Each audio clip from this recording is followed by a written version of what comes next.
Welcome in, you guys, to another episode of Jasmine Crockett. Another episode of Let's Just Talk About It with your host, Jessica Cymone. And the topic is, and probably will be for a little while, especially till we get Jasmine in the primaries, is Jasmine Crockett versus James Talarico. Who do you support and why? But lately we have been breaking down the debate, which is why what we're doing today. We've been doing it for the last couple of days, and now we are like maybe 3 or 4 questions, maybe 5 questions in, a third of the way through the debate. After each question, we take a pause, give our thoughts about it. We analyze it. Does it align with your values? Was the question answered? What does this mean moving forward? Does this qualify them even more for the position? So that is what we're going to do today. Now, before I start to play the debate, I'm going to play a video, which is a disclaimer video for what I'm going to say right afterwards. So, thank you guys for being here. Make sure you hit the thumbs up button. Make sure you're subscribed. And make sure you guys keep tapping over here on TikTok. We're only at 6K. We can definitely continue to do it. Do it. Alrighty then. And yeah, thank you so much, Amber. And I'm going to set one up too. Boricuas for Crockett, period. Okay. Black and brown unity, period. If you was here last night, put a 1 in the chat for the constant interview for We Are What's Left. All right, so here we go. Let me make sure that I think this is it. Really bad candidate, and frankly, I think a really bad person. Trump has committed an act of war. He has pushed our country into a state of war with Iran, a war that will prove to be far more devastating and costly than anything that we saw with the war in Iraq or the war in Afghanistan. It'll make those wars look like a picnic. I'm gonna get in trouble for this. There is no way we are going to allow a con artist to take over the conservative movement, and Donald Trump is a con artist. What do you think a Trump government would look like, Senator? It would be chaos. I mean, we're liable to wake up one morning and Donald, if he were president, would have nuked Denmark. That's not the temperament of a leader to keep this country safe. And the American people are not interested in this circus sideshow of insults. There is definitely an element of Donald Trump support that has its basis in racism or xenophobia. I never liked him. I don't know who I'm going to vote for. I'm definitely not going to vote for Trump because I think that he's projecting very complex problems onto simple villains. Well, he's not my candidate, but people came to this country for religious freedom. So I believe his statement was un-American, and I don't agree with it. I think everybody knows that I don't support him in this primary election. Everybody in this country is very frustrated. This president and this administration have shown us how not to run a country and have placed a lot of burdens on individuals, and people are struggling. If he builds the wall the way he built Trump Towers, he'll be using illegal immigrant labor to do it. And at the end of the day, do you believe Donald Trump, who always tells the truth? Just kidding. Or do you believe that woman on that tape? No, you're not, quote, unfit for office. He called him a, quote, cynical a-hole. The action that this Trump administration has taken in reneging and breaking our role in the Iran nuclear agreement when Iran is complying with the agreement. Trump is a really bad candidate, and frankly, I think a really bad person. Trump has committed an act of war. He has pushed our country into a state of war with Iran, a war that will prove to be far more devastating and costly than anything that we saw with the war in Iraq or the war in Afghanistan. It'll make those wars look like a picnic. I'm gonna get in trouble for this. Yes. So that is my disclaimer, because I just want to let you know that if they can say that to that magnitude and now stand behind him 10 toes down with everything, like they don't criticize, they stand behind every single thing that's happened, even though they said all these things. I can criticize Talarico on the bare minimum level. And if I have to vote for him in the future, it may not even be November, maybe a couple years from now. I don't know. Maybe it'll be him and Abbott or some shit like that. I'm not saying, and I will. Because if they can vote for that, I can vote for harm reduction. So when you hear these critiques and you see them, my thoughts, just know I'm going to put the best candidate forward and do what's best for not only Texas, but for what I feel for America. And that's just my thoughts before we get into all of that.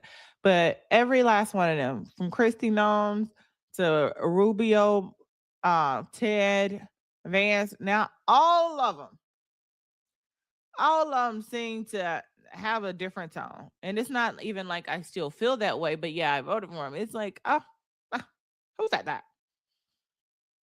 Who said that? Thank you. I appreciate you punching bag. Not my punching bag, period. The amnesia they now pretend to have. They act like they never fucking said it. Okay. And I'm like, I said what I said. I mean, I do what I need to do with it. But I think it's important that we do what we need to do right now. They do what's best for the party, and that is what we do as well. Founder, welcome in. How are you? And now we're about to get started. Let me see which one it is. That's there. Yep. There we go. And I think that is on here. And I'll back it back just to a little bit if we need to.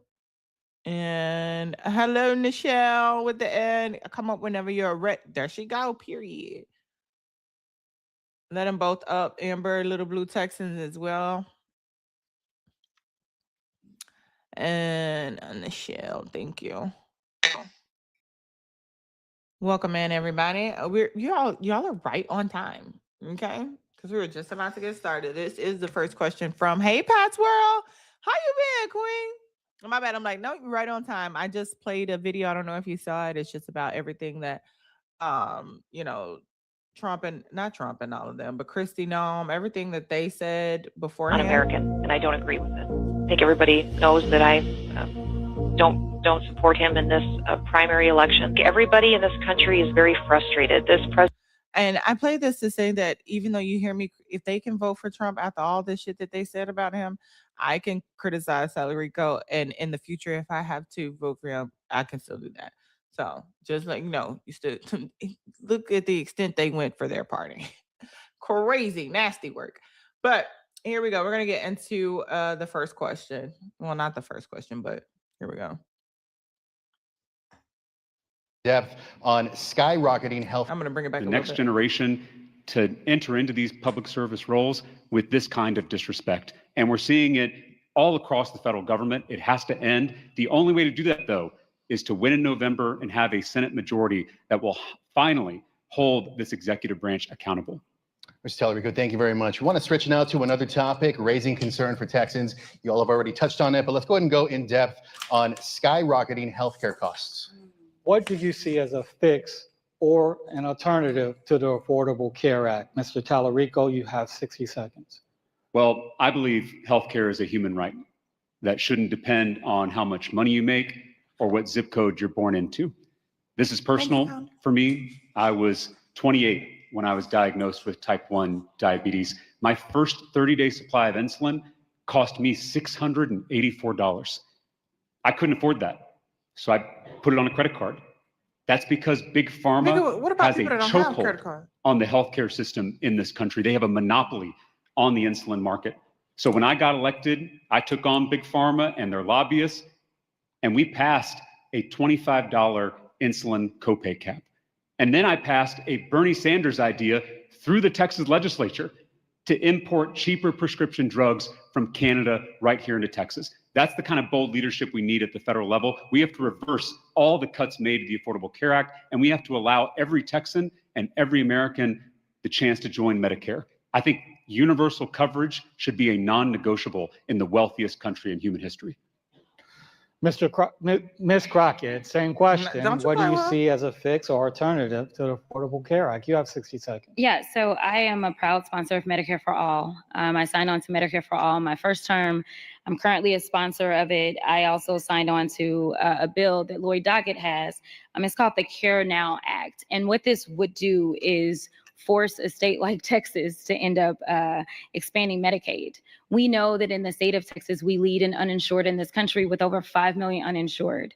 What we've not talked about enough is how many Texans are actually on the Affordable Care Act and how they are impacted by these tax subsidies that were rolled back or allowed to expire in January. I was proud to say that while the Democrats are in the minority, we were able to go ahead and force through a vote in the House on extending those tax subsidies for 3 years. but that's basically a Band-Aid. And frankly, we were able to get that out of the House, but we are still waiting on the Senate to act. I think that this is about making sure that people understand that they want us to be pitted against one another. They want us to believe that there's not enough money to do it all. But the reality is that our budget is about our priorities. We have a multi-trillion-dollar budget. And so if we truly believe that everyone should have access to healthcare, we can make that a reality with bold leadership. We can make that a reality for all. All right. I have my notes, but I'll let you guys, anybody who want to chime in first, please feel free to go ahead. I don't like that he talked about himself and that he had to feel something for himself. That's just a YT person thing, I guess, where, you know, not till it affects them. That's what makes him think about healthcare. And I was thinking, like he said, I had to put it on my credit card. But what about the people that don't even have credit cards? Like, it's not even about going into debt. It's like, what if I don't have it at all? Which I think is, you know, sometimes a lot of people, everybody don't have a credit card. Anybody else want to chime in? I'm going to say that he didn't even answer the question. So he didn't propose what the alternative was, which was the question. Jasmine actually answered it and said Medicare for all. That's what she's supporting. He just said, I did a thing. Yeah, more so what he has done. I heard him say maybe reverse ACA cuts, but that doesn't like pretty much help the most of us, because I think it was a limited amount of people on there, and she talked about Medicaid for all, and she talked about bills that she has signed on for Medicaid for all, and then even when they tried to take it away, just kind of like forcing subsidies or extending it for 3 years, and admitted that even though I did that, it's just a Band-Aid, and it hasn't even passed the Senate. But then that'd be dope to go over there and make a vote on it again. Nichelle, I think you came on mute. Go ahead. Yeah, this hits home for me personally. I experienced this in real time. I don't mind him actually, as a mom of a daughter who's literally just had her 72nd brain surgery, was sitting in the hospital when we got the mail. Well, the mail was brought to me showing what her premiums were going to be if those ACA, if they didn't get those subsidies pushed through, and wondering, sitting, with her bedside, how that was going to affect us. Like when I tell you I was one of those Texans that affected in real time. So, Jasmine 1000% has my vote for that. And the way that she's looking, and she's right, it's a Band-Aid. We thought we had those ACA subsidies, that was kind of just baked in, and she's right. So people like me, people like my daughter, and so many families that I'm in community with are terrified. What's it going to look like in 3 years? So, and I'm glad that she kind of addressed that, because I feel like they keep kicking the ball down the road. I personally don't mind that he used an anecdote, a personal story, just like I just shared a personal story about how that affected me. And so I didn't mind that part of it. But I did put in the chat, I love what she said at the end. We can get it all done. I don't know exactly if what did she say? Budget has priorities or something like that. Yeah, our budget has priorities, and we can get that done too. We can get it done. Yes, she said our budget is about our priorities, and we can get it all done. So that was a huge win for me. Yeah, I'll just echo what Nichelle said, because that's the part that hit for me. I feel like, the question I asked the other night is like, how do we reach those apathetic voters, the ones who, haven't been voting? They feel like it doesn't matter or whatever. And I'm sure in Texas, and you guys would know better than this, I'm in blue ass New Jersey. Having had all this, having had Republican control of your state for so long, I'm sure it feels to a lot of people like, like there's no point, right? They control it all. And I do think that Jasmine's genuine, authentic style, where she actually just in real, like straightforward terms, this is how we're going to solve the problem.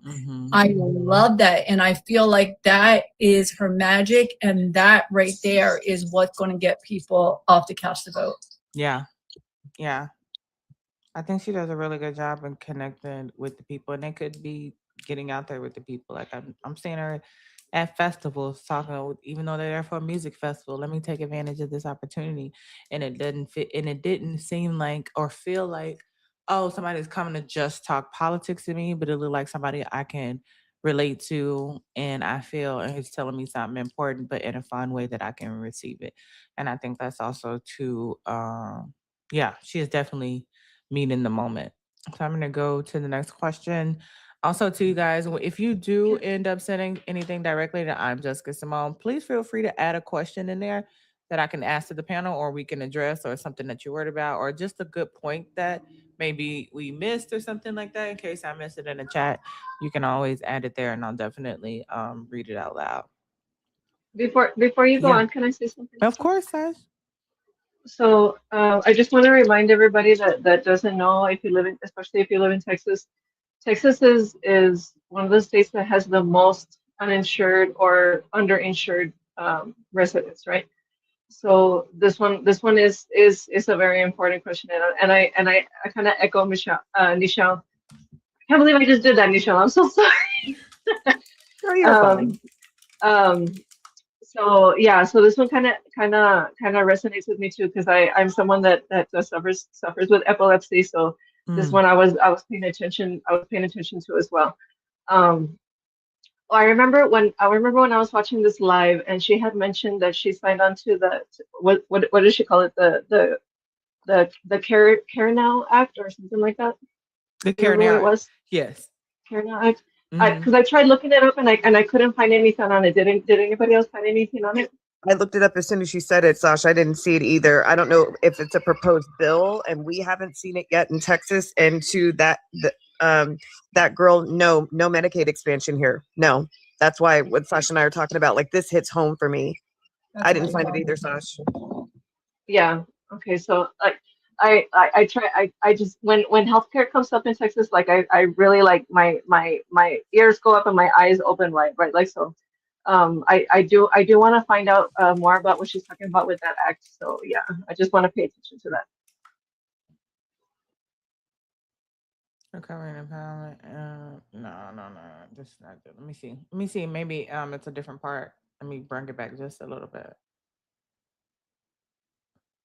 About our priorities. We have a is how many Texans are actually on the Affordable Care Act and how they are impacted by these tax subsidies that were rolled back or allowed to expire in January. I was proud to say that while the Democrats are in the minority, we were able to go ahead and force through a vote in the House on extending those tax subsidies for 3 years. But that's basically a Band-Aid. And frankly, we were able to get that out of the House, but we are still waiting on the Senate to act. I think that this is about making sure that people understand that they want us to be pitted against one another. They want us to believe that there's aid. And frankly, we were able to get that out of the House. Is how many Texans are actually on the Affordable Care Act and how they are impacted by these tax subsidies that were rolled back or allowed to expire in January. I was proud to say that while the Democrats are in the minority, we were able to go ahead and force through a vote in the House on extending those tax subsidies for 3 years. But that's basically a Band-Aid. And frankly, we were able to get that out of the House. Okay, yeah. To her answer, just her answer, because I think she said it right at the very beginning. Okay, thank you. Ms. Crockett, same question. What do you see as a fix or alternative to the Affordable Care Act? You have 60 seconds. Yeah, so I am a proud sponsor of Medicare for All. I signed on to Medicare for All my first term. I'm currently a sponsor of it. I also signed on to a bill that Lloyd Doggett has. It's called the Care Now Act. And what this would do. Who is Lloyd Doggett?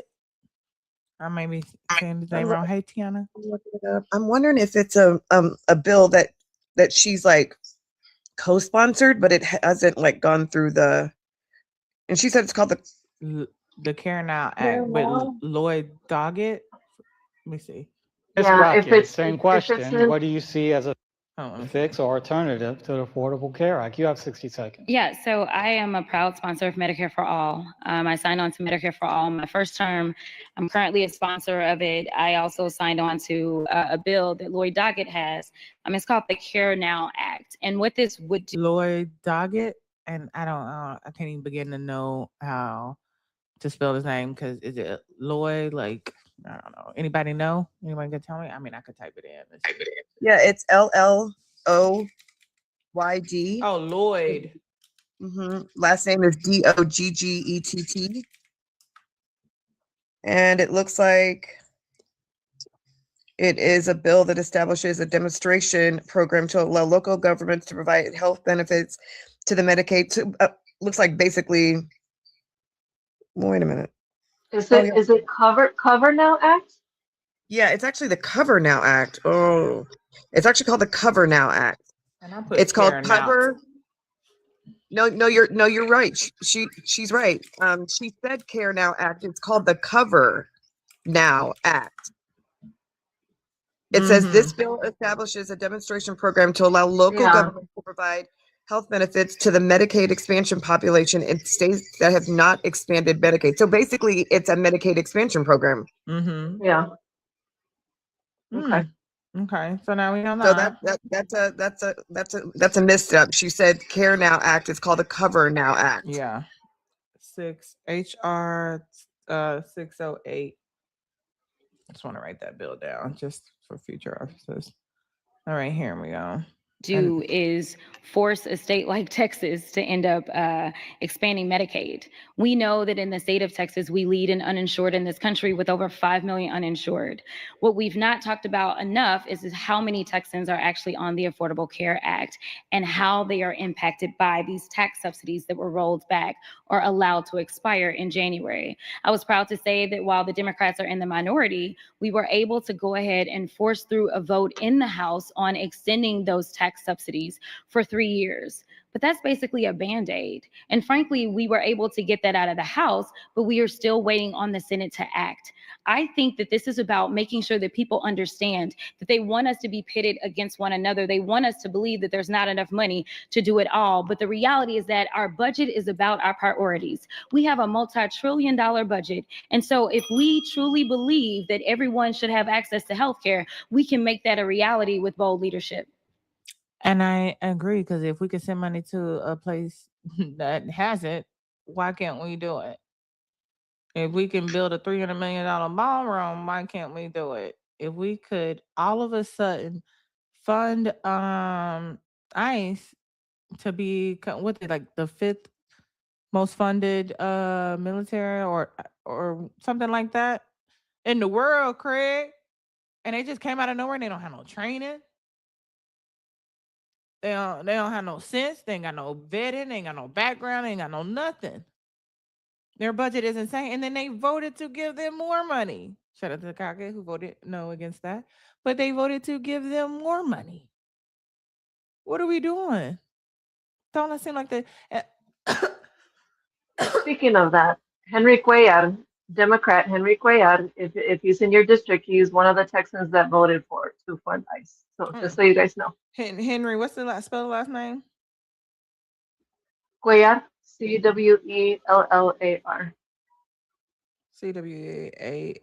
Cwellar. Cwellar. Okay, thank you. So y'all find out which district he's in so that we can do a live about him and vote and see how we can get him out when he up. See when he up. She co-sponsored that along with 12 other Texans on January 23rd, 2025. 12 other Texans, 35 in all, but 12 of them were Texans. Yeah, we need the both names of both of those Texans that voted to fund them more money. We need their names and when they come up, and then don't worry, if they want to be seen, we're gonna make a live about them and see who they're up against and when they're up and how can we make a difference on that. All righty then. Next question. All right, we want to hear from another union member who has a question for the candidates. Trevor Haas is based in Dallas. He is the District 2 board member of the Texas State Association of Letter Carriers with the National Association of Letter Carriers. Here's his question. Extreme heat poses serious safety risks for many workers, particularly in Texas. My union brother Eugene Gates Jr. collapsed while delivering the mail and passed away. What will you do, if elected, to help pass meaningful federal legislation to require rest breaks and heat safety protections? Ms. Crockett, we'll begin with you. How would you help pass federal legislation to require rest breaks and heat safety protections for workers? You have 60 seconds. I've been working specifically tirelessly on this particular issue. Eugene Gates was my constituent. And I will just say that I've worked tirelessly, and thank you so much to the Letter Carriers Union, because they jumped to it very quickly to make sure that I had as much information as I needed in that moment to make sure that we could hopefully prevent immediately another unnecessary death of another letter carrier. So ultimately, I worked with the local. We made sure that some of the things that they were not allowing them to do that historically they had allowed for, say, such as starting their routes earlier, making sure that they had some water breaks, making sure if people needed to work once the sun went down, that we immediately got to that. We also know that DeJoy, I made demands on getting DeJoy in front of the oversight committee so that I could demand answers of him. I then have followed up and sent him other letters, as well as worked with Congressman Kassar specifically on worker protections around heat issues and just environmental issues that workers not just at the post office face. But the last point I'll make about the post office is that we had funded the trucks to make sure that they had AC. And so I was focusing on making sure that there was a priority in getting those trucks to Texas and other states where they experienced the extreme heat. Thank you very much, Ms. Ms. Crockett. Come on. All right, Mr. Talarico, 60 seconds to answer the same question. How would you help pass federal legislation to require rest breaks and heat safety protections for workers? Well, I want to give a wonky answer. We should abolish the filibuster in the U.S. Senate so that we can actually pass these kinds of bold pieces of legislation that are going to protect the rights of workers. Again, always look at our records, because at the state level, I fought tooth and nail against the Death Star bill that robbed workers of their ability to have basic water breaks in the extreme heat. And so that's exactly what we got to do at the federal level. Workers are under attack. And by the way, these Republican extremists who are pushing these kind of bills claim to be devout Christians. But if you read Matthew 25, Jesus tells his followers, "Depart from me, for I was thirsty, and you refused to give me a drink." To see these kind of self-righteous Republicans rob people of the opportunity to get a drink of water when we have 100-degree heat, to me is not only unchristian, it is immoral, it is repugnant. And we need leaders in the U.S. Senate who are going to call it out. I'll let you guys go first. Whoever wants to jump in. Amber, I see you in the comments too. First of all, it made me laugh too. Yeah, thinking, what's that scripture again? And I just don't like the Obama mannerisms. Don't be trying to steal Obama, because, that's what makes him charming. Obama somewhere like, I can clock me when I see me. That's me. He's trying to do me right there. But anyways, anybody want to jump in first? I can go first. Yes. Okay, so yeah, the for anybody that is unaware, how do I say this? The unalive star bill that he's talking about. So this was passed. I can't remember what year it was passed, but basically what it does is it took away the water breaks from workers, from construction workers, from mail carriers, for anything like that. And if anybody that lives in Texas understands how hot it gets, 120-degree heat, especially if you live in Central and East Texas where it gets humid, so it's especially hot. So this was a horrible thing that passed, and they did it because they wanted the workers to work faster and more efficient, and it's just cruel. It's cruel and inhumane. So I understand what he was saying when he was down there fighting it, because he was on the House fighting it, right?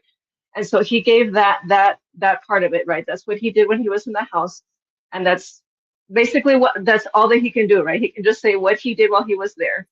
He doesn't have the answers to say what he can do at the federal level, because he doesn't have the experience.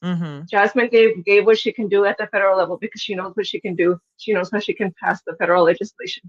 So I kind of understand both answers, but at the same time, yes, here he goes again with his Bible verses. But you know what? That's been his thing.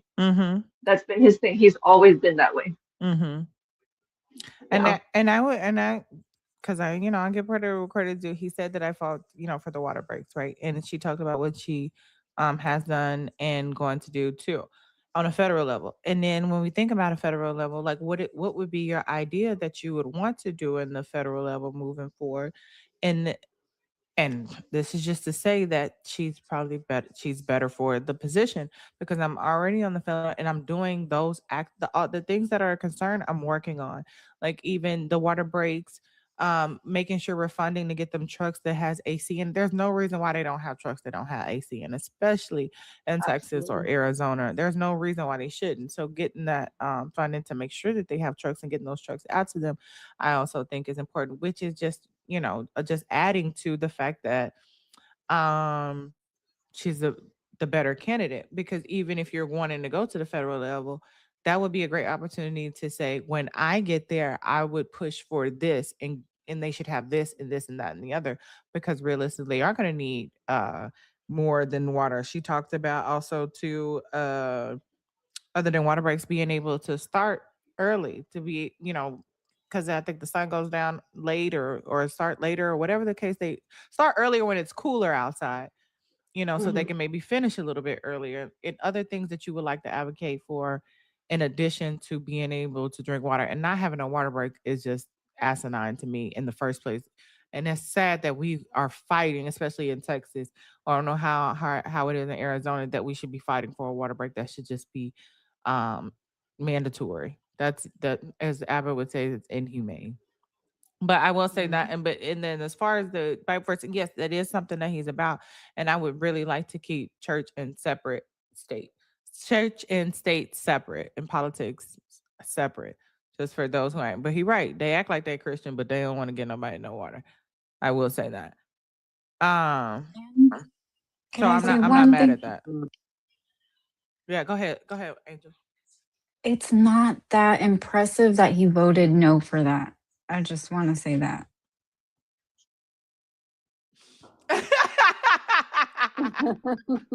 She's not wrong. I know, right?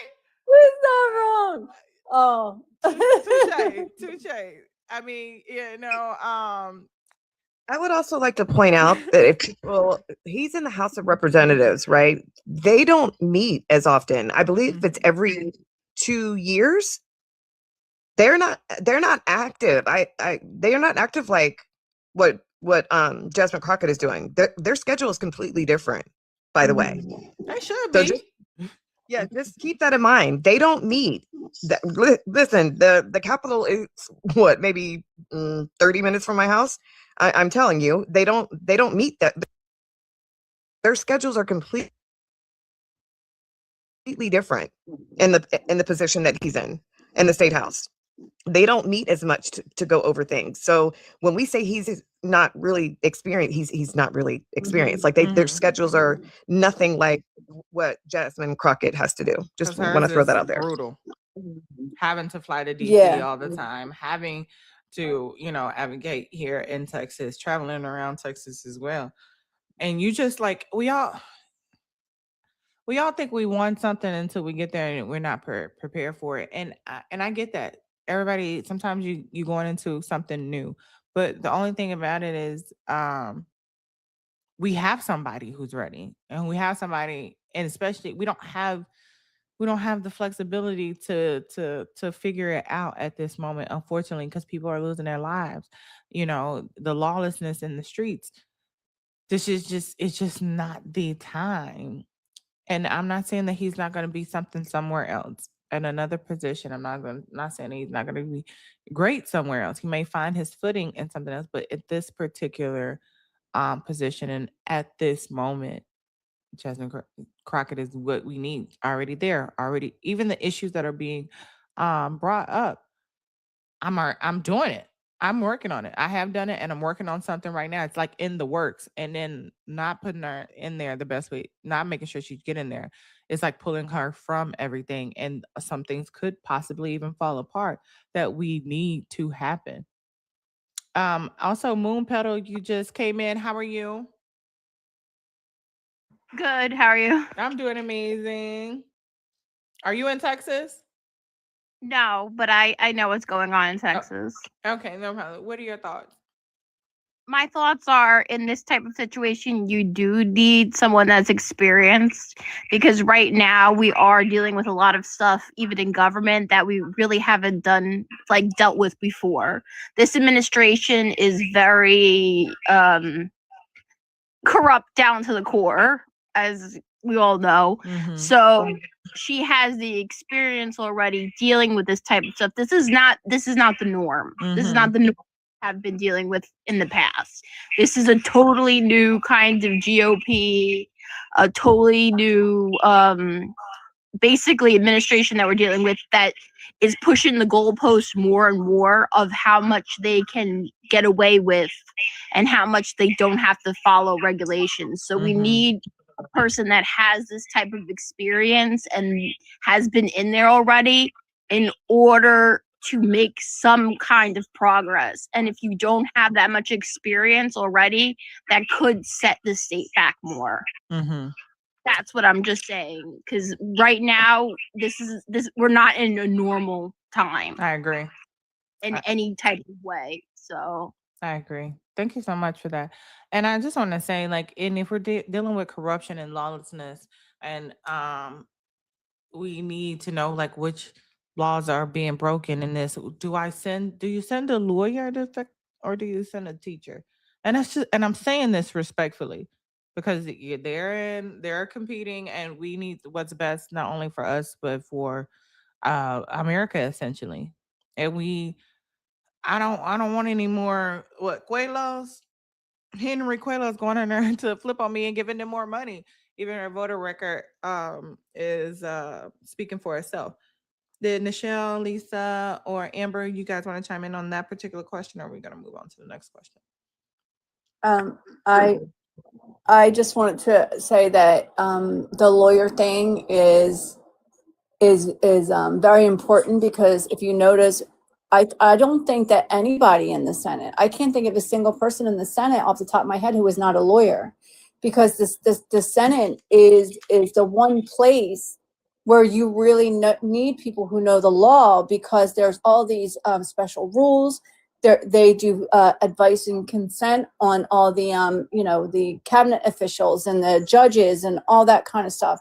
So you really need to know the judiciary. You need to know the laws. You need to know the Constitution from the back. So that is such a good point. You really do need a lawyer in the Senate, especially when you got these men and women who have been there for decades, who know the system inside and out already. And then you got, James Talarico, right? Which, I mean, I'm with you. I like that he puts them on their back foot with the religious stuff. I like that he pushes it in their face that you all don't even know, you're using Christianity as a token to get your way. But yeah. But I do think that you hit on something so important. And Nichelle did with the experience, the fact that he's doing maybe a quarter of the work she's doing. And the fact that she is a very experienced, successful lawyer in her own right, even before she got to the Senate. To the Congress. Go ahead, Nichelle. Oh, no, I was just going to say, I just Googled it. As of last year, 47 of the 100 senators are attorneys. So about half. I wonder what the rest do now. I'm curious. I got to look it up. Thank you, Nichelle. Yeah, no worries. No, I thought it was a great question. No worries. All right, we're going on to the next question. Really quick, give me a follow if you've not done so. Tap screen, share the live, share to your story, repost it. Keep tapping. We're at 30K, y'all. That's no reason why we ain't at 100K already. We been on for more than an hour. This helps push the live streams because we need as many checks and eyes on, or any eyes, period. People know people that are in Texas. People know that's what's going on. People who, everybody needs to be able to come in and help dissect, and also to maybe give their opinion or ask any questions that they particularly might have.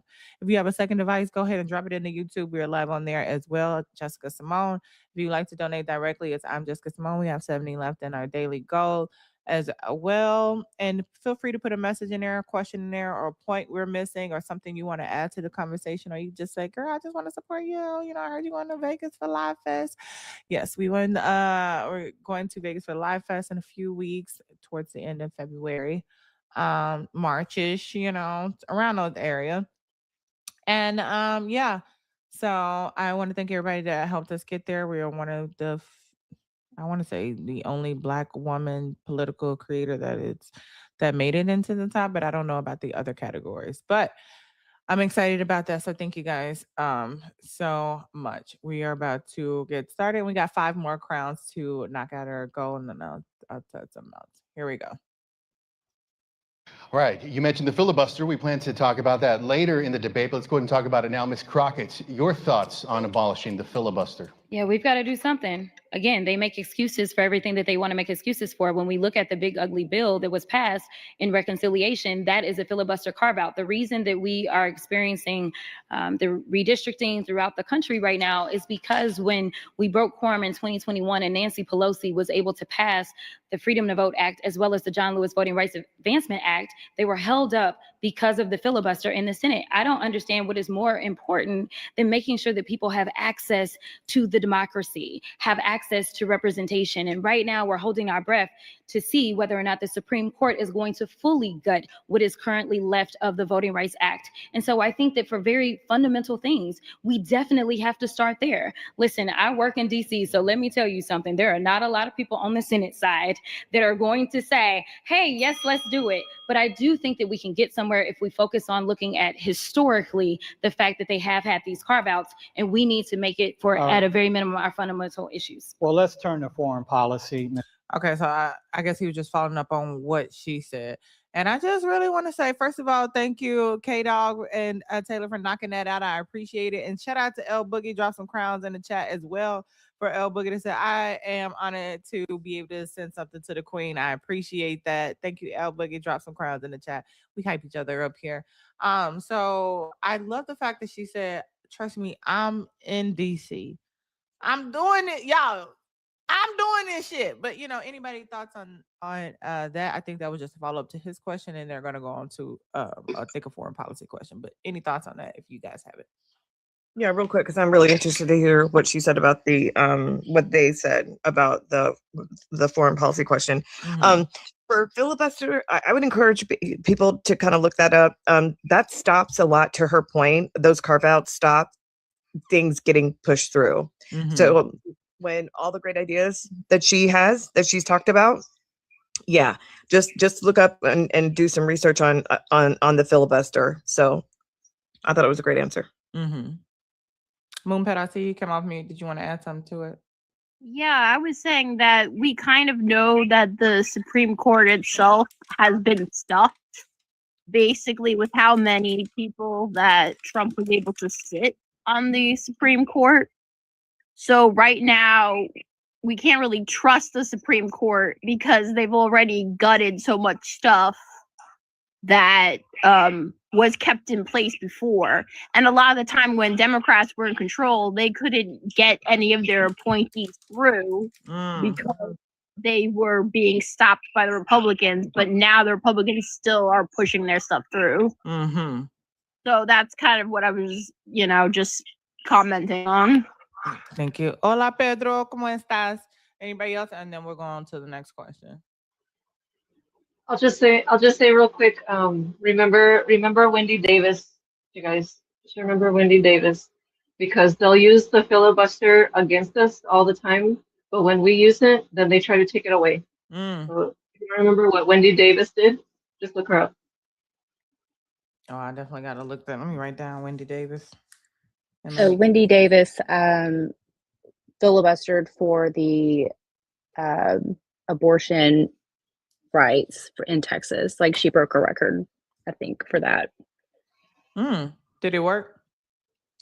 Yeah, I think it was successful. And at the time, yeah, it was obviously it was it's a moot point now, but yeah, it was successful up until they overturned Roe v. Wade. And Got then, you. And then Got you. So I'll definitely look into that too. Here we go. Ms. Crockett, I have a question for you. What conditions, if any, should be placed on U.S. military aid to Israel? You have 60 seconds. Yeah, so when it comes down to aid, I want people to understand that right now, again, we have an enforcement issue in this country. We have rules. If there is a violation of international law, then we are not supposed to continue to send the money. We are supposed to stop the money. Right now, our issue isn't whether or not we're writing enough laws. Our issue is whether or not we are actually going to enforce them. And right now, as we have Republicans that control the House, Republicans that control the Senate, and a Republican in the White House, unfortunately, there's a bunch of cowardness instead of courage to decide that they are going to say, this is the reports that we have, and therefore we need to enforce the law. I'm happy to say that in May of 2024, I signed on to a letter that was led by Representative Jayapal. That letter actually went to President Biden. It was specifically on this issue and saying, President Biden, you don't need to authorize further munitions at this moment because there is evidence that there are problems and therefore there are violations of international law. Mr. Talarico, same question. What conditions, if any, should be placed on U.S. military aid to Israel? You have 60 seconds. As an educator who has fought for children, seeing what's happening in Gaza makes me sick to my stomach. I quoted a theologian the other day who said, I screamed at God for the starving children until I realized the starving children was God screaming at me. God is screaming at all of us in Gaza as we speak. Yes, Israel has a right to defend its people, certainly after October 7th, the deadliest day for the Jewish people since the Holocaust. But Prime Minister Benjamin Netanyahu does not have the right to wage war against civilians. He does not have the right to restrict aid. He does not have the right to use famine or collective punishment as tactics in that effort.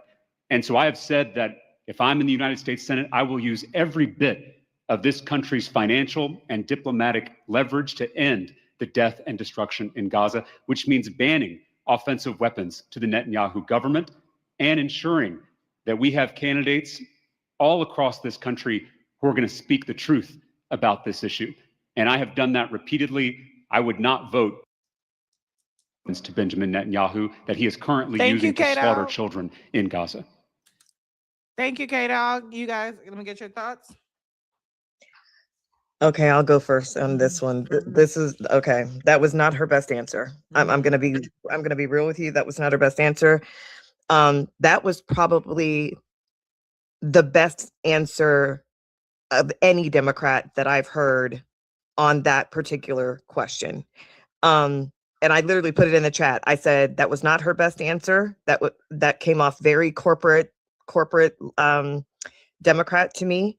And then when he mentioned about October 7th, and I said, and that's going to piss off all the leftists. However, the way that he framed it, he named Gaza by name. He talked about Benjamin Netanyahu. He said that he would cut off the funding. That was a miss. I'm sorry, sis. I love you, Jasmine. That was a huge miss. She should have been ready for that. Because I was in, so you know how we were on live earlier and Erica was here and Morgan. So Erica often goes live with Court Couture is her name. Courthouse Couture, I think is her name. And I popped into her live and was just like listening in, and she was just like kind of talking about the stuff that you talked about this morning. And once again, people in the chat were bringing up Israel again. And she's like, look, that's not our hill to die on, But here's where this becomes impactful. And trust me, Jess, I have been in these spaces with them for years. Do you hear me? Since like November, I want to say November of 2023. So I know how like the framework. Here's how this can impact Texans. While I agree with you that as a Texan, that may not be our hill to die on, but it is for people who feel America first. Okay, so again, those moderate Republicans, right? And online leftists who are going to be screaming at Texans, telling us what to do, right? We here in Texas know that Jasmine's a better overall candidate, but I promise you there will be clips of that saying why he is a better candidate for, Texans. It'll be outside online leftists that are going to be screaming that versus like her. So that's my thoughts on that. Anybody else want to add to it? Yeah, I did. what we're dealing with Netanyahu, he literally bombed hospitals in Gaza along with Red Cross. Allegedly, in Minecraft. Just this is for TikTok. I know it's real, but allegedly in Minecraft, just for TikTok. Okay, allegedly. Mm-hmm. So basically what I'm saying is Israel already has universal health care. They have free college, free everything. So looking to fund them to basically go against people that are already disenfranchised in their country and move to off-skirt borders. We really need to be looking at taking care of ourselves first. We haven't even stabilized our own healthcare system, our own infrastructure. Really, we are in like a point of so many Americans don't even have healthcare right now. What's going on because of them not funding the tax credits, and yet we're worried about giving more money to Israel in order to carry on whatever miscrimes he's doing against the Gaza people. So I think in this situation, we need to worry about America and fixing our own problems instead of funding something that is causing the deaths of innocent children and civilians. Thank you so much. Anybody else want to chime in? I'm gonna get my thoughts last. I just want to say sorry. No, Amber. go ahead, Lisa. So everything Michelle said with like a exclamation point, especially the online leftist comments, because that's what I heard when he said defend themselves, right? Mm-hmm. Because it's like a keyword or a trigger word, right, that they use. I did think that this is one that Jasmine can probably work on, like through the campaign, because the thing is, he's been answering these questions for months. He's been running for months. She's been working for months, like you said, going back and forth from Washington, D.C., dealing with constituents and stuff like that. And so I do think that she will have time to develop a better answer, a more full answer. And I did think that he probably answered this a little bit better, but see, he loses points for the October 7th thing, because I think in the defensive thing. But yeah. Oh, and the senators, 50 of them have law degrees. A few of them have doctor's degrees. And the ones who don't have all been like governors, lieutenant governors, or Congress people, so lawmakers. So yeah, it was a good point. Yeah. So like you said, you want to send a lawyer. There are a couple teachers, but not many. Gotcha. Go ahead, Amber. Yeah, I was just gonna say, for me that the Gaza thing isn't yet. It's important, but it's not the hill that I want to die on either. Yeah. As a Texan, it's just there are so many bigger fish to fry here than what we're funding with Israel is my personal thing, but it's not to say that it's not important. Mm-hmm. What I was gonna say is I don't know, and then I'm gonna ask Nichelle, what y'all Nichelle and I think maybe Sasha or Lisa, what would y'all want her to have said, and what would have been a better answer if you were her PR? Because I feel like one, you can't just sit up here and just say we hate it, right? But I feel like she said we are trying to not send them money. I don't want to send them money. I even came to Biden. It ain't just Trump. I told Biden, stop sending them money. We have proof that the shit they breaking laws. As a lawyer, I told him stop sending money. I'm voting against sending them money under his administration and under this administration. I don't support BB doing it. I've been saying it. And the problem is not me not wanting to send the money. They won't enforce any laws. And we talk about the lawlessness that is happening right here in America. We talk about them not enforcing it. Nobody's holding up the laws. There's not enough people in the Senate to say no. They just come on here, capitulate. So I feel like she said, yeah, I agree. I don't want to send them. And I haven't been wanting to send them. And I told Biden not to send them. I'm telling them not to send them. And I'm voting against it. I think that was the stand that I heard. But I do want to hear, like, just in case maybe somebody she knows hears it and she hears a better way to say it. So if you guys have a way that you think she would have said it, go ahead, Sash. I think she's been pretty consistent. I've heard some people up here say that she's been working. She hasn't rehearsed her answer, but she's been asked this multiple times, and we've heard her answer. And she's been saying the same answer consistently. She hasn't lied. She hasn't misstepped. She hasn't misspoke. She's talked about how she voted against the was it the first two bills, the first two proposals, and then she voted yes on the last one. But she only voted yes because that was the one that was going to send aid. That's why she voted for it. That's why she voted for it. And she said that was the only reason why she voted for it. And she hasn't danced around it. She's been consistent with it. And she said it here. Well, I mean, maybe she didn't lay it out that way, but that's why she voted for it. And her answer was better than his, because this is another example of him trying to play both sides. This is why he answered this way. And this is what the other Democrats were doing, which is so frustrating. You don't have to play both sides, but this is why he's doing it. This is why, and you've said it before, just other people up here have said it before. He's trying to win the moderates. He's trying to placate the moderates that are like, oh, but Israel and I'm evangelical, and Israel is part of my religion, and y quién sabe qué, blah blah blah blah. But that's why he gave that answer. That's why he's saying, but Israel has the right to exist, but I can still weep for the children of Gaza. He's trying to equalize both of them. That's why he gave that answer, and it's such a frustrating answer. Hers was right on with what she's been saying. She's consistent. And I just want to. Oh, I'm sorry. I just want to play. When you play dodgeball, what happens if you stand in the middle? You're gonna get hit from both sides. You get hit. You gonna get look. You gonna get mollywopped. You gonna get mollywopped. You gonna get mollywopped. Pick a side. And let me just.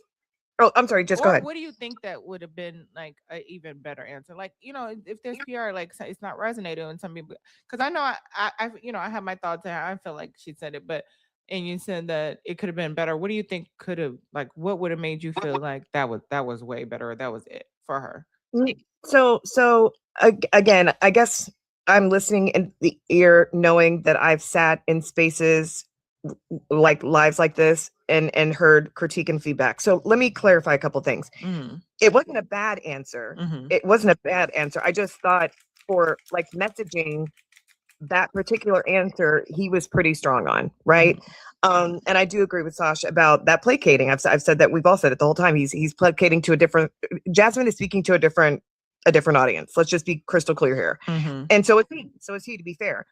It's going to be interesting to see how that resonates, right? We won't know. We should know in a couple of days to kind of see how that answer resonates. I think, and this is a critique of the Democratic Party as a whole, and I put this in the chat, like, no one has a solid answer to it. No one has a solid answer. And for forever, we couldn't get politicians to even like call it what it was. Right. I think so. You're going to see a lot of people responding to the fact that he named Gaza, that he said the children, that he said the unaliving, do you see what I'm saying? Because forever we couldn't even get Democrats to even open up their mouths and say what was happening. And so again, because I know, and I think somebody put it in the chat too, that a lot of us have PTSD from 2024. That hard line, that single issue, that red line, when we were all getting called G-side supporters because we were voting for her. I'm telling you, it was bad. When I tell you, that is an extraordinarily triggering thing. And the last thing I'll say is, I understand people are saying, and this is just me, this is not me, I'm just giving an overall perspective here. They're like, that's not the hill we want to die on in Texas. Remember, this is a Senate seat. So her vote on what happens in Gaza, will affect the nation, right? It's a national vote. It may not be our top priority, and I agree with that here. Like if you were to just step outside and go to a random HEB and say, hey, by the way, like, what's your top priority here? You know, they're going to say, you know, healthcare, the economy, and da da da da da. They're not going to be talking about geopolitics for your average, and that's true. But she is rising to, you know, that's a Senate seat. So I think that's why people feel inclined to kind of push and want to know, you know, what her answer is and what she would be. I don't think it was a bad answer. I just think in that moment, it was much more effective for people who have been, you know, begging for somebody to just even call it what it was. And so I think that's just kind of what I was saying. I hope that makes sense. No, and I get that. I'm just saying, like, say she was here, and like if we was trying to help her out and with messaging, what do you think she should have said? You would have wanted her to say, or you'd have wanted to hear? I think because I think Sasha had said that we knew back then under Biden how she had voted for it, right? I think I would have tied in a little bit more of that, pulled in a little bit more of that America First messaging, and really said, here's the plan to make sure. Because see, again, she said that was under Biden. Well, Trump is president now, right? And she's currently serving under Trump. She signed that was what, a year and a half ago, and nothing has changed. Nothing's changed, right? So even I want to know, like, okay, that's wonderful. You said you signed on a bill, and listen, this is no shade to anybody, right? Just how she got said CARE Act and not Cover Now Act, because they sign on to all kinds of stuff. I thoroughly understand that. Okay, she signed off on a bill to not send funding over, but they're still sending funding over. So nothing has changed, right? Like, right. I would have wanted to see something like, okay, nothing has changed. Play on the whole America First. What are you going to do to make sure that, you know, or do you have even a different idea? I would have loved to hear something like that for sure. Because I do agree nothing has changed, but also too, I think she addressed that nothing has changed because nobody's upholding the law, and I get why she uses the money for other candidates as well, other blue candidates as well, because we need the numbers.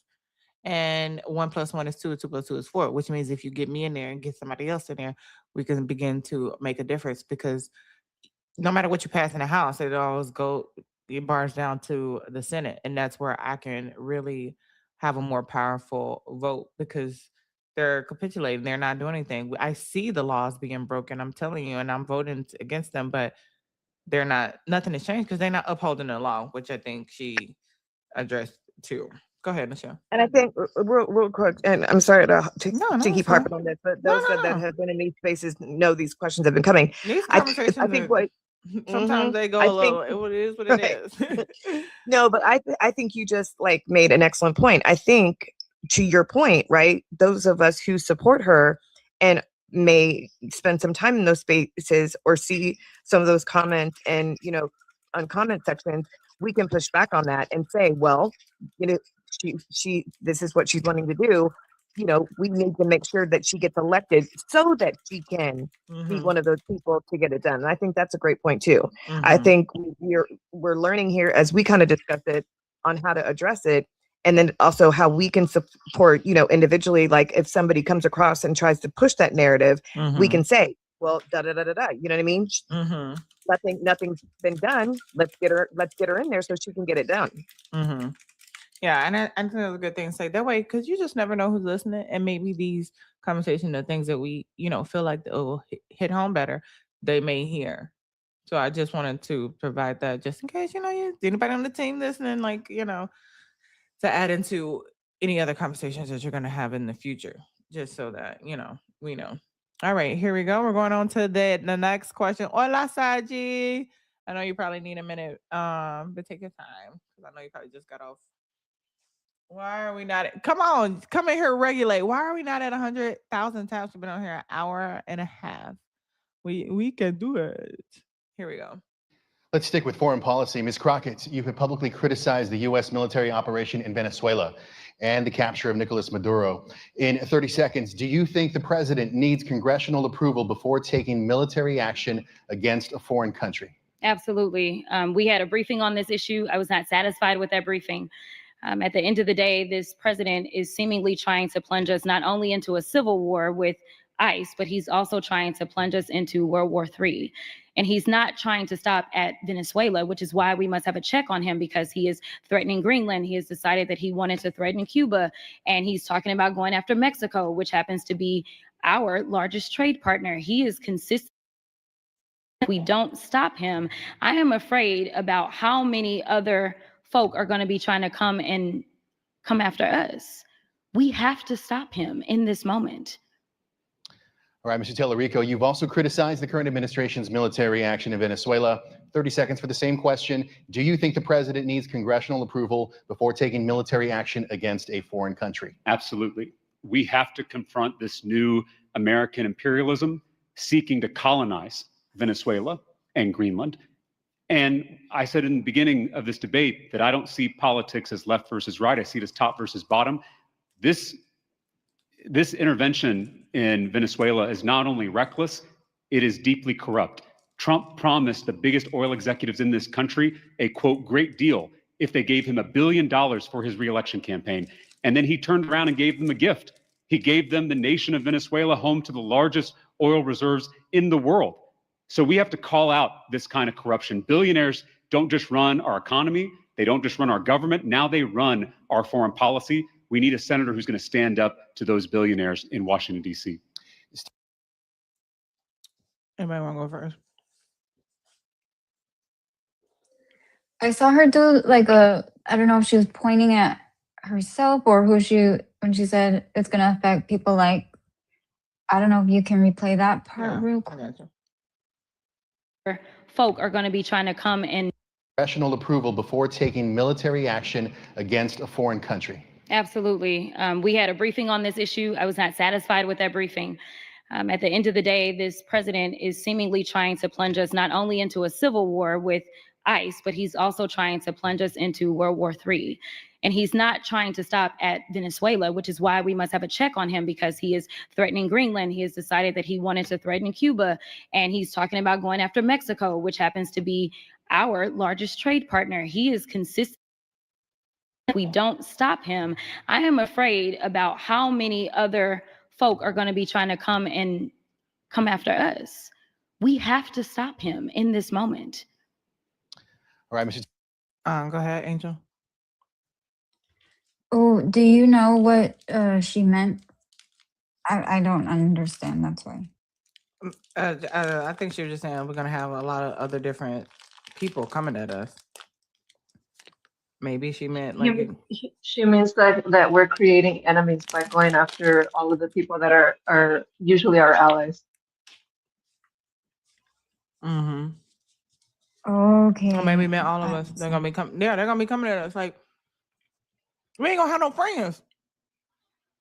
Yeah, he's basically isolating us from the rest of the global world.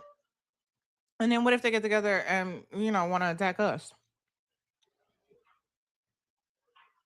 Then we don't have nobody to call on for intelligence, for help, for anything. I'm gonna add that it's going to make it very difficult for us to seek asylum if we have to leave this country. That too.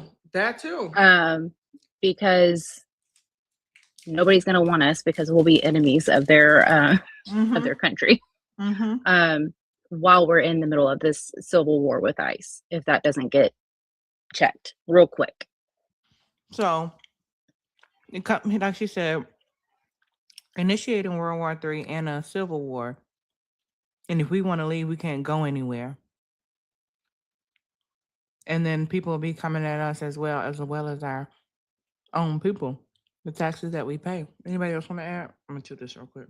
Oh, I was just going to say that by removing Moderna without having a plan in place, what happens is now we have a power vacuum going on in Venezuela. So basically all his supporters of Moderna are still there, right? And we still have the opposition. So what's happening now is they're going to probably vie for who gets more power in that country. So we don't really 3 out of the 28 countries we tried to stabilize by removing their government, we failed at. So right now, if something goes wrong in Venezuela, saying whatever, if another corrupt party takes power, it's going to be our fault. and we're going to have to go in there with our military, and that will become another burden on the US. And plus, with Greenland, a lot of our NATO partners were being sent to Greenland in order to defend Greenland from us. So right now we're making enemies across the board. So we have countries now we're destabilizing without a plan and having a power vacuum go on. If he goes into other countries and tries to play like I'm the leader now and I'll remove your corrupt government without a plan, we'll destabilize them. So we're going to basically spread our military thin and plus alienate our allies. So, and plus we already have an internal basically war going on with ICE itself. So we're having our own destabilizing in certain states as well. So basically he's putting us all over the map without any plan or reasoning, you know, so we're kind of screwed.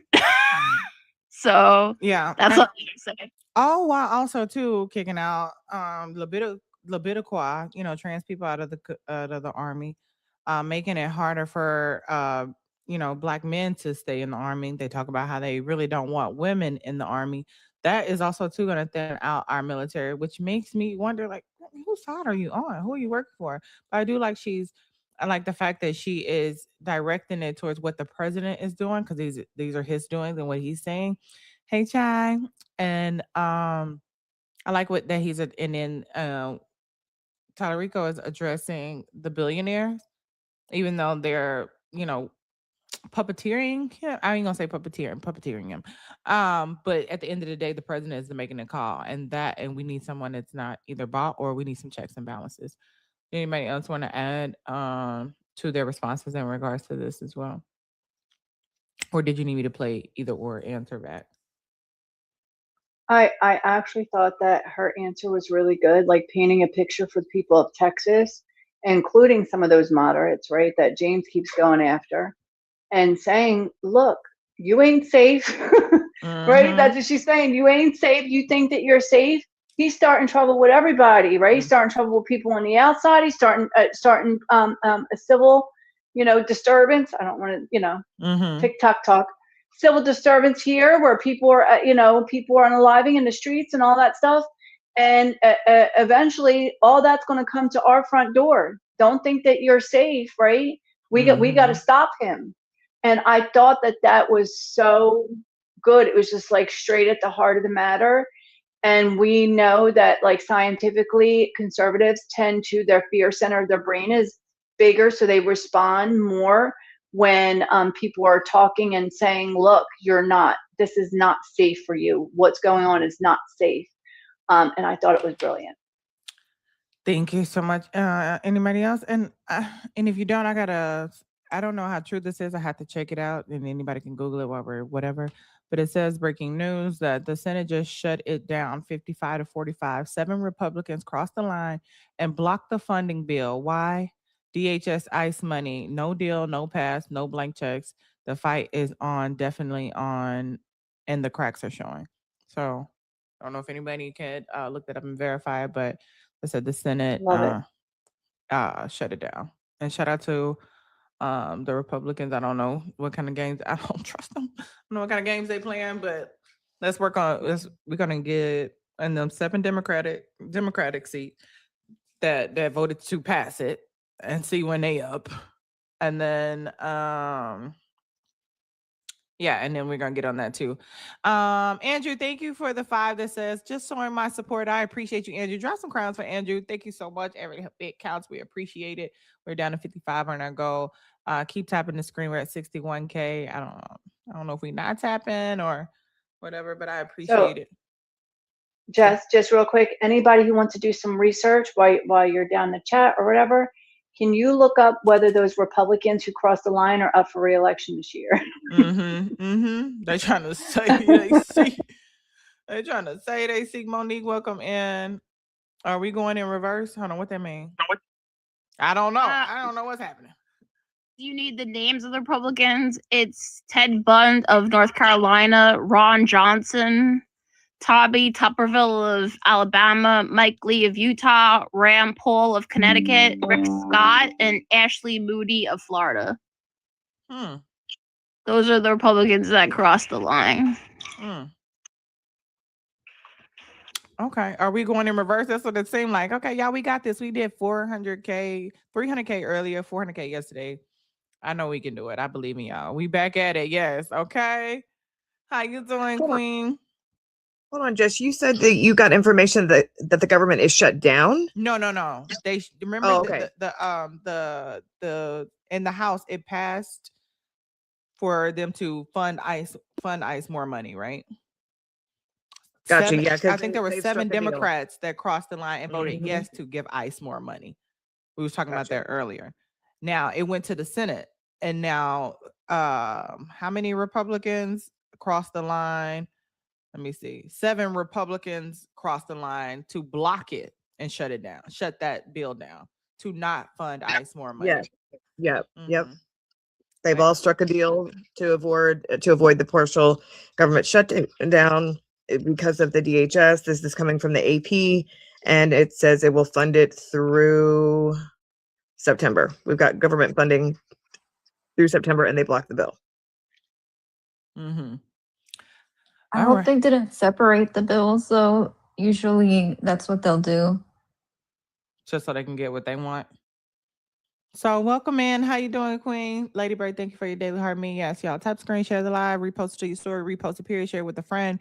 We're at 50 shares. We have 79 people in here. So if everybody could at least repost it and share it with one friend, especially if you know somebody in Texas, definitely do so. Thank you guys so much. We're gonna go on to go ahead. So sorry, babe. No. So yeah, it says that that's what they did. Trump and Schumer says reached a government funding deal, sacrificing DHS spending. So they had a 6-bill package, and they stripped the DHS funding from the package and voted on DHS funding separately. And so the DHS funding is what didn't pass, which covers like Homeland Security, ICE, everything that's underneath Homeland Security. So they actually did strip that from the rest of the government funding bill. And that's what didn't pass. So it looks like the rest of the government's going to stay open. But I just want to just a caveat, because the big beautiful bill already funded ICE to the tune of $75 billion, and they've only spent not even half of it yet. ICE will not shut down whether or not this extra funding bill gets passed or not. And in fact, why do they need more? Exactly, because Trump wants more, Kristi Noem wanted more, and now, like there's no, none of these Republicans have any stomach for giving them more money with what happened and what's been happening. And because it's no longer. Why do we think that the person with the bankruptcies is going to come in and spend the money efficiently? I just don't get it. And with all of the failing businesses, all of the bankruptcy, like, oh yeah, he's gonna come in and gonna spend the American money efficiently. Alrighty then, here we go. Girl, I'm still trying to figure out what they conserve in Amber. Okay, next question. Talarico, you've also criticized the current administration's military action in Venezuela. 30 seconds for the same question. I'm gonna let it play. Do you think the president needs question. congressional approval before taking military action against a foreign country? Absolutely. We have to confront me this go grab new another one. American imperialism seeking to colonize Venezuela and Greenland. And I said in the beginning of this debate that I don't see politics as left versus right. I see it as top versus bottom.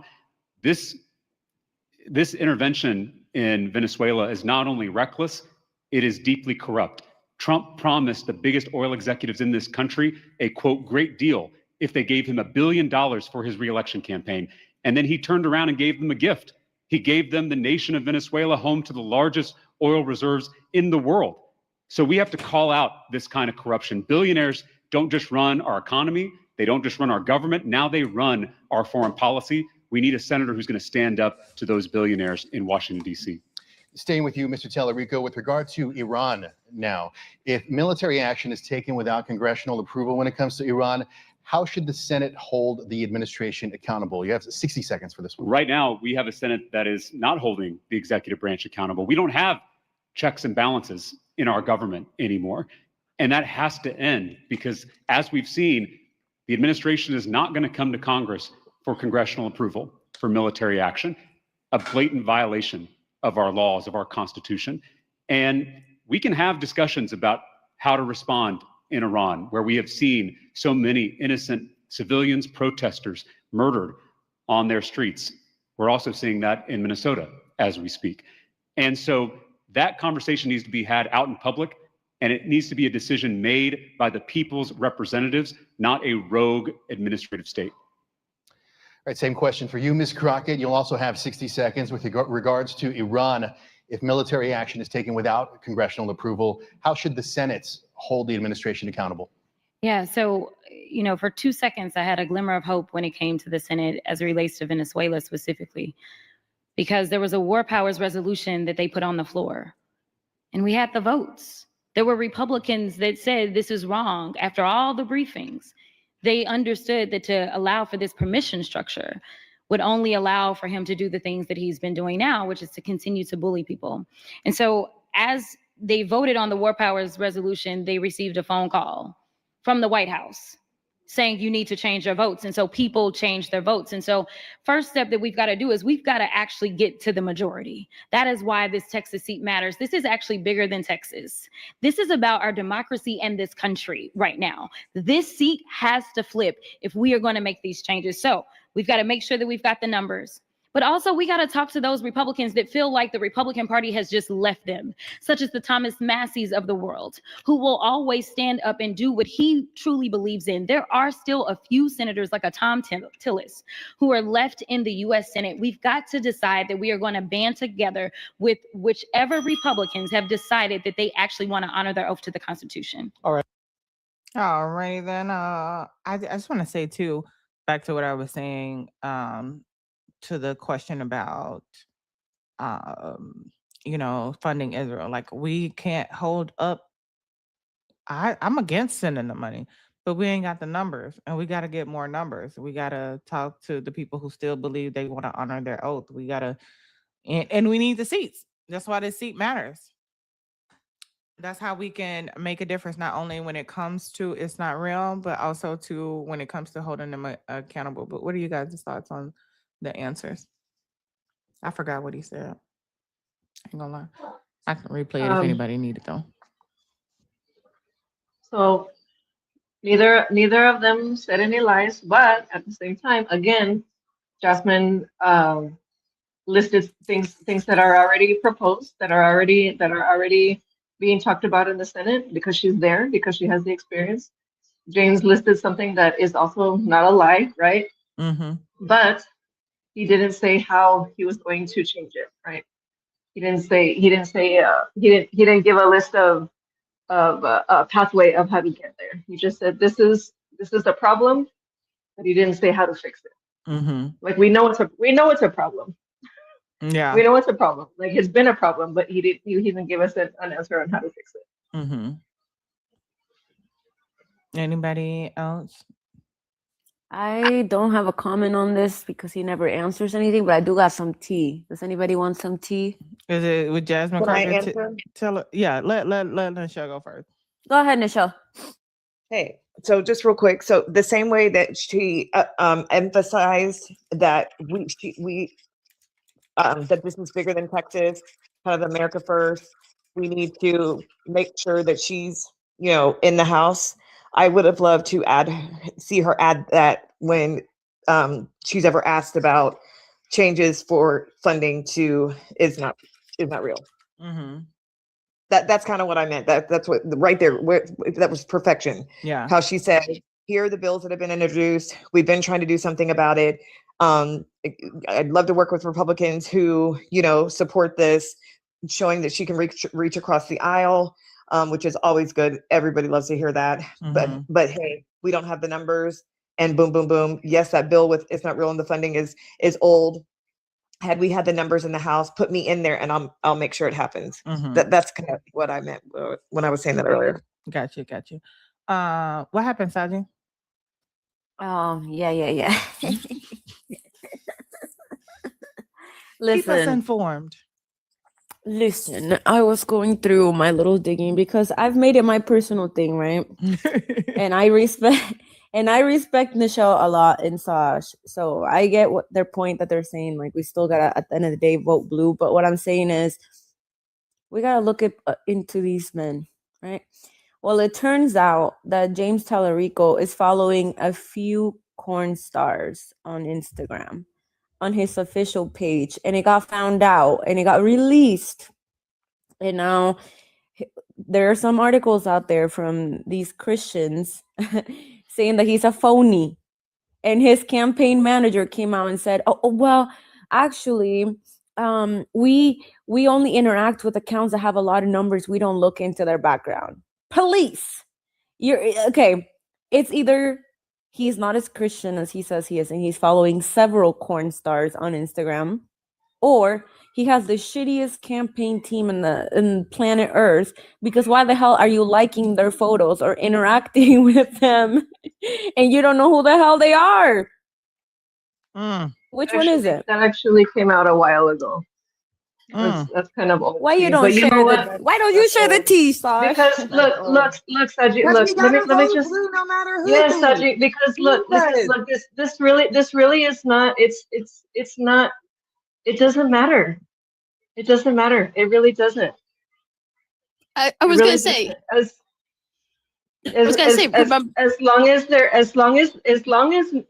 as nobody's underage or not of consenting age, this is really not. It's not conducive.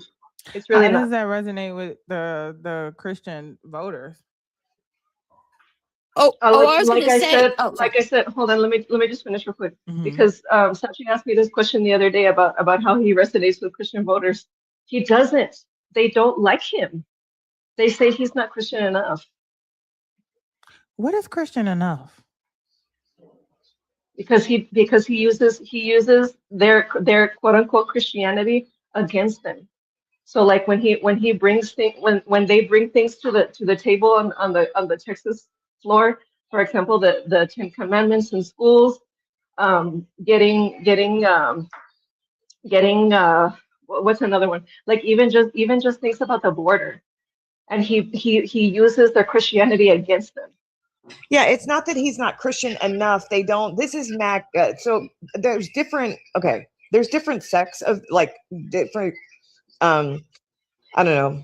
I don't know how you want to say it, but it's not that he's not Christian enough. Just it's the fact that he's going up to MAGA and holding a mirror up to their face and saying everything that you claim is Christian, you know, and all these policies is a bold-faced lie.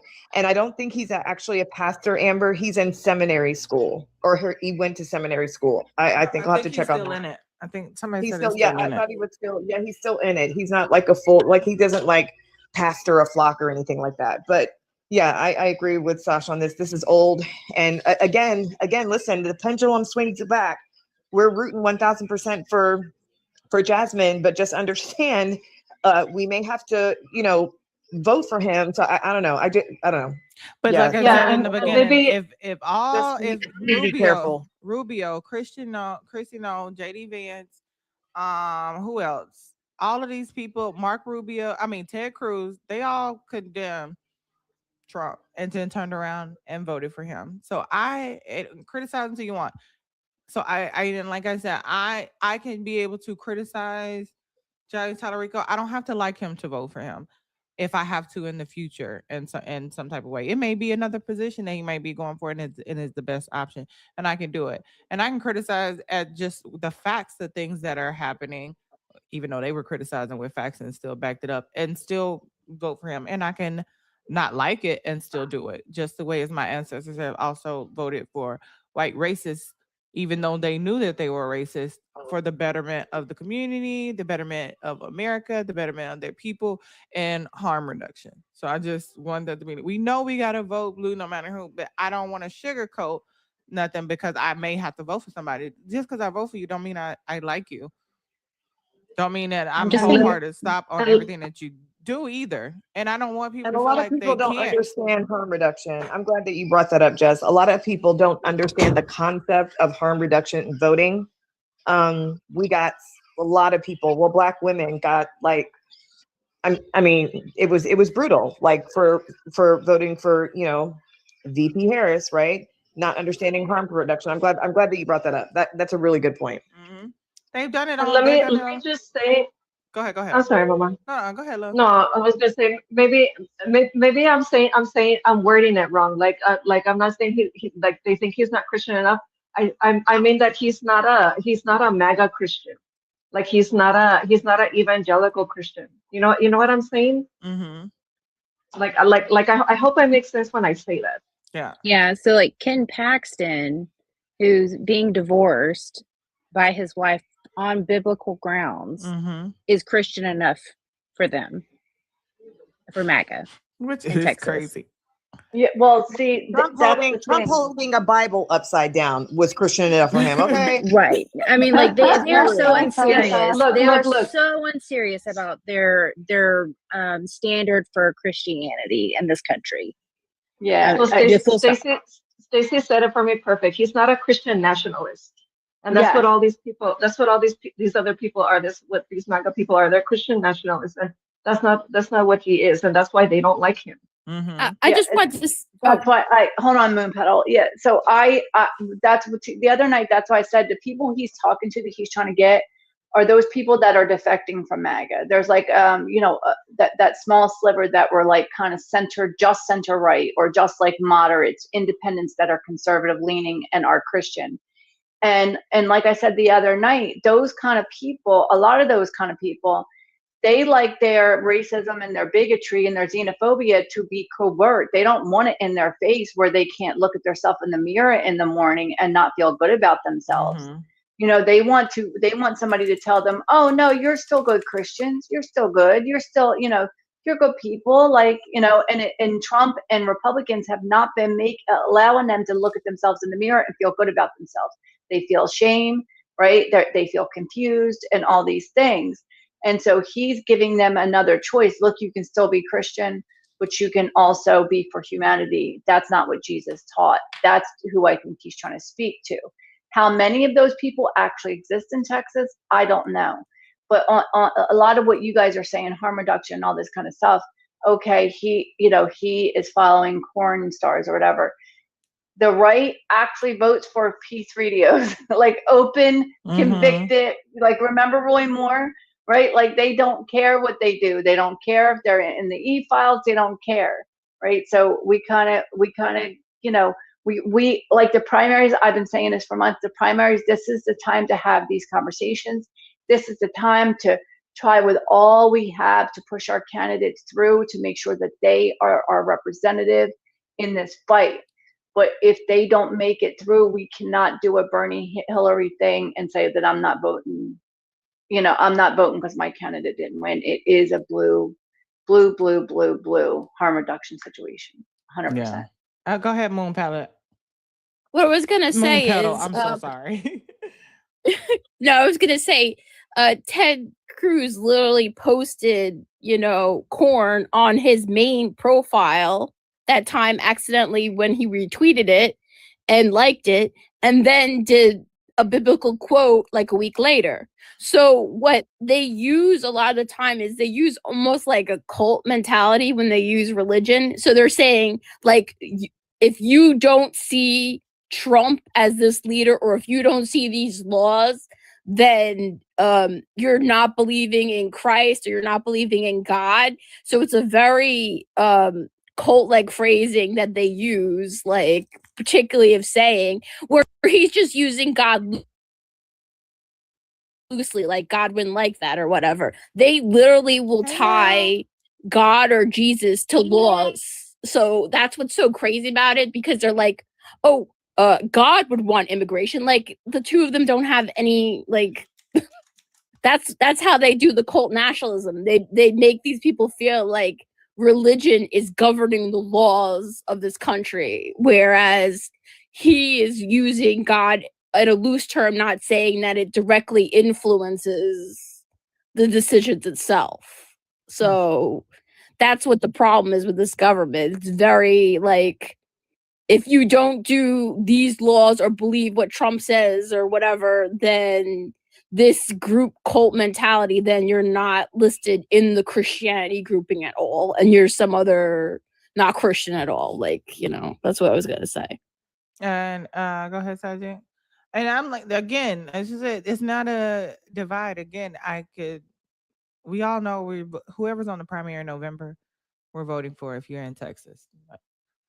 Regardless, whoever's on the primary in Texas, you voted for.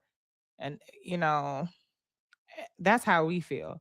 I know a lot of people, as soon as they see it's black, all of a sudden they find hard lines to draw.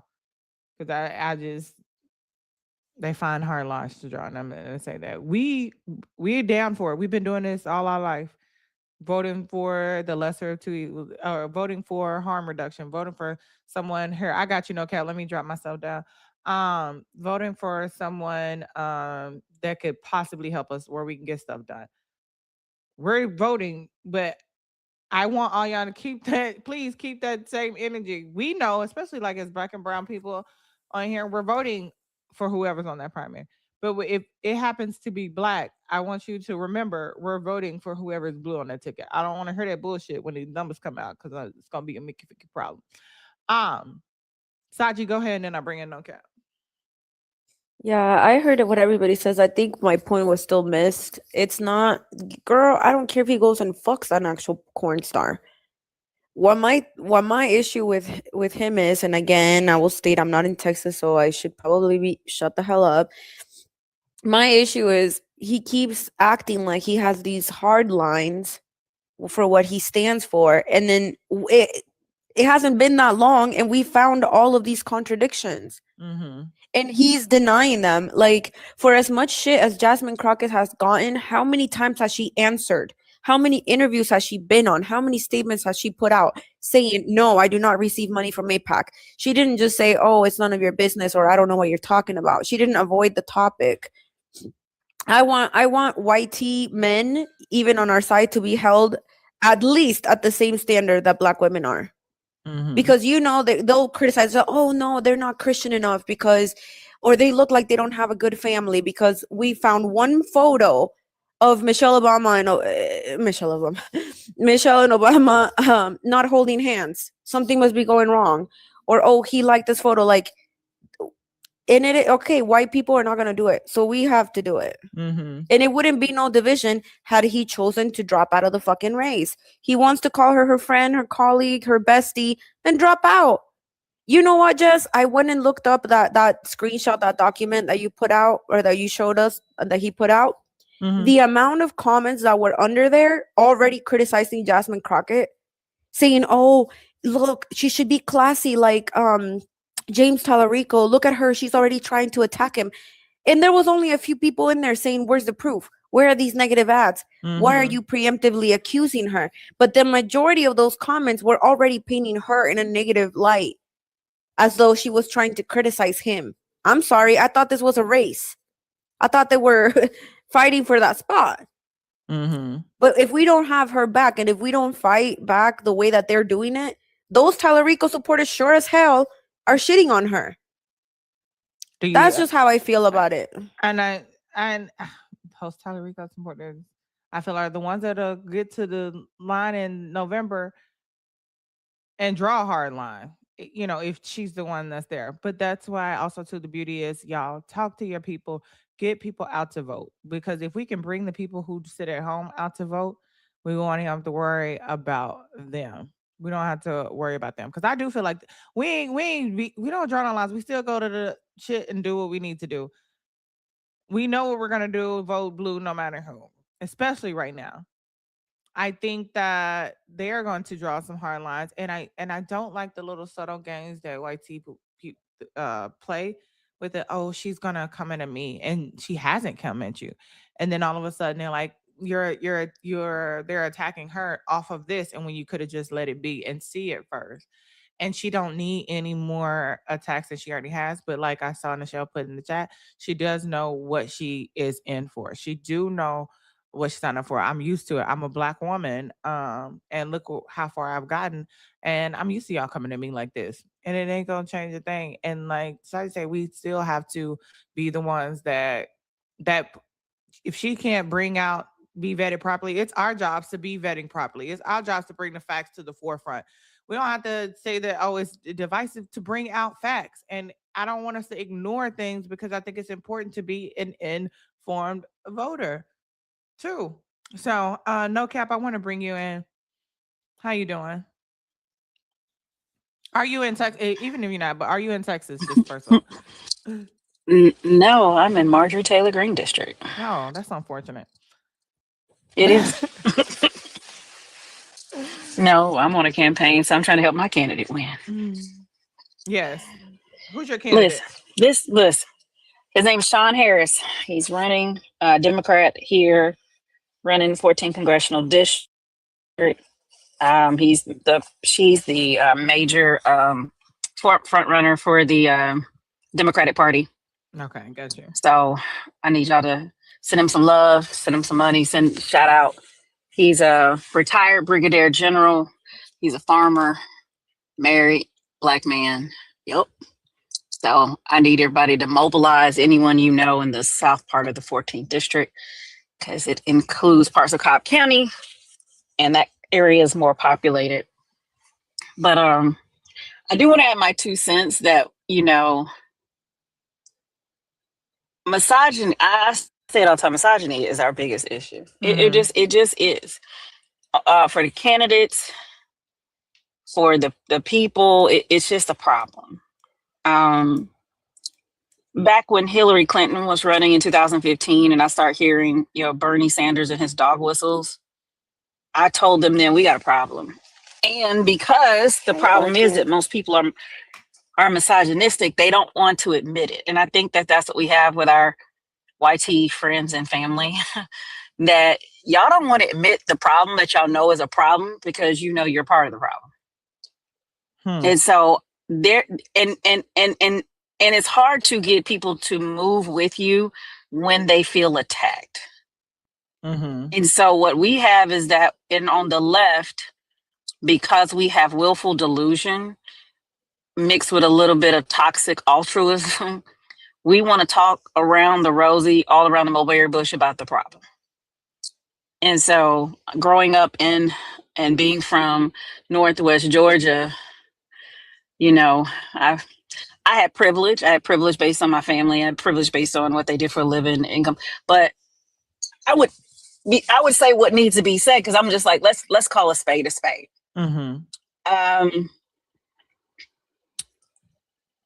You have an intersectionality of misogyny and racism, and when you're a black woman, you are doubly marginalized. Being black with boobies is a problem, because because every other group gets to co-opt for white male supremacy and some portion of their identity. If you're a white woman, you get the whiteness. If you're a black man, you get the manness. And so at some point they're always at heads with each other. And so what happens is, I know I don't want to be offensive to anyone here, because I'll shout out to all the beautiful people here, and the black, brown, and white, everybody here. But black women live in reality. We don't live in delusion. We're not allowed to. We're forced to literally, like baby in the corner. We live in reality. Black women are the adults of America, because we look at everybody else's nonsensory that led us to here and be like, bruh. I told you, that's all I got for this year. It's just like, bruh. I mean, there are not enough words, and there's too many words to describe when you're having a conversation. And if this is about qualifications, the 2 most qualified people to be president of the United States lost to the most unqualified person.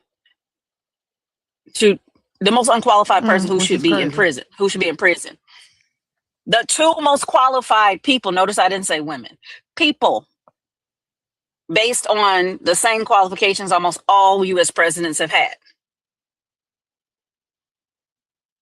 So when we keep talking about this meritocracy, YT people, y'all are full of it. Because you put yourself, you're not really talking about a meritocracy. Because there would be no way Donald Trump would be the president of the United States if we were literally in a meritocracy. Ain't no way. So ain't no way. right? There is no way. So I've learned because being 14th district is a very interesting place. It's the city of Rome is definitely different than the county. My white tea friends looking at people in the county like, what is wrong with y'all? Because Marjorie Taylor Greene loses in the county seat every year. Even the Republicans don't vote for her.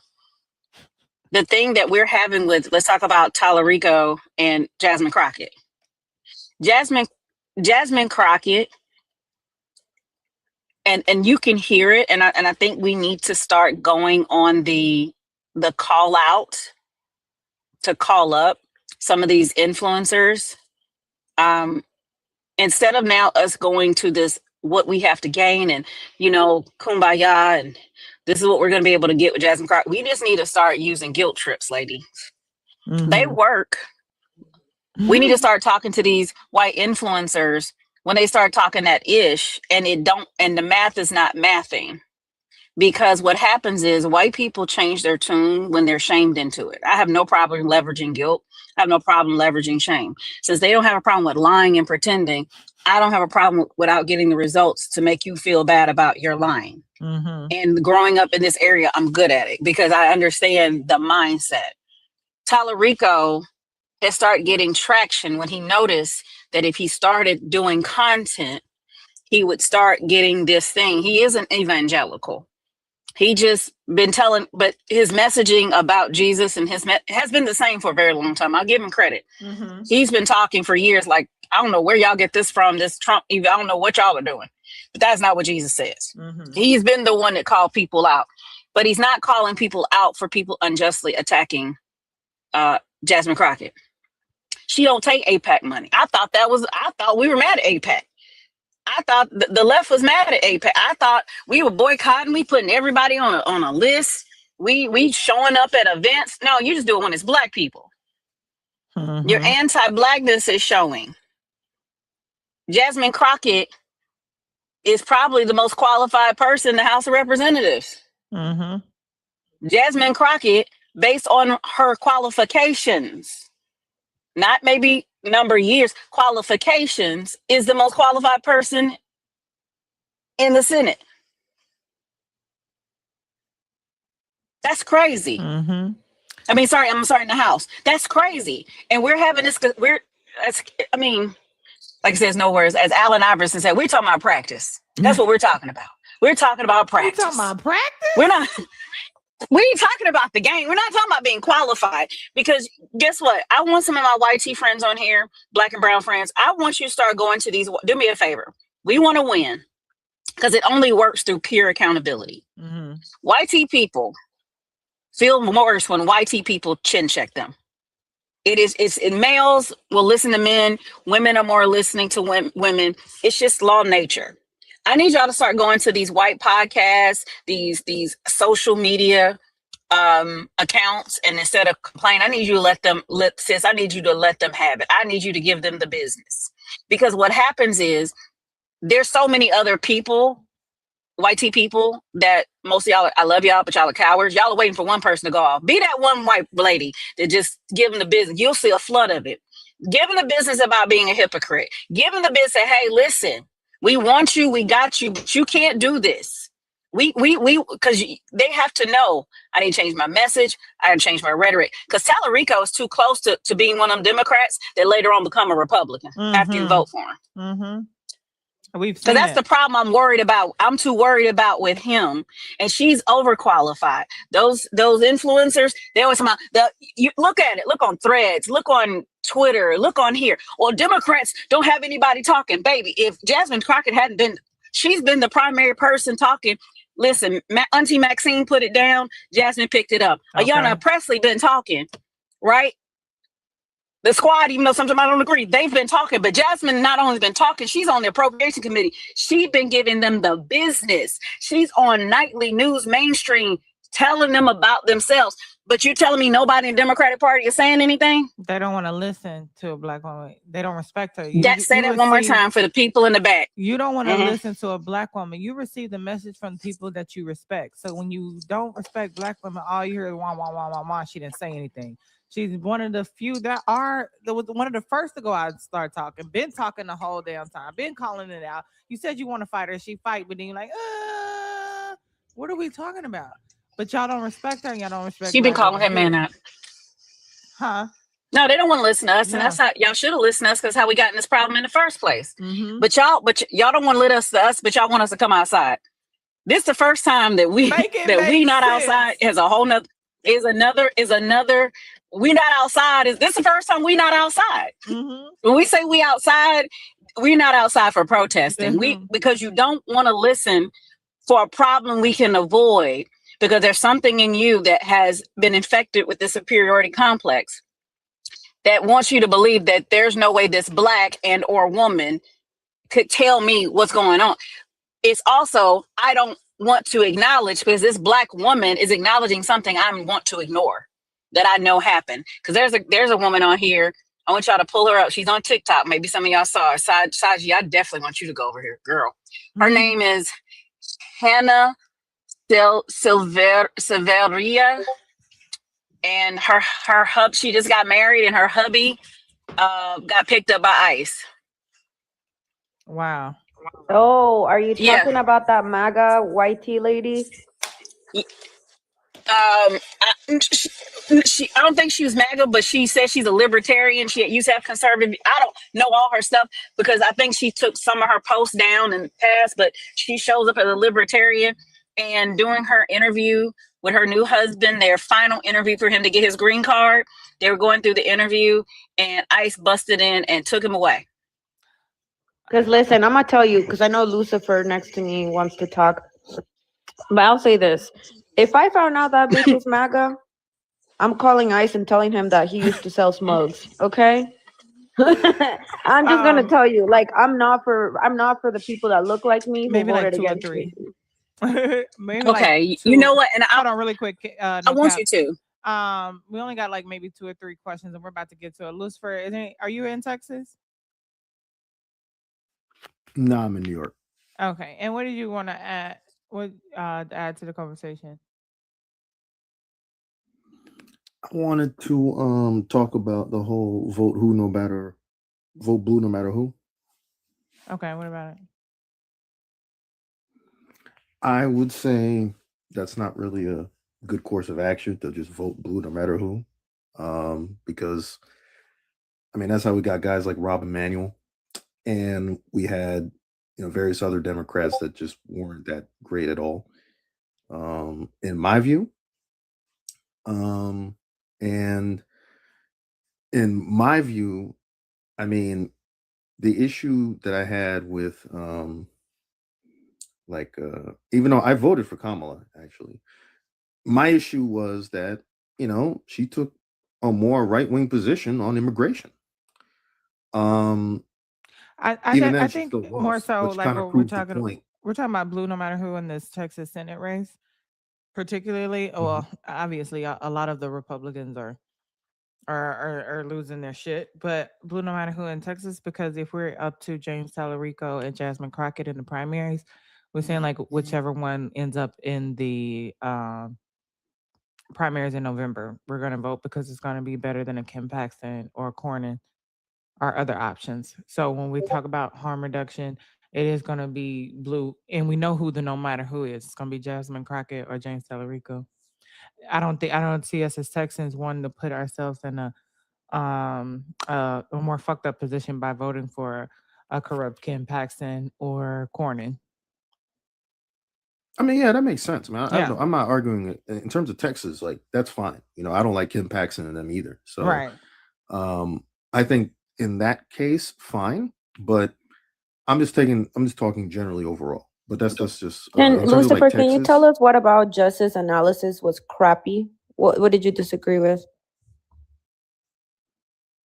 that was a follower of mine. I didn't say Yeah, anything and you about it. replied exactly. So you agreed with him saying that she had a crappy analysis. I was kind of really looking forward to your analysis. I didn't hear anything My that analysis, spectacular. But what did you disagree with her exactly? specifically, it was on primarily on just the overall concept of just voting blue no matter who in general. So is it Overall. better then to vote for Republicans and let Republicans take the majority in like state legislatures, Congress, Senate? No, but my point in what I'm saying is that the Democratic Party also upholds these same systems. So they just do it differently, but they uphold the systems just fairly differently from each other. Okay, I need to interject. Okay, let me interject because that's a whole lie. I'm gonna go ahead and tell you that's a whole lie. And the reason why I know it's a whole lie because this is toxic altruism that I'm talking about. We're not dealing in reality. We're talking about practice. We're not dealing in reality where these motherfuckers lie. They take stuff. You're not interested in harm reduction. You're wanting to hold people to a standard and then lie on Vice President Harris. Because the fact is that making sure people have a pathway to citizenship, because I'm sorry, if you come here and you're undocumented, there is a process to go through. And it's a very liberal one that is actually still on ICE's website. It's been there forever. It's been there for at least 20 years. And it allows people to stay in the country for almost a year before they even have to let you know that they're here. Then you go through a process. But it's because of Republicans who make it difficult through voting because we are so toxically altruistic.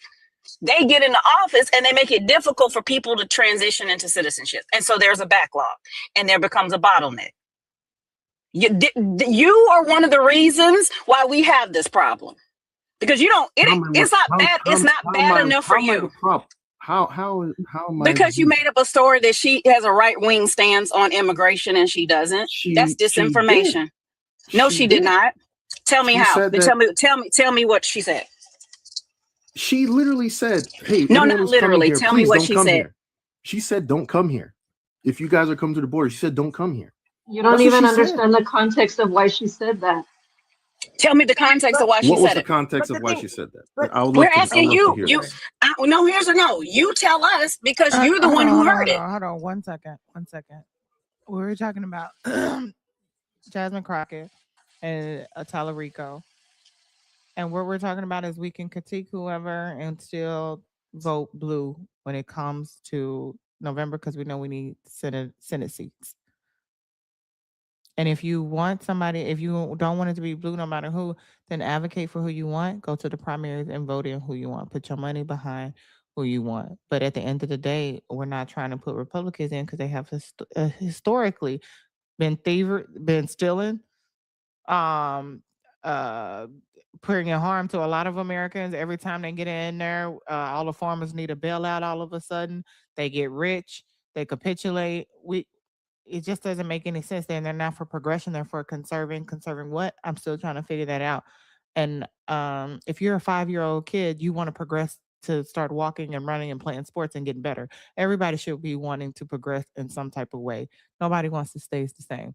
So I just want to say that we're sticking to the James Talarico and Jasmine Crockett. Is there something you want to add to that particularly?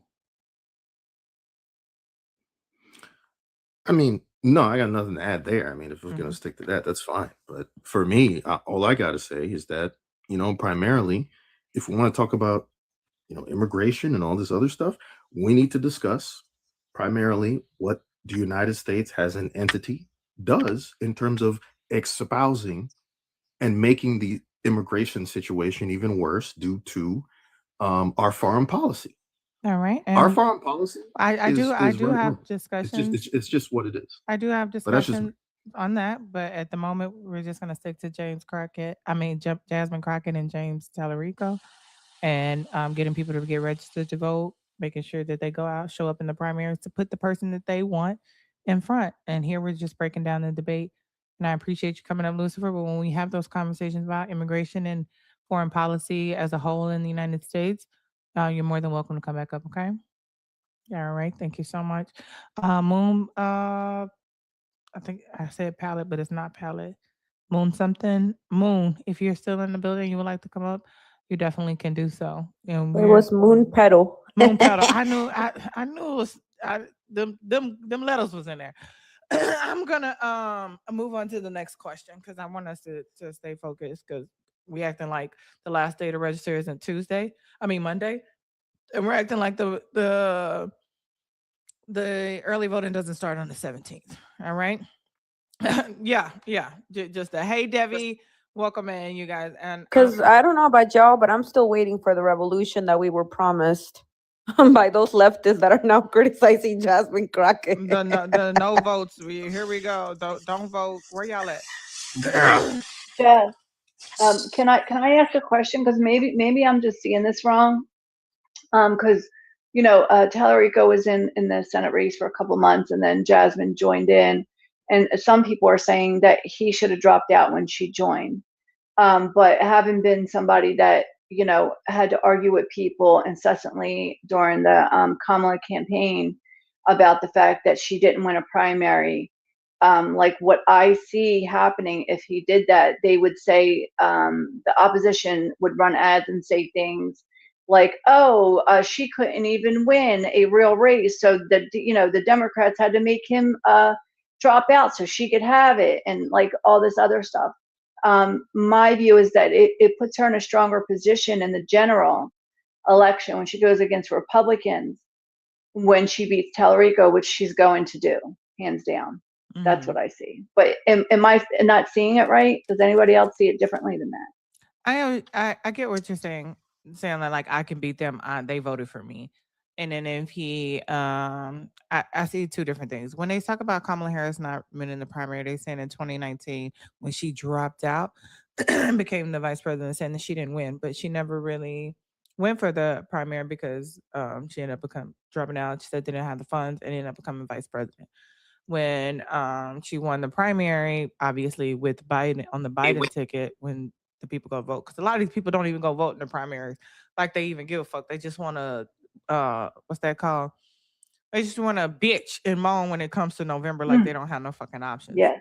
That's what I will say. And now she did present her numbers to them because at the end of the day, we're in a position where we talk about not being divided. And Colin Allred was in the race. And if I'm not mistaken, anybody on here, Michelle, you probably know Sash, Angel, who was leading with Colin Allred and James Talarico. He was actually leading.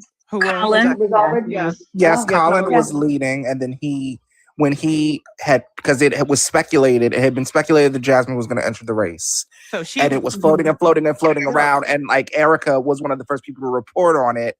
Actually, that Jasmine was going to throw her hat in the ring, and literally, like maybe a few days later, Jasmine entered the ring. Colin did a thing, and he said, "Hey, even though I have the numbers, guess what I'm doing? I'm dropping out." Like a real nigga. It was that simple. Like a real nigga. It was that simple. So she presented, and we brought it up the other day, and I probably did. She talked about it on The View that when she entered, she showed her numbers to both of the candidates and said, like, look, I have the numbers. The people are with me. I can win this. Colin Allred saw it and said, oh, you really can. I don't want it to be divided. I think you're the best person for this position. I'm going to step down, even though I'm winning, and throw my support behind you. The other candidate that she showed her numbers to said, oh, those are cute. I'm going to keep going. And we talk about not being divided. That's a perfect time to not, say, hey, we're going to throw all of our support behind you if we think you're the best for this position. You're the best to represent Texas or in the Senate. You're qualified. You're already in the Judiciary Committee and I forgot the other name of the other committee that she's in, and already doing your big one. People know you. You can get people out to vote. Yes, we would throw our support behind you. But instead, you said, no, I think I'm the best to represent Texas. And if you think you really can win, I'm going to go up against you. And I think also, too, when we talk about Texas being the minority full of Black and brown people, if we all came out to vote, we would run it. If all the Black people who are registered come out to vote, we would represent 25%. That's half right there. We could make a difference in voting for Jasmine Crockett. And I do think we need more representation, as we have, Greg Abbott, white, Ted Cruz want to be white, and all these other people. And I think we do need more representation in people of color. But I guess he said, no, we don't. We need another white man. That's what we need, and a real Christian, allegedly. And so And by the way, he's not the only one. I know people are like, oh, Talarico should have dropped out. Ahmed Hassan is also running. And there's, I think 12, maybe 10, 9, 12. Holy shit. Yeah, there's 9 or 12 contenders. It's not, I mean, we're talking about Cornyn and Paxton, but when I looked it up, I think there's at minimum almost 8 people. And mind y'all, I'm paraphrasing. I'm an ad libber. Oh yeah. Okay, Yeah, of course. Because I know that's not exactly what he said, Stacey. That's not what he said. I'm paraphrasing. He said, I'm not saying he said she said that she showed her numbers, and here we are where we are today. But Colin already. It's the problem. It's the problem with all of them. It's the problem with all of them. You literally know, and this is the problem I have, that because the average person is not heavily, I'm heavily involved in politics. I say this a lot. The only silver lining about, Chief Mandarin, Agent Orange, is that now people are now doing more research about how politics works than they should have been doing for the past 30 years. So now, people want to argue and debate, be right. When you're not the top dog, you're splitting the vote. Mm-hmm. You're being an outlier. You're being an antagonist. You're raising your profile so now you can benefit financially later. Mm-hmm. We know that when we work on campaigns. I'm on campaigns now. I'm on 3 or 4. You know that you're doing this. And oh, by the way, don't think that candidates who are the front runner don't coordinate with the other candidates that don't have a chance, so they can split the numbers so the other candidate may not get the primary. I need y'all to know that. People coordinate other people to jump in. So if that person or another person takes away enough primary votes from another candidate, the other one can edge out. So I want y'all to know that these things are coordinated and called, and because those other ones know they don't have a chance. They absolutely know they don't have a chance. So here's the thing. Why would you be wasting donors' money when we need as much concentrated money to go to ads? Why would you be wasting time with people, volunteers? Because it's the principle of the thing. They're not really interested in winning Texas. They just want a certain person to win. They just want to be right. And they do it everywhere. I got to say, it's called backroom dealings. Mm-hmm. Right. And I'm in a lot of them. And the thing is, I know it happens. And that's why you're going to do it. You have a primary. Here's the thing. If it's close enough, which is why he's not going to back down, then we go to a runoff. What do we learn about runoffs? Most people do not vote. Most Democrats don't vote in runoffs. Most Black Democrats don't run in runoffs. So what he is betting on is Black and brown people not showing up. He knows Jasmine. Jasmine had the highest profile. Jasmine had the most experience. State legislator, United States congressman, all the things, the profile, she built it up to this point. She didn't have to run for Senate. She is on the appropriation committee. She's on the committee that keeps these folks in check. But Colin, when you saw what Colin did, that's how you coordinate. You're supposed to coordinate. That's how the big dogs coordinate in the party. But he didn't do that. Her seat was gerrymandered. Whose seat was gerrymandered on the show? Yeah, it was. Jasmine It was. Crockett. Oh yeah. But she could. Yeah, but I'm so confused. So is your premise that Talarico is purposely running to split the vote? No, I think that the other people are purposely running to. I think the other ones are purposely running to split the vote. Who? Yeah. On the everybody Democrat else. side? There's like yes. The smaller people. Yeah. That's what. Yes. Anyone who has actually run for office, no, you don't keep running when you know you can't win and you're gonna run out of money. You're splitting the vote. You know that's what you're doing. I know everybody here wants to believe the altruism, but when you run a campaign, your managers tell you, that's what you're doing. So what do the other Right. candidates do. You call the other candidates and you start asking for their support.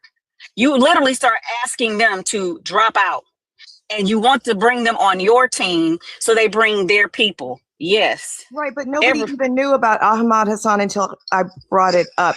So I think in this, But I think- no. Whether I I think- knew it or hold on. not, the I other know, candidates know. Let me finish.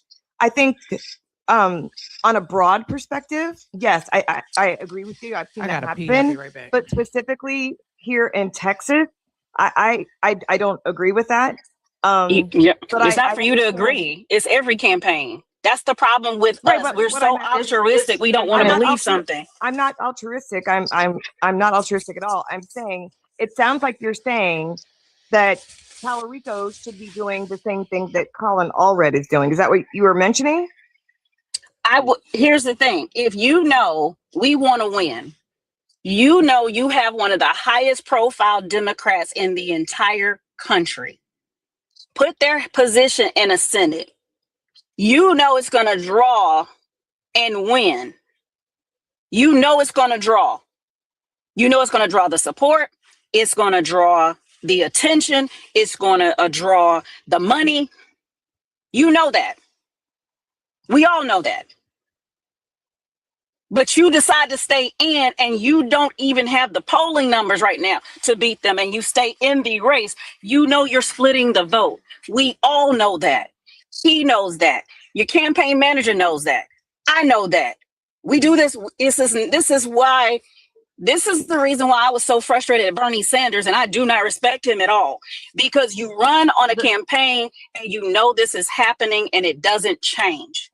The smaller people stay in because they want a position on whoever wins. They either want a position on your campaign, they want a position if you win, they want a position on your stuff. I'm not disagreeing with you. I asked those specifically.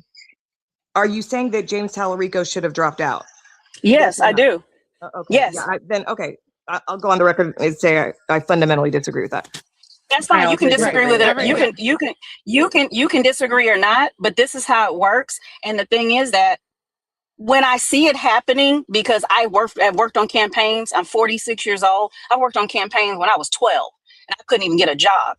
It is always that way. I got you, Sasha. And they know the numbers. I'll give you some. I'm going to catch flack on this. I am going to catch hell. No, don't catch flack. I know I'm about to catch. Hold on, no, I'm gonna catch. I'm gonna catch. Let me catch flack. No, don't catch it. Don't catch it. Hold on. Okay. Don't catch it. Yeah. Go ahead. Amber, Sash. I mean, we live in Texas. Like, I don't know. I fundamentally disagree. Hold on. And we all have an opinion, and everybody can have their own opinion, and I think that's perfectly fine. And it's okay to agree. It's okay to disagree, and we can all agree to disagree. And it's okay to have what you want. I mean, what you think should have happened. And I think that's totally fine. But Sasha had her hand up. I wanted her to go, and then I want to get into the next question, of course, so we can get back on it. Go ahead, Sash. Yeah, no cap. I completely hear and I agree with what you're saying on more like on a national. Espérate, mi amor. I agree with what you're saying more like on a national election. But here in Texas, let me just tell you, because we have such bad voter apathy, like we only hear and see like the big names, right? That's one of our biggest problems. We only hear and see big names. If we don't recognize them like within 3 to 5 seconds, we don't care about them. Like, and that's one of our biggest problems here. And so if we don't see James Talarico and Jasmine Crockett's names on the ballot, and then if we see those two names, and then we see like maybe 10 or 12 other names, if we don't see them, or I'm sorry, if we don't recognize them, we're not voting for them. Like, we're just not. And then that's if people even go into the polls, because people don't vote here. So like, I see what you're saying, and I understand, like, you know, they're trying to take the voters away, but I'll tell you right now that people are just not gonna go and vote for those people because they don't recognize them. They've never heard the names. They don't know who they are. They're only gonna go and vote for the people of the names that they recognize. I'm gonna do a quick commercial break. Shout out to Texas Butterfly. Thank you for the The tenant said, Texas lieutenant governor shapes daily life in Texas. Daily life, Texas is different. Thank you so much, Texas Butterfly. I appreciate you. Drop some crowns for Texas Butterfly. I'm gonna do a quick commercial break. You guys, please tap the screen, share the live, repost it to your story, and W to yourself. Drop some crowns for yourself. We got to 100K. Let's work our way up to 200K as well. We got 4 more hard hands and our current daily gift goal. We got 55 left. No. We got 45 left in our daily goal. So thank you guys so much for all your love and support. I appreciate it. And I'm gonna get into the next question and we'll break down the next question. And I'll start with Stacy because she just got up here.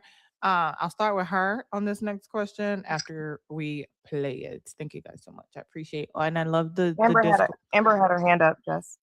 Oh, I'm so bad. My bad. Amber. Oh, Amber, go ahead. My bad. Hi. So And for Lisa, but I'm gonna Texas get to y'all specific, after the question.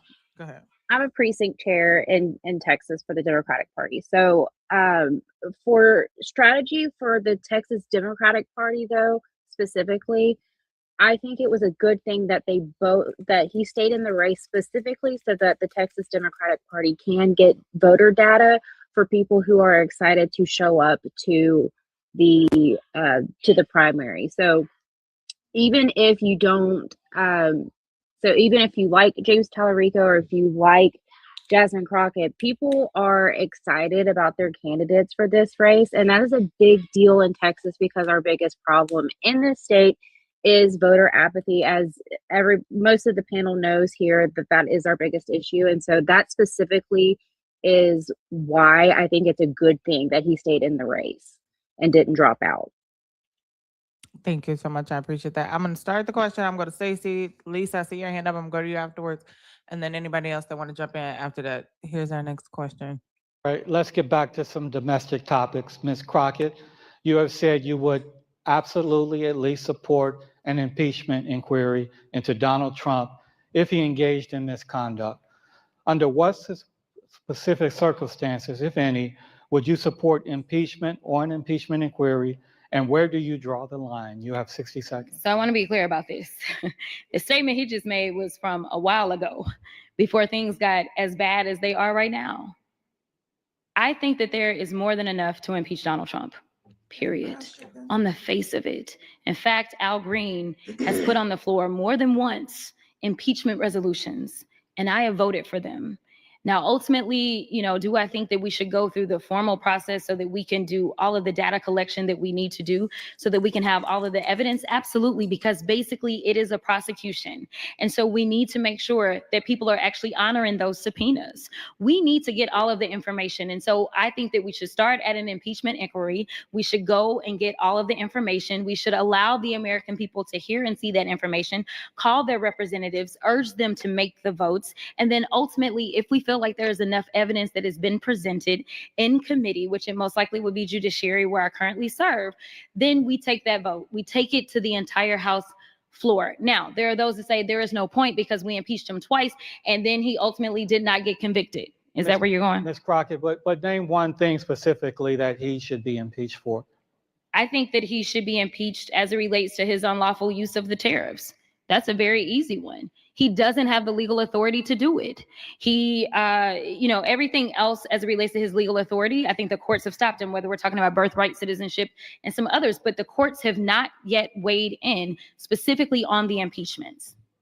The tariffs. All right. Mr. Talarico, while you have been critical of Donald Trump, you have not publicly called for impeachment. If elected to the Senate, under what specific circumstances, if any, would you support impeachment or an impeachment inquiry?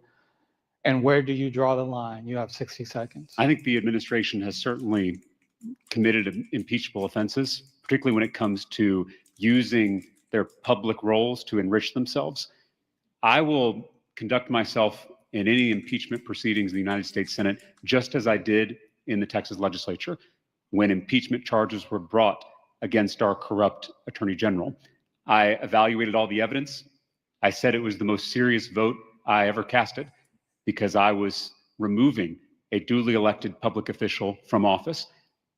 The person who I voted to impeach is now running for this Senate seat on the other side of the aisle. And it should underscore the importance of stopping a Senator Ken Paxton, maybe the most corrupt politician in America. And that's saying something. So to answer your question, Gromer, people can look at how I conducted myself in those impeachment proceedings. I will pour through the evidence. I will treat it with the utmost seriousness, and I will vote my conscience, and I will do my duty. And I believe I heard you say something about enriching himself financially, but be specific. What's one thing you would vote to impeach? Gromer, I'm not going to articulate articles of impeachment here at a political debate, but if those charges are brought in the U.S. House and they come before the U.S. Senate, I will carefully evaluate them. I will weigh the evidence, and I will do my duty as a U.S. Senator. And I just want to say before we get started, I'm going to go with Stacey, then I'm going to go to Lisa, and then anybody want to jump in after that. I think that he talked about bringing the article of impeachment to it, and I think I don't know. He's like, I wouldn't bring it, but I'll weigh in on it, and I'll see, and I'll make the best decision and see if it's right. I don't know, and I don't agree with. I'm not going to lay out the articles of impeachment on a political debate, even though we're talking politics. And I love the fact that you'll see later on that she comes back and answer his question for him. If you want to go for the billionaire and talk about enriching himself, he's enriched himself to a tune of, I know how much he's enriched himself to a tune of $1.4 billion. And I'm going to use this particular article that he is violating to impeach him on that as well, because it's obviously a number of things that she can compete on. Impeach him on, and drop some crowns for all the love, people showing love to the panel as well. Thank y'all so much. Go ahead, Stacey.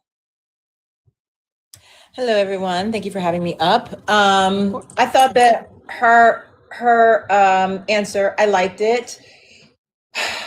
You know, I am always, when it comes to impeachment, I don't like to waste political currency, and doing it, filing articles of impeachment before we have the ability to have him removed in the Senate with the votes, I think is a waste of political currency. I think it's kind of grandstandy. And I think there are some people out there that are saying, do it so that the people can see that you're doing something.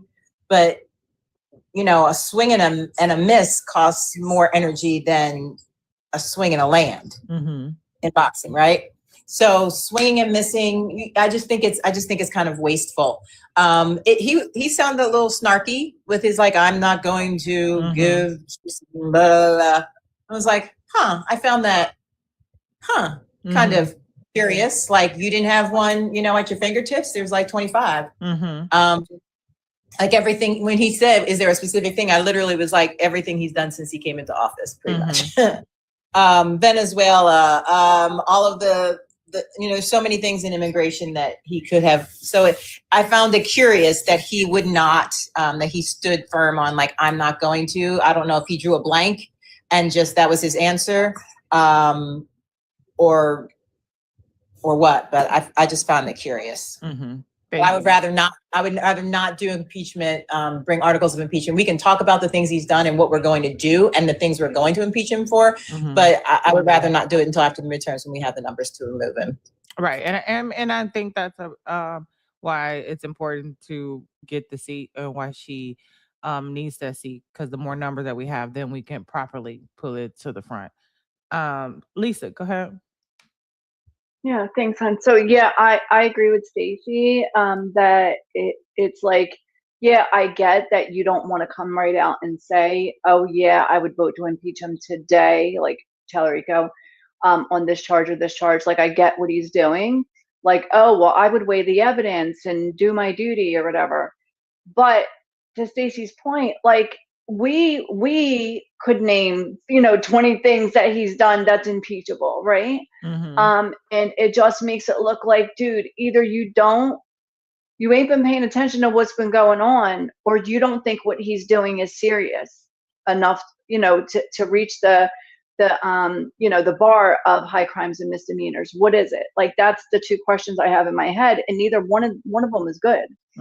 I just wanted to, like, add to the, you know, the dropout thing. I was asking it as a question, like I said, right? A little bit traumatized, PTSD, Like I said, I don't know how many times I argue with people last year when they said, "Oh, she was Kamala was anointed or whatever." And so, I would love to, like you and Stacey were talking about it earlier. Let's talk about all the things that Jasmine has done and did and all that stuff. And just with the dropping out thing, or like they should just run one candidate, the one that has the best name recognition, the one that's the strongest candidate, whatever. I think that we would run the risk of never getting any like real new blood in, like, because whoever was already there, or whoever, was already well known or maybe wealthier, would be the person who had the most name recognition, right? And who people knew the most. And right now we need progressive candidates. And that's why I think that Jasmine is so perfect, because she is the one with the most name recognition. And she is already a bona fide, genuine article when it comes to progressive, pro-working class, just like grassroots candidates. And she has the experience of somebody who's been there. So I don't think that you could find a more perfect candidate for the seat. I got you, No Cap. Give me 1 second. I just want to get somebody, a take from somebody that's in Texas real quick. Did any of you guys want to go in regards to the answer? And then if not, then I'll go to No Cap. Sasha, Angel, Michelle, Amber. Oh, no, just for the dropping out thing. I mean, I stand on what I said, and I agree with what Amber said in the chat. Like, Oh no, I'm talking about the question that the impeachment. question. that. Sorry, I thought you were talking to. Oh, sorry. No, I agree with what Stacey was saying. I don't know. I listen. He's been consistent. I will say that. About kind of the non-answer kind of, I can't speak on it now, but I will, I'll do my duty, that type of a thing.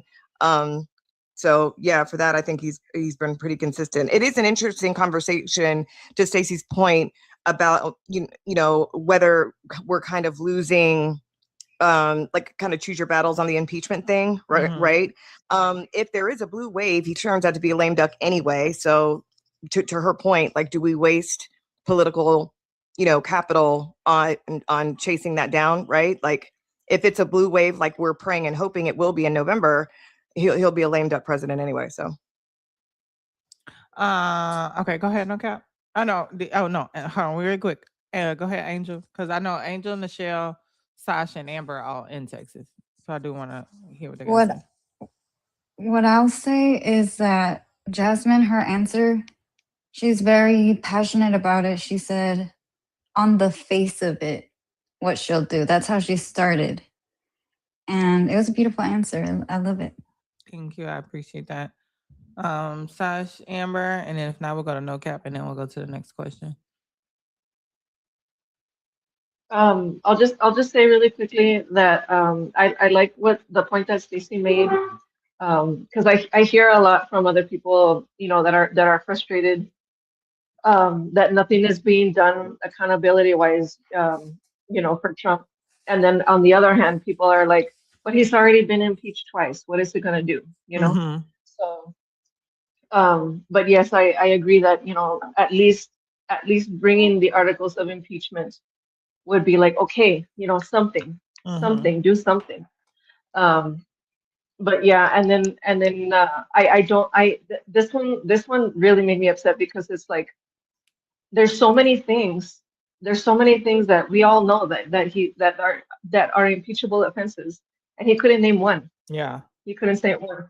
And then how Stacey was like, I don't know if maybe he had a like a brain fart or something, but to be stumped on this question is like, why would you get stumped on this question? And I also think, just saying, like, damn, I can't think of the article right now or something, but I'm just saying, like, I think it's a little, I ain't gonna say white. What?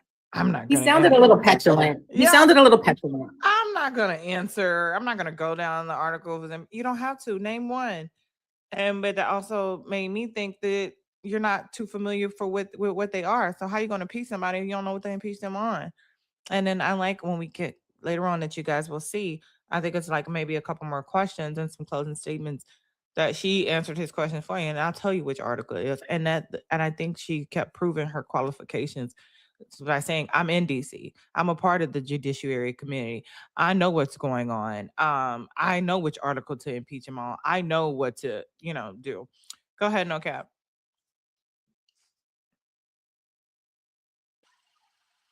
I'm gonna always probably start my I was hesitant to come back into politics because honestly, I told Saj the other day, at this point sometimes I don't even care no more because people don't want to listen.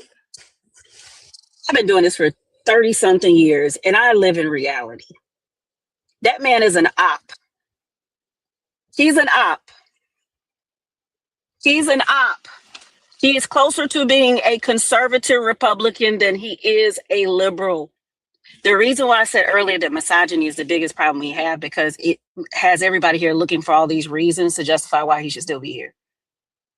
This man has a profile because for at least 3 years, he started doing content similar to Jasmine Crockett. You increase your profile. I want everybody to understand that voting is no longer really about qualifications because the masses of people no longer deem that to be important. We've seen this through the subsequent elections. It is a professional popularity contest.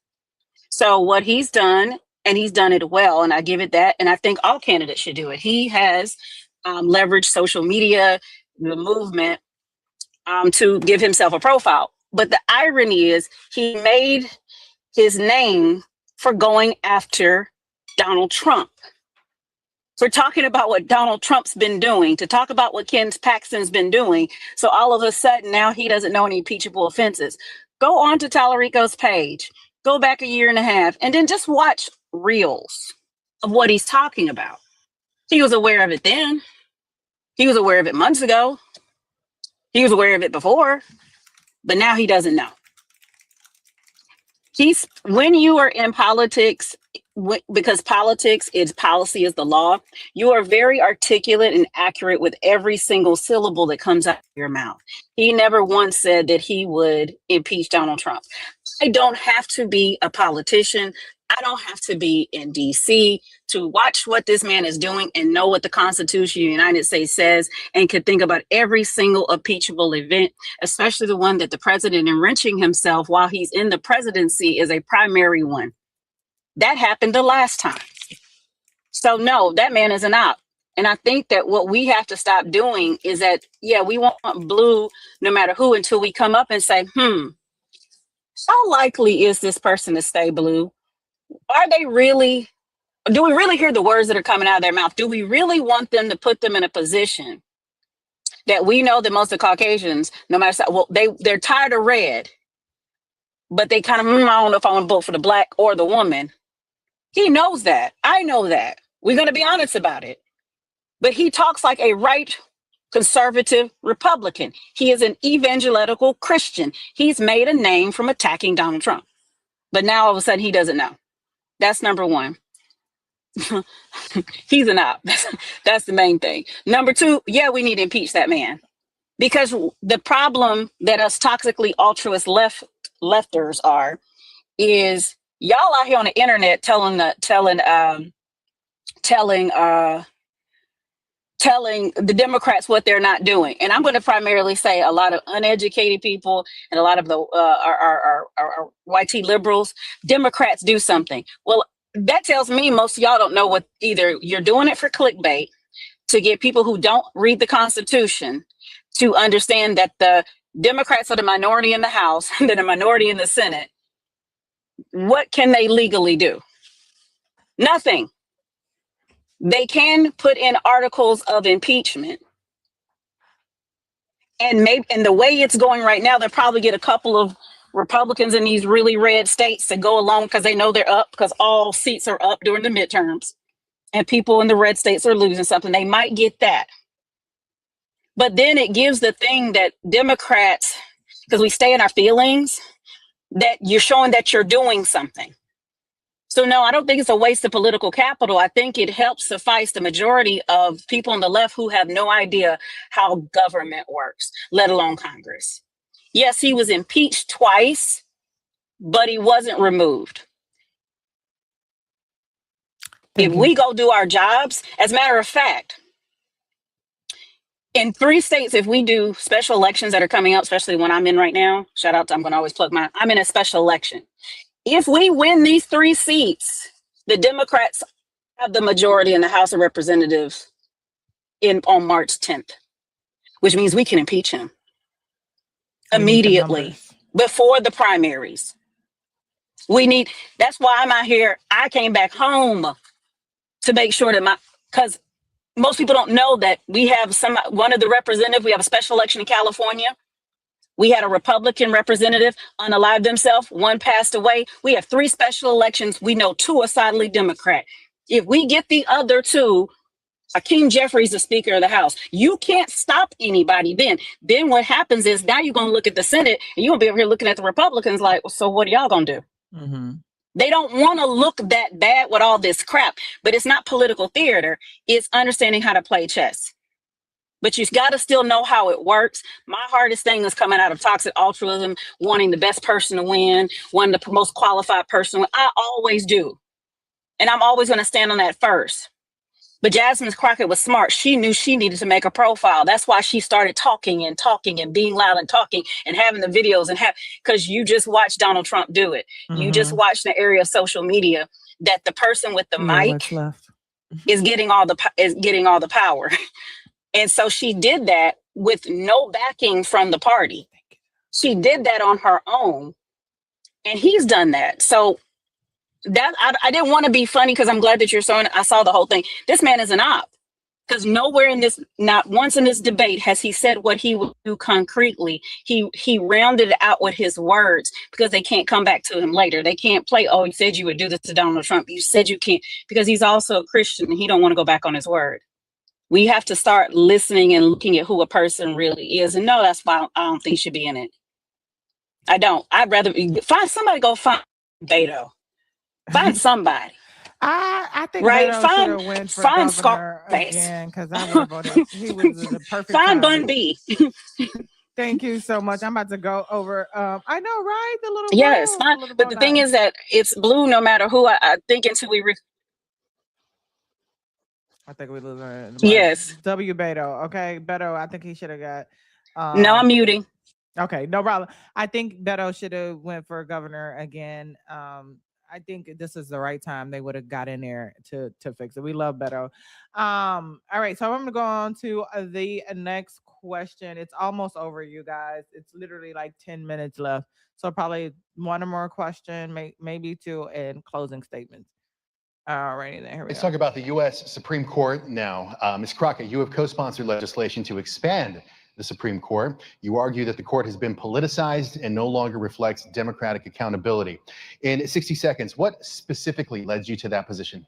Yeah, so there's a couple of things. Just to give a little bit of history on the expansion of the court has been expanded a total of 7 times in the history of this country. The last time that this court was expanded was 150 years ago.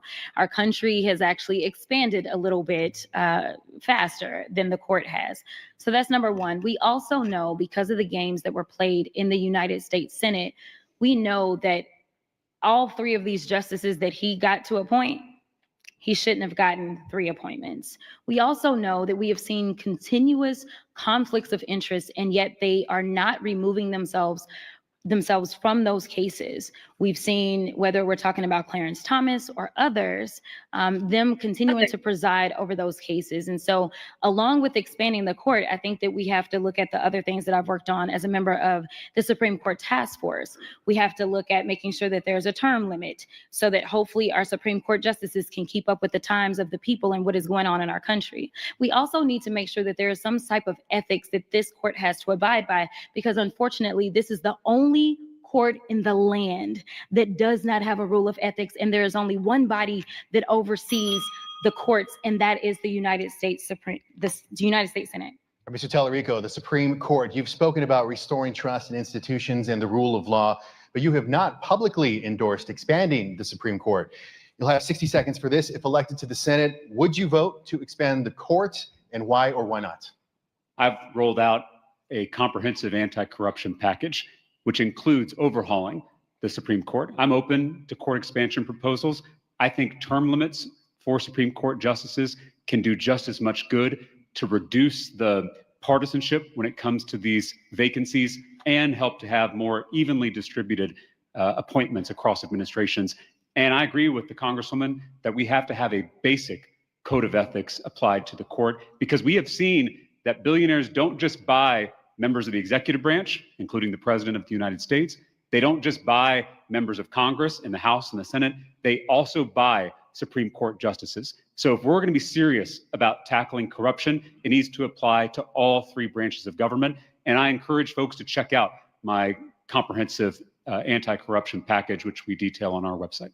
And just to be clear, you said that you're open to expanding the court, but you're not committing to voting yes on expanding? It depends on the proposal. I think what people know, based on my time in the legislature, is I'm a policy wonk. And I know in these kind of back and forth with media, they want a yes or no answer. It depends on what's in the bill. But I'm very open to court expansion proposals. I don't know why. And this is not true. This is speculation. And I feel like, just like, anyways, I don't even gonna say that. Anyways, anybody want to go first on that? What are your thoughts on expanding the court? Their answers on expanding the court. Yeah, I heard lettuce, tomatoes, eggs, And bacon. and broccoli. Okay. Yeah. It was a bunch of word salad. Also, it's funny that he said that the billionaires are out there to corrupt the government, including the president. Again, and I'm gonna keep sounding like a broken record. The president, one of the president's sponsor, was also his motherfucking sponsor. Miriam Adelson was both Trump's and Talarico's sponsor. So what the hell are you talking about? He said he don't know her, never met her, don't know who she is, but it sounds like they got a lot of policies. I mean, it sounds like they don't agree on a lot of things, but they agree on the casino. Just like Donald Trump said, I don't know nothing about Project 2025, but it's some good things in there. You know? So he said he don't know her. But anybody And else? he once again, when he was asked about impeaching DJT, he said, I would have to look at the papers and see what it says. So he's not even, why hasn't he looked at them? Or just say, Like, why hasn't if it he? looks right, or I'm with that. If it looks right, I'm with expanding it. I don't know if she said it in this question, maybe the next one she talked about like not expanding it while he's in office, but definitely expanding it so it could be more balanced.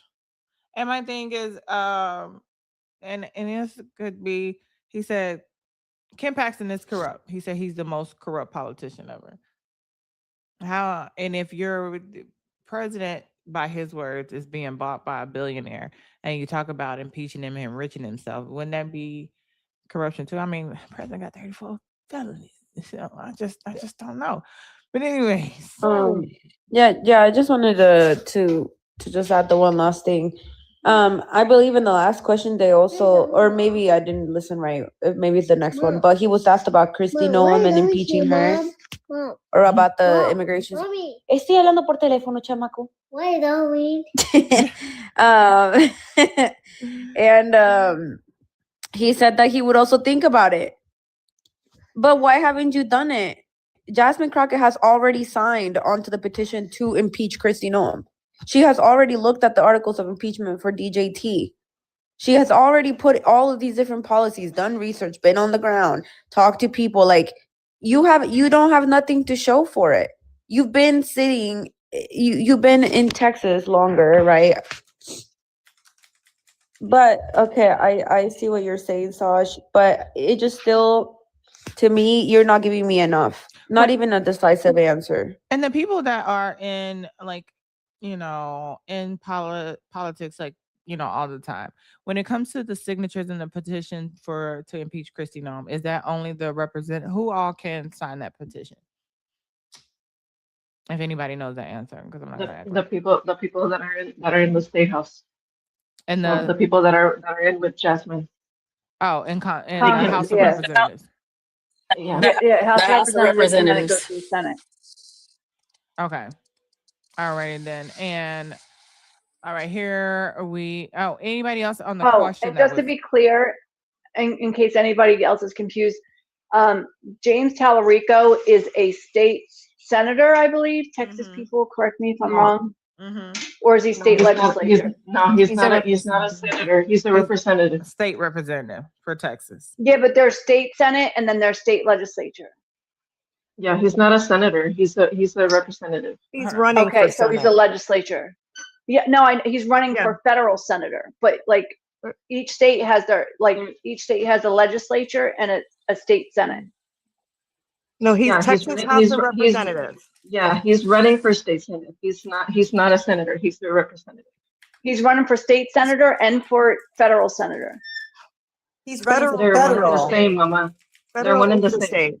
No, they're not. He's a Texas state. Yes, He's a they Texas. are. As of January 26, James Talarico is a Democratic member of the Texas House of Representatives, representing District 50, previously 52, first elected in 2018. He is currently running for the U.S. Senate in the 2026, with recent polling showing him leading in the Democratic Party, allegedly. Thank you. Yes, right, Amber. Yeah, we have our own version of what they have at the federal level. Like we have each state has a like a Congress and a Senate, right? They have state Senate. Thank you, Mickey. That's what it is. Thank you, guys. Yes. Texas representative for the state of Texas, not on a federal level, just statewide. Because Texas has their own group of representatives just for Texas that are not a part of Congress. Ready then. Anybody else, as far as the question goes, anybody else want to have their thoughts on that? If not, we'll go on to the next question. I'll just say I laughed so hard when he said he was a policy wonk. Like I watched this live, the first that made me laugh so hard. I was like, nobody knows this man as a policy wonk. Like that is not what people say about this man in the state. There's a lot of things that people say, but policy wonk is definitely not one of them. What is that? What is a policy wonk? He's That is commonly somebody known as who elf on the knows- shelf. Yeah. So a policy wonk is just somebody who's like always down in the weeds. Like policy is their thing. They know every letter of the policy, like backwards and forwards. That is not what people know. So he don't know the impeachment articles. Right. He said he ain't gonna get into it. Yeah, Right. he said, I'm not about to run down the articles, of Right. impeachment, which was not the question. So I don't know why you thought that's what you needed to do. Drop some crowns to Mickey Hey, B in the chat. Saji. Thank you. All right, here's the next question. All right, let's talk Hold about on, campaign Jess. finance. ¿Qué pasó?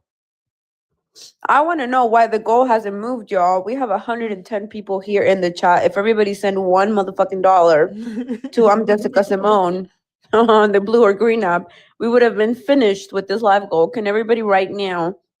I'm pretty sure that Jess's time and efforts are worth at least $1 of all of our times. Okay, I'm gonna go be the first one. Okay, since you We've had it since okay, because I'm known as the we've had this goal since 9 o'clock this morning. oh, are you serious right now? No. We're not even playing the next question till that goal gets finished. Because that is actually disrespectful AF. Like, let's go, y'all. 110 people here, $1 each. You wouldn't even notice it missing from your account. I promise you. I know times are hard, but they are not that hard. Not for $1. Not you okay? want $2 off your eggs. Listen, y'all said the gas was going down. Show it.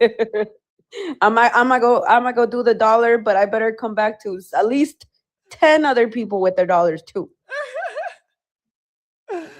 Thank you, Andrew, for the $2 down. $2 for all right. I'm down. And if you guys don't know, it's I'm Jessica Cymone on the blue or the green app. Or if you want to, you have gifts that you can send instead, because I guess some people exchange their gifts or they credit card is easy. Okay, you can knock out the daily gift call. But shout out to Andrew. Drop some crowns for Andrew as well. Thank you for the 222. Well, the 2, please. And shout out to, come on, we love our angel numbers. Thank you, Angel. This is for right for the future self. For your future self is cheering you on. Oh, that was so sweet. Thank you. And I don't want to dox nobody, so I don't know who this is. But it said for the love and the live, but this is going to be a long debate, baby. Let me tell you. Who said that? I don't want to dox you. I don't want to say exactly, you know what I'm saying, what your name is. Oh my God.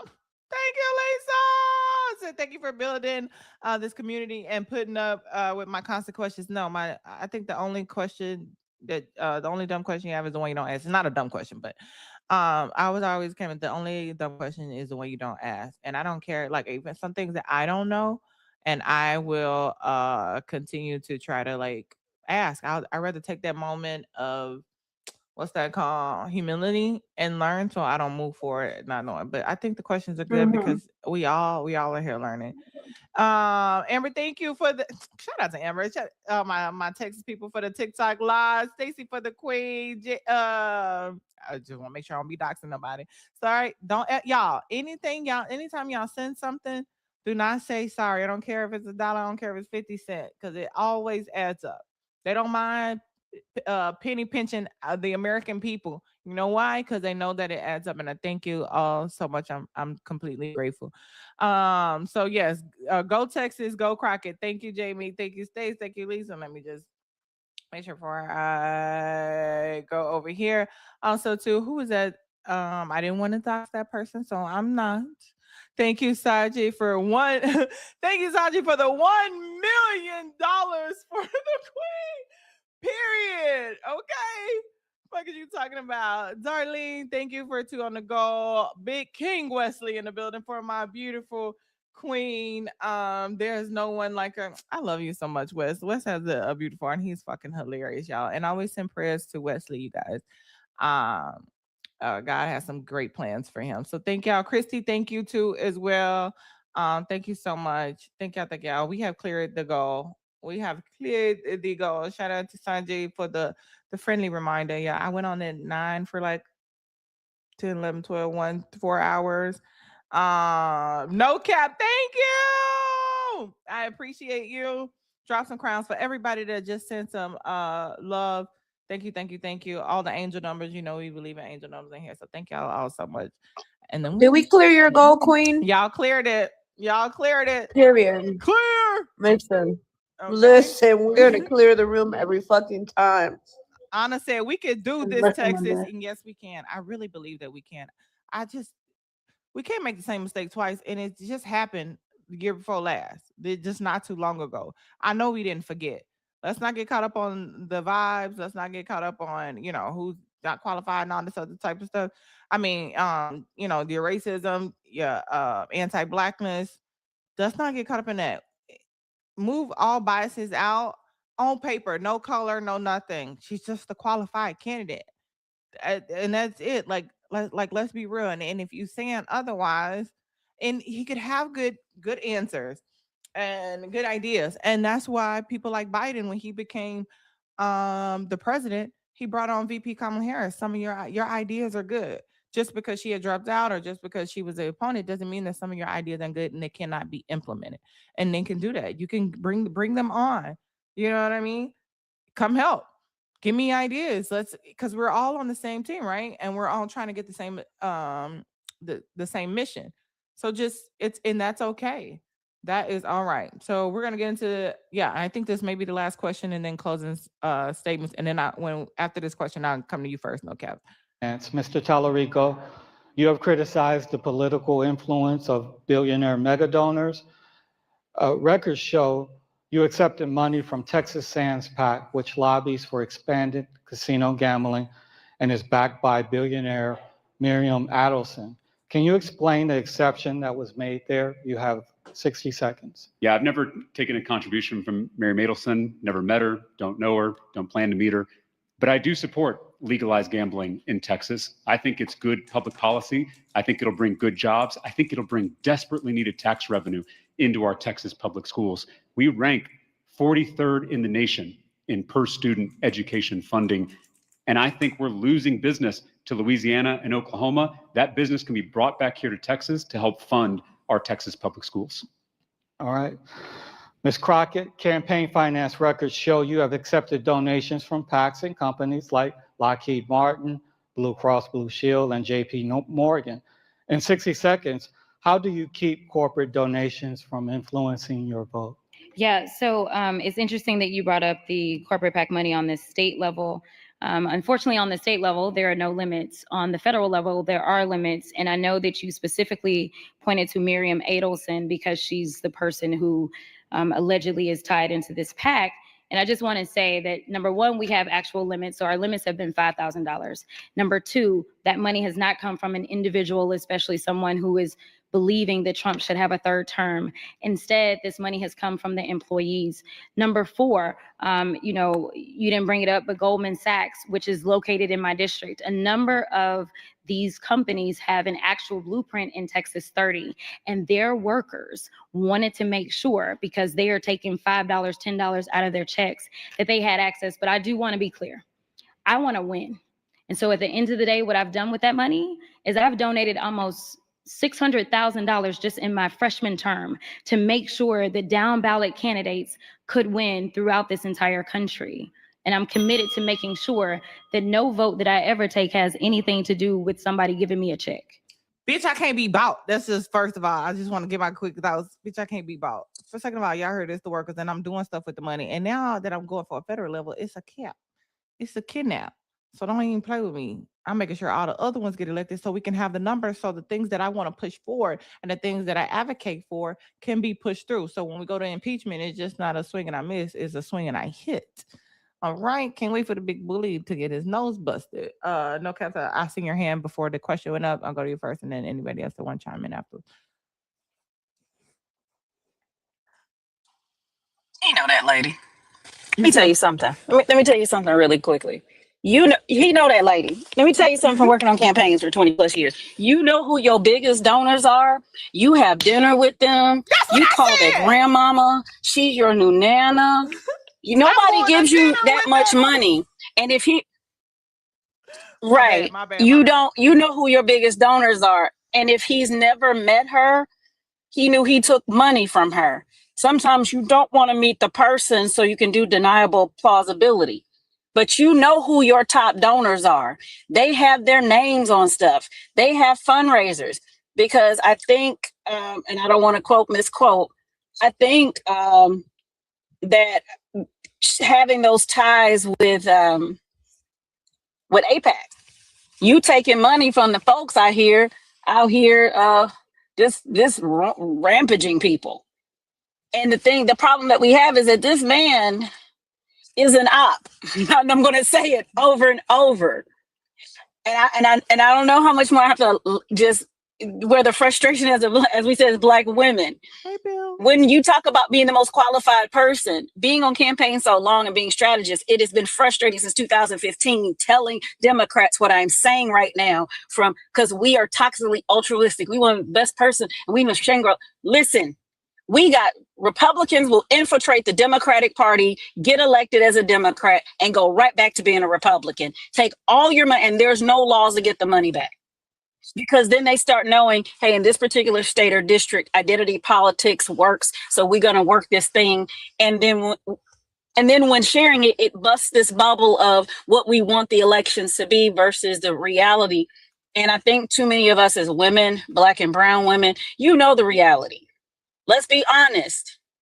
We need to get people in there that mean what they say and say what they mean. Fetterman is one of them. We need people to get in to mean what they. We have a guy right now running for governor who was the former lieutenant governor of Georgia, and he's running as a Democrat. The hell? Didn't Cymone we know he ain't no Democrat. Party affiliation in New York just this last time? Yeah, you know, because what happens is they're progressive until the melanin gets the melanating. Okay, they're very progressive. Wendy Davis should have run in the state of Texas, but why didn't she win? Popular, name recognition, platform. I know I was on the campaign in Texas. We know why. Then it becomes gender, but we don't want to do those things. And so now we're here. So we're just talking about this thing. This man is an op. No, yes. Do I think he should drop? Yeah. Do I think he should be pressured to drop out? Yes. Do I think Texas need to start talking about what y'all just heard this is how he talks. He ring around the rosies. He doesn't answer the things. He doesn't tell you what he's going to do. It sounds like what he's going to do is almost what he's going to do. And he's taking money from people, come up with conspiracy theories. He's taking money from APAC. He's playing in y'all's face. But we still want to have Shangri-La. Real quick, Trey, This is how you have problems. And so that's my closing statement. thank you. No cap. Trey, are you talking about the website? When I pull up a site, we get flagged for sending people elsewhere. But so I like to announce what it is at the end of the live when we're about to shut it down and raid somebody. Any of my Texans want to chime in on the question about Mary Adelson and the corporate money and their answers, in which was said?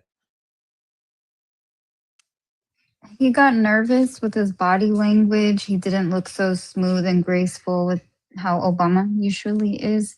He kind of stepped out of character, like he took a big gasp before, after too. So I noticed at the end too, he was like, I said, oh, I could tell that the body language kind of like changed. You know how you trying not to let it show on your face of some of the things that you have out of what you just said. So I did notice that because you was trying to embody Obama, but you can't be Obama. That's a whole nother question.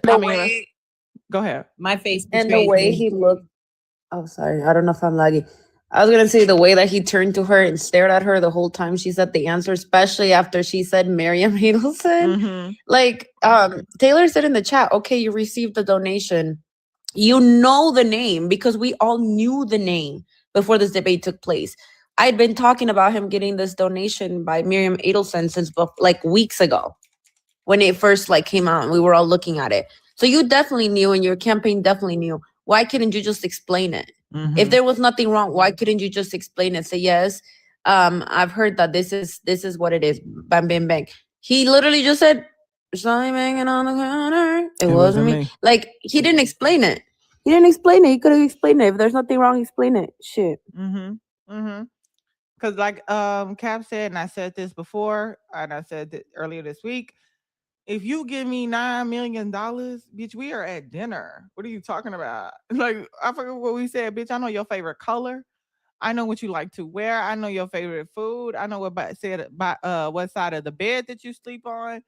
Bitch. And then somebody said in the comments, bitch, we know who our biggest supporters here on TikTok. So how do you not know who giving you your biggest, your highest? You don't know nothing about it. And then I'm Jess, you give me $9 million, we go together. Okay. We go together forever. You give me $9 million, we are together forever to this life and the next. I'm like Gladiator. We together. He knows. I'm getting a tattoo. He knows. Listen, We go if together. anybody wants to no cap, if anybody wants to send me 9 million on the blue or green app right now, I will get a tattoo of your face on my left butt cheek. Okay. Shout out to Listen, I will have a baby and I'm 46 years old. Hold on, real Right? quick, and then I'm gonna get Nichelle and Stacy. He said that it was used. I mean, because Erica did a post about this. Her and Courtney. He explained what the money was for. It's for public education, because that PAC that she works with sponsored a gambling bill, which he supported, and that money went to funding like schools. I do remember him like talking about that and being interviewed about that. But he said that though, right? And I if I can recall, I remember that too. The That's what I'm money saying. So goes how to the he- campaign. So how he doesn't know who how you don't know who she is? And drop some crowds in the chat Right, for agreed. Lil Agreed. Farm for the keep swing for the dono that said keep swinging, sis. Thank you so much. We gonna keep going in on it. We're gonna keep going in on it. But yeah, and like you said, he said that. How you don't know who she is? How do you not know with that amount of money? You want to know, especially as a politician. And it would have been better off trying to explain it, not trying, just explain it. Oh my God. Hey, it went to school. Starlight Sugar, thank you so much, Queen. Drop some more crowns. It would have been better off explaining it and saying, "Oh, I did," but that was I was looking at the bigger picture. I wanted to have it for the kids. I wanted to do this, that, but saying I don't know her, don't never met her, don't plan to know her. And then as we're going to continue to play it, he comes back and says, it sounds like we disagree on a lot of issues, but we do agree on gambling. Well, we had talking about what Mary Adelson agrees or disagrees on. So how do you know that y'all disagree on a lot of issues? That is not going to be discussed. So I'm gonna Nichelle, Stacey. Yeah, and Go ahead, real quick, Nichelle, and then Stacey. Yeah, real quick, just to clarify, I wasn't saying that the money raised went. I didn't say that. I was Okay. Anyway. Sash put it. Yeah, Sash put it in the comment about what the donation where it was tied to. It was for a gambling. Yeah, I got you. And I do agree that it's weird that he said that when it's easily discoverable. So I do agree with that about I just him want to not know, like, knowing. why. Just explain it. But I think because I don't like when if you're gonna lie to me, I prefer a very thought out, meticulous lie. Like, Dan, you worked for that. You really wanted to deceive me. But don't think that I'm just gonna take something right off the rip. I come in the house and you in the bed with another woman, you say it wasn't me. You know what I mean? Like, oh, she was just cleaning the house. Like, don't give me a dumb lie and think I'm supposed to believe that. I work for it. That's all I ask. And that makes me feel like you think I'm stupid. You don't know me. And he literally just said, our records show that you receive money. So how do we know it, but you don't know it? The money coming to you, how you know it, and we know it.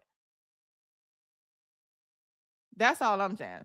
And I think that him explaining it would have been a better answer so he could clear up. Just like when they asked Jasmine Crockett, you get corporate money because they like say, oh, she a corporate politician, she a corporate. She said, yeah, these are a lot of the workers. It's not no one person from Lockheed Martin, no one person. These are workers that believe in me and donate to the campaign. And there is no limit. It's coming out of their checks. And what I did with that money is I put that money towards other Democratic nominees so that I can help get them elected because we need the numbers if we're going to make real change. So Stacey, go ahead, love. Her answer was fabulous. His answer was lame AF. Same thing with the articles of impeachment. What would you impeach? Like, we can see, we know what he should be impeached on, and we know you got that money, and we know how much and when and where, and so what are we doing, right? You're just playing in our face, right? And so I think this is the mistake that a lot of politicians make. And I think Kamala made it too, where you start listening to your people, and they start telling you like, yeah, just say X, Y, and Z. And I always say, just like when she's like, when they said, what would you do different in the Biden administration? There's not a thing that I can think of. People still talking about that shit. Just like these people behind you ain't really behind you. So fuck it. Just be like, listen, I can't say what I need to say. So don't try to make me say it up here in front of all these people. Okay. With the cameras running. Just pick up what I'm putting down, right? Right. So I feel like he would be rewarded. All of them would be rewarded for that type of genuine, open honesty, shooting from the hip. That's how Trump got where he is. To begin with, that's how he got the common folk, because he was like, listen, I ain't saying it right, but I'm saying it. I'm just going to say the thing, right? That's why he only uses 5 words, because he knows everybody can understand those 5 words. Sometimes he makes up some words, and he knows they're going to understand that too. And if they don't, they're going to give him a pass. They're going to give him a pass. Right. So it was an opportunity to be authentic and genuine, and he missed it, which is all not, it's against his brand. So yeah, I think the fact that she circled back and was so specific speaks to what she does, right? Even before Senate, that speaks to her her ability to kind of dissect and deliver information in a very specific way, because that's what you have to do as an attorney. And then just as my final thoughts on him running, or whether he should have dropped out or not. I'm not from Texas, but I'm from the Northeast, so we all have thoughts and opinions about Texas. And what I think a lot of us in these other parts of the country think about Texas is that there's a lot of racist white folks there. And I think that's why they were vying for Talarico, because he was giving the things that the Trump supporters deep down wanted to believe Trump was, right? This Christian, all of those values that those conservative folks in Texas say they want. And so he would be an off-ramp. Like, that's what we're trying to do. We're trying to capture a lot of the people. We're trying to capture as many of the people as possible that have said, you know what, I'm done with this. I got hoodwinked or bamboozled, or I was stupid. I can't believe I fell for it, blah, blah, blah, blah, blah. This is not what I signed up for, who are looking for an off-ramp, thinking that maybe James could be it. And now Jasmine is in the race. And so the black, white, woman, John boy thing, I think, plays into whether a lot of the other opinions. It's not, for no pun intended, it's not a black and white issue. It's very, I think, nuanced and complicated. But I mean, I'm not in Texas, but I am rooting for Jasmine Crockett. I am rooting for her everywhere we go, every opportunity we have to talk about her. It's Crockett all the way. Yes, thank you. At least I'm about to come to you next, but I just want to say, don't matter. I forgot. Go ahead, Jazz. I mean, go ahead, Lisa.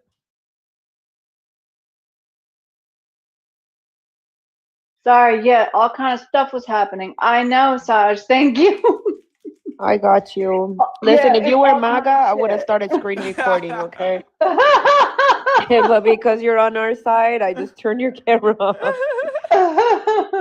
Thank you. I appreciate it. Yeah, I can't like do anything in the chat. It's like a whole thing. I don't know. I went to do the Venmo thing. When I came back, it was broke. So yeah, I have a question, like, especially for the people in Texas. To me, there's no way that I can see James Talarico winning a primary with what he did in the debate, with what we know about him, with the Miriam Adelson thing, because we know in a primary, right? This is all Democrats voting, and they trend very left. But I don't know. Maybe Texas Democrats are different. Like, and I'm, Northeast. I'm in New Jersey. We're a very, very blue state. So maybe I'm not seeing something, but it's like it doesn't seem like he's trying to win the primary. It's very strange to me. I don't get it. And I would say maybe they're doing it for formalities, and maybe he could be throwing it especially if he wouldn't have came out with that statement he just came out with last night or this morning. That really pissed me off. Yeah. So I'm gonna go on to the next question because this is gonna tie into this previous one really quick. Mr. Talarico, do you want to respond? Miriam Adelson is a billionaire. She does run the Sands PAC. You want to respond to what Ms. Crockett just said? Like I said, I don't know Mary Madelson. It sounds like she and I disagree on almost every issue, but we do agree on legalizing gambling in Texas. And as I've outlined before, why that is good public policy. And so again, I think what we need to do is ban corporate PACs in this country. I think we need to ban super PACs, which is how billionaires fund our campaigns with secret, unlimited donations. And we got to go further. We've got to ban members of Congress from trading stocks and enriching themselves while they're in public office. I don't know. Like I said, I don't know her. But it sounds like we disagree on a lot of different issues, but we agree on gambling. How do you know you disagree if you don't know who she is? All right. That's all I want to say. He wants to get rid of PACs and super PACs, even though he just got money from a super PAC. That math is not mathing. So it sounds it's going to be I'm going to say it one more time. I'm going to have to run, but this man is an op. So I got to go. Have a good night. Thank you so much, No Cap. How do you know? He would have been better off explaining it and let people sit with that than to say, I don't know. And then to come back and say, we disagree on a lot of things. What are the things that you disagree on? Sounds like y'all had a conversation. How do you know? And the only thing we brought up was gambling.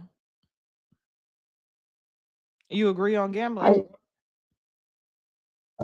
I said it yesterday. If someone was like, "Oh, do you know Jessica Simon?" and I turned around and said, "No, I don't know Jessica Cymone." Hello, you just corrected the way that I pronounced it, so clearly you do. But go ahead, Sash. Yeah, so I wish that he would have been more direct with this answer. Kind of like the way earlier in the debate when they were talking about the Palestine question and how we were saying I wish that it was a more direct answer.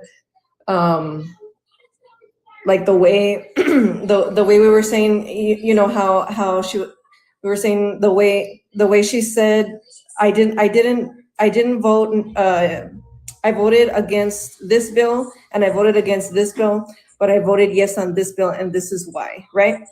Like I wish there was a more direct answer to that because she was very transparent on why she voted for that funding, right? So I wish it was the same with this one. When he said I did accept the donation from Texas Sans Pack. By the way, he took 59. I can't remember. I just told somebody in the chat. 59,000 from the Texas Sans Pack. I wish he would have said, "This is how much I took." And then because he's answered this question before too, and I've seen him in interviews answer it. He said, "I took from the Texas Sans Pack. At the time, I didn't know who Miriam Adelson was, but I know her now." Like, just be honest. Just be honest and say. I would rather have somebody just be honest than try to walk away from it and be like, "I don't know who she is. I don't know who she is," because you know now, because you've been asked the question before. So you obviously know who she is now. You obviously know who she supports. You obviously know which side of the aisle she's on. So you can't walk away from the question now and say, "I don't know who she is," because you do know now. Yeah. You know what I mean? I would rather just have you say, be honest. Just be honest and answer. I think that's I'm sorry. Go ahead. I didn't mean to interrupt. No, I was just gonna say, and the reason that he took it, and he says, but we do.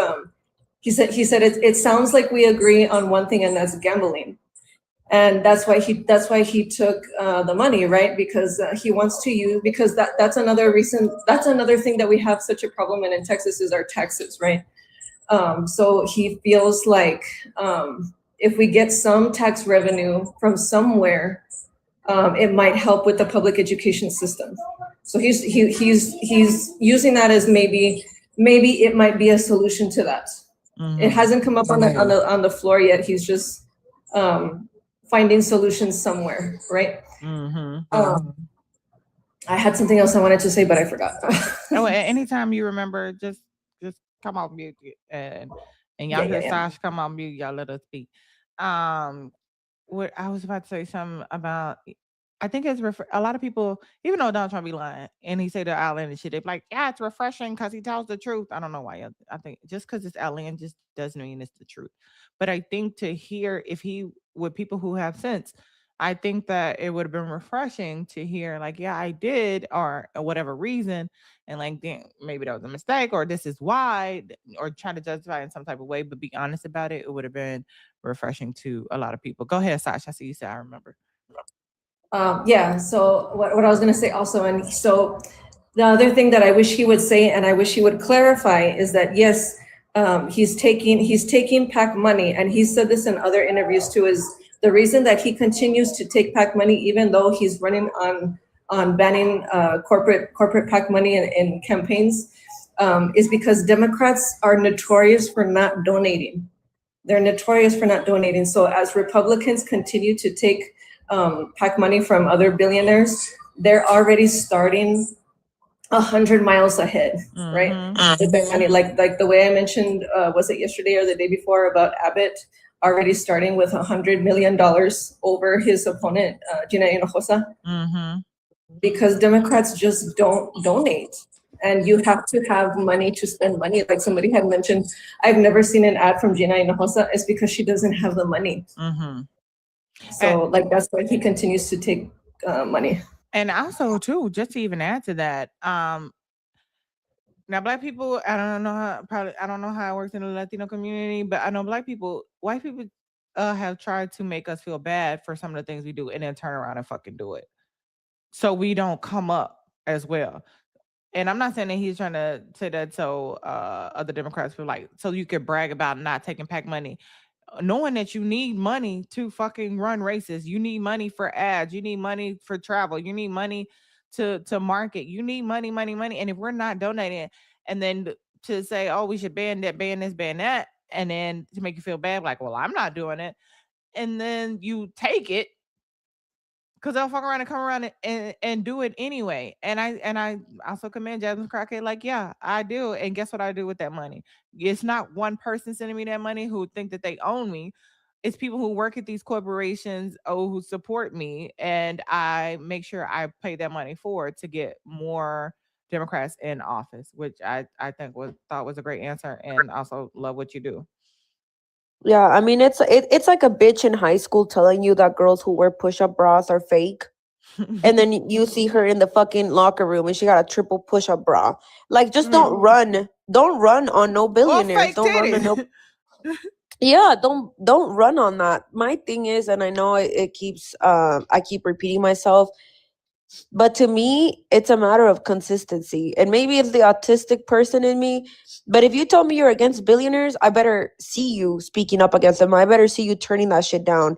If your whole thing was allowing, because it's his base, nailing Jasmine Crockett and going on for weeks about her in her relationship with Israel, only to turn around and make even a worse statement and not just say, because Jasmine Crockett said that she does not support the government of Israel, that she supports the people that are there, because she said that she doesn't support the administration right now that is in the US. She does not agree with the president, but she would hate for another country to combine all of us in relation with the president that we have, to include the American people.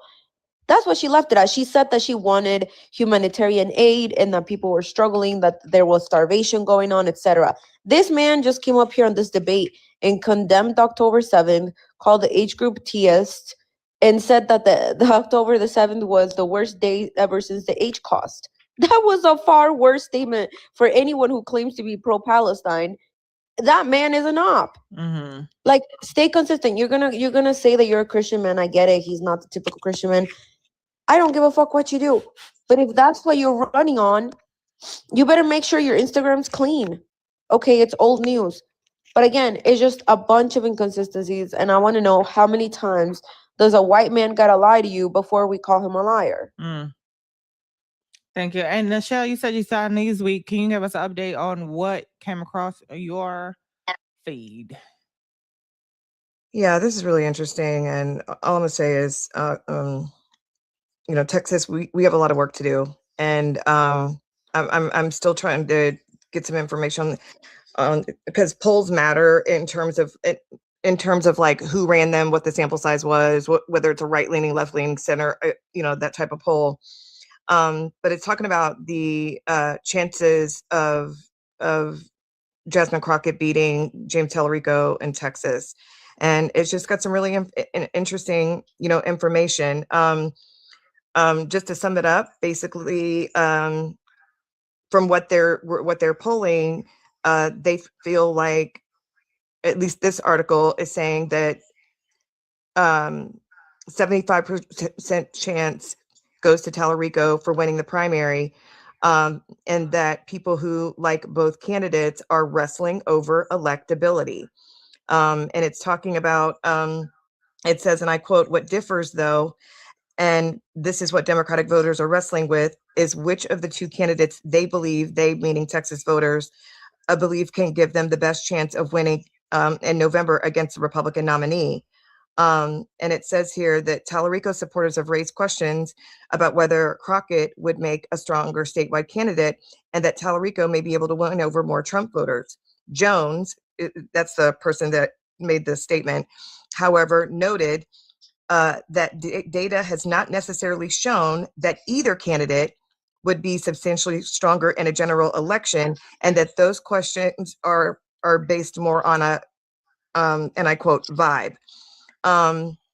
Now, this is what Texas is saying. Now, this part right here, Yeah, this part is interesting. This came up right here. It says Crockett supporters have raised concerns that some questioning her electability may be doing so because she's a Black woman. The Congresswoman discussed this with the Washington Post after podcaster Matt Rogers said that she would not be able to win. And this is Crockett saying this. I really do think that the host said the quiet part out loud, which basically was, if a white man couldn't do it, then why would a Black woman even have the audacity to even think she could? Crockett told the outlet. We've tried.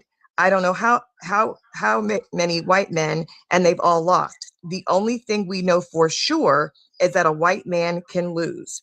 And so basically what this article is talking about is saying, and then they've got some betting outlets that have been pretty consistent saying that either way, Jess, that in November, it's likely leaning right now, regardless of who the candidate is, to lean Republican. And there's no strong front contender on the Republican side. And I think that's notable that, and then this latest poll shows Talarico and Jasmine neck and neck. I think she's up by 1 point with a margin of error of 3.9.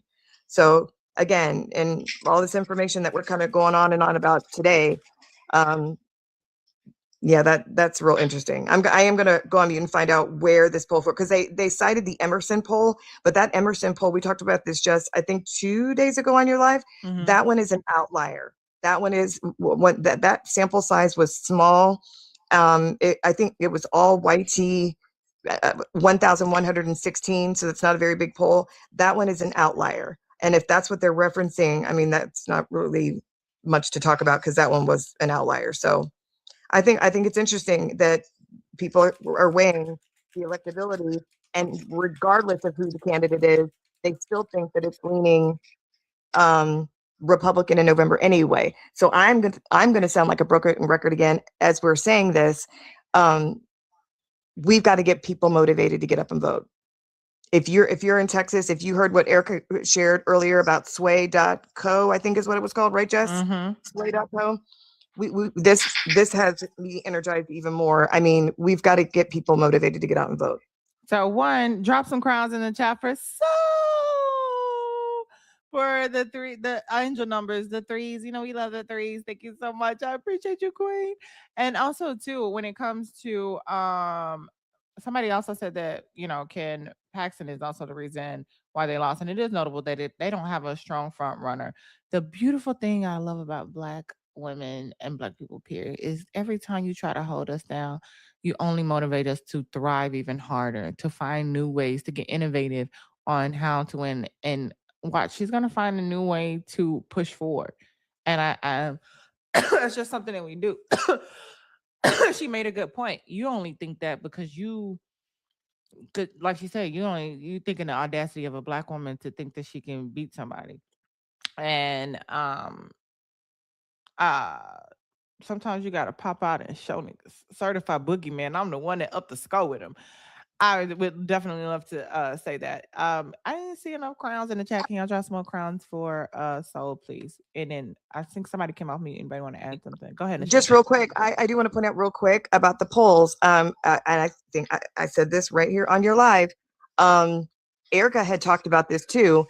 Right when she first announced, there were rumors that the Republican Party, well, Greg Abbott specifically, and his little band of goons, right, were trying to quote unquote like amplify the polls to make it look like she actually had a chance. I don't know if you all remember. Do you remember this, Jess? Right after there were some articles written like, ha ha ha, we got her. She thinks she's got the number. She doesn't. We made it look like, she was even blah, blah, blah, blah. So I agree with you 1000%. Like sometimes you just got to pop out and show them because like, and then she did her own internal data and was like, no, if we focus on just like what Erica said earlier today about the percentages specifically in Harris County, like if we get people motivated to get off the couch and do this, we 1000% can do this. And I like the fact that, because let me tell you, we've been talking to MAGAs forever, right? They are they don't care about the facts. They want to vote who they want for. They don't care about the files. They don't care about the line. They don't care about people losing. They don't care about none of that. The target is the non-voters, and I love the fact that she's going after the non-voters. That's someone you over there trying to placate to the moderates and to MAGA and them. I'm going after the non-voters. I'm gonna get them up off they ass, and that's where we also too come in, helping out, giving out rides, seeing who need a ride, talking to your friends, talking to your constituents, your cousins, your baby mamas, daddies. You know what I'm saying? Side piece, well, whoever, side piece. Okay, take them all. Take your wife on Monday, and then take your side piece on Tuesday during early voting. Give back. You know what I mean? So, I Yes. think these are the last closing statements. Here we go.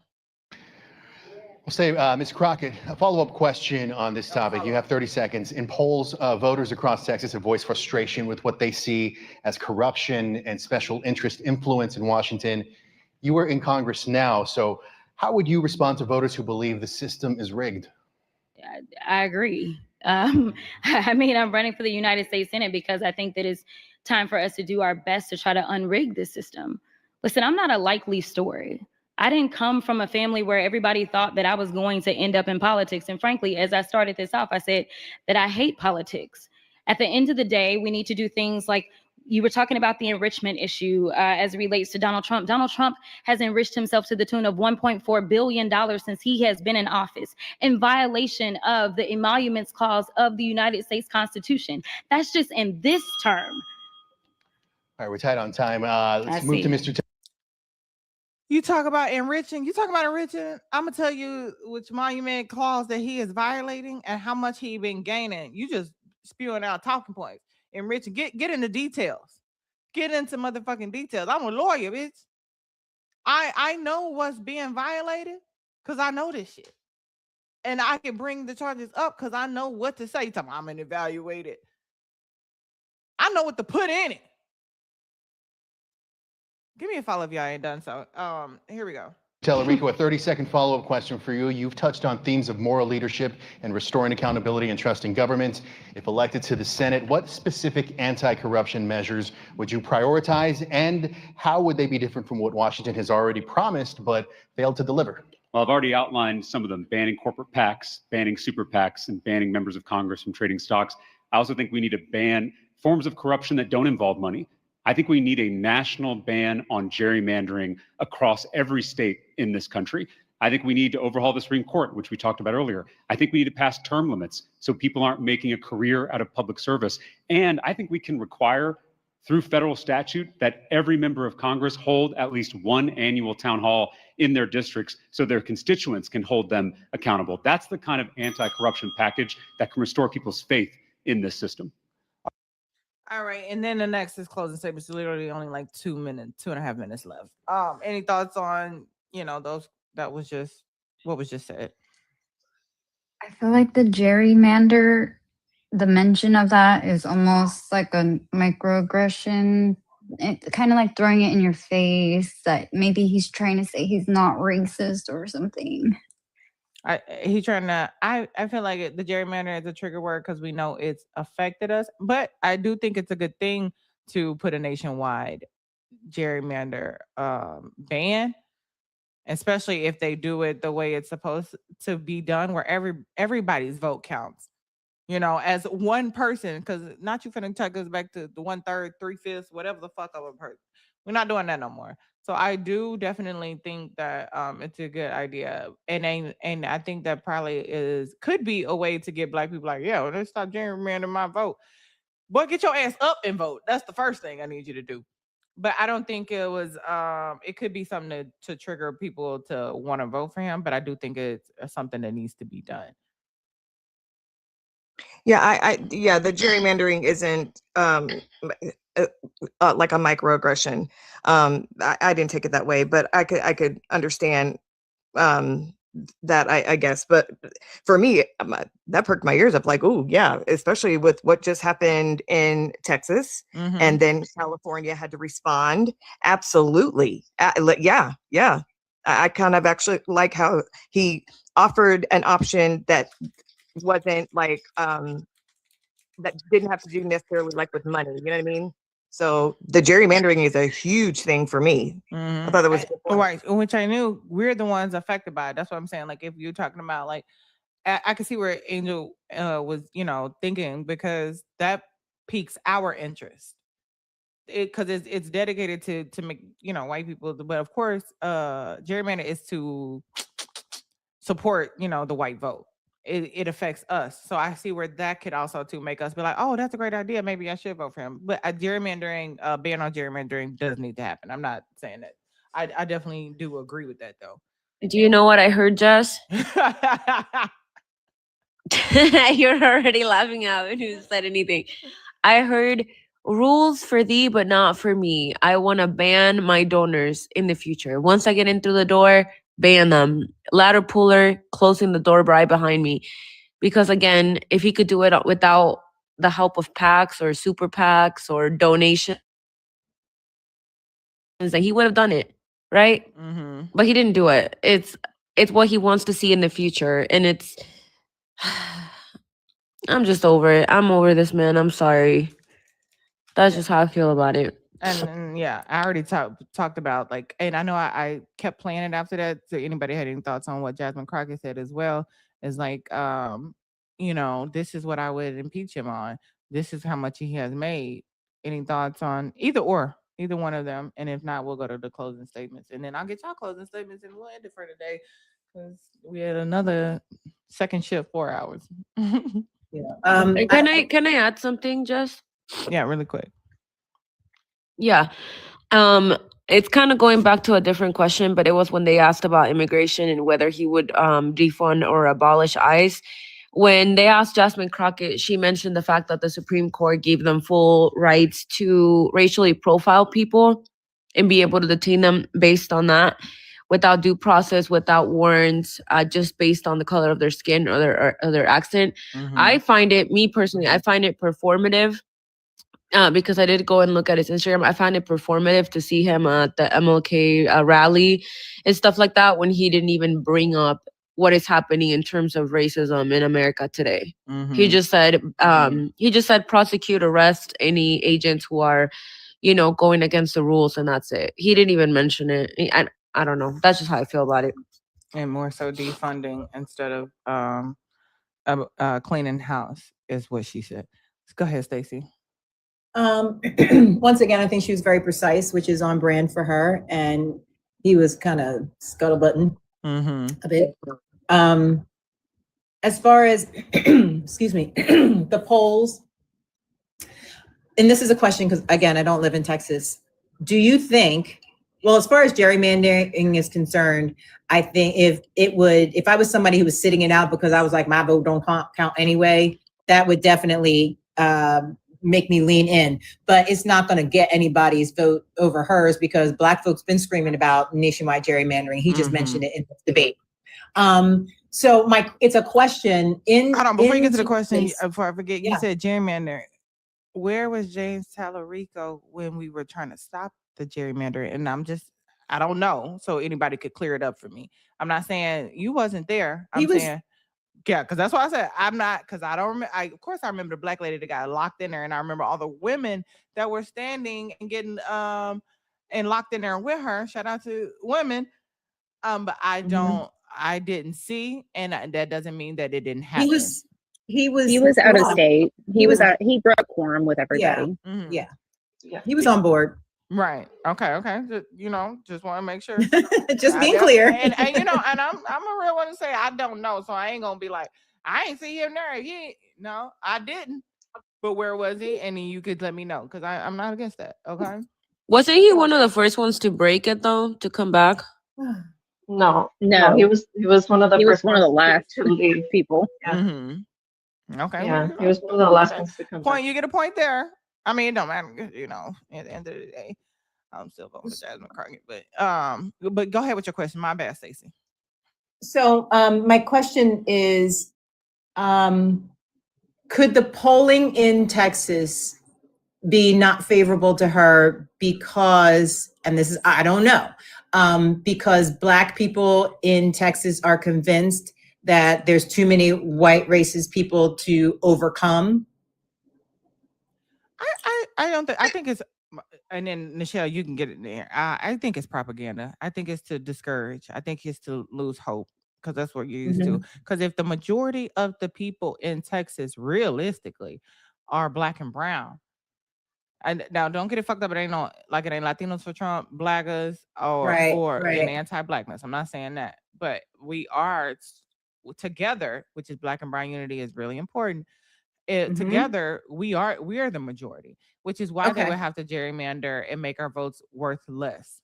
Right. That's why they work so hard to gerrymander. Oh, just kidding. I wasn't sure. I wasn't sure about what the demographics actually looked like, which was, the basis of my question. Thank you. Go ahead, Michelle.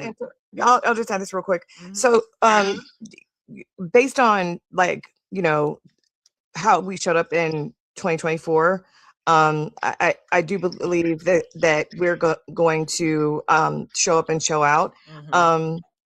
Number one. Number two, historically speaking, Black people as a community, and I don't know about the Latino community or other communities, we're difficult to pull, right? Based on what you just said, about the distrust and things like that, Stacey. But collectively, we are a pretty reliable voting block, and of course you can break that down based on demographics like age and things like that, right? But overall, generally, even with all of that, right, historically, Texas, the voter turnout is unbelievably low. So I think this is where Jasmine has an advantage here because of her name recognition, right? So Okay, that makes sense. And that's like a lot of states. People think that they're red states when they're just non-voting states. So that makes total sense. Thanks. All right, we're gonna get into these last. Oh no, Stacy, go ahead, Stacy. I mean, yeah, go. Not Stacy, Lisa. No, Lisa. That's okay. I agree.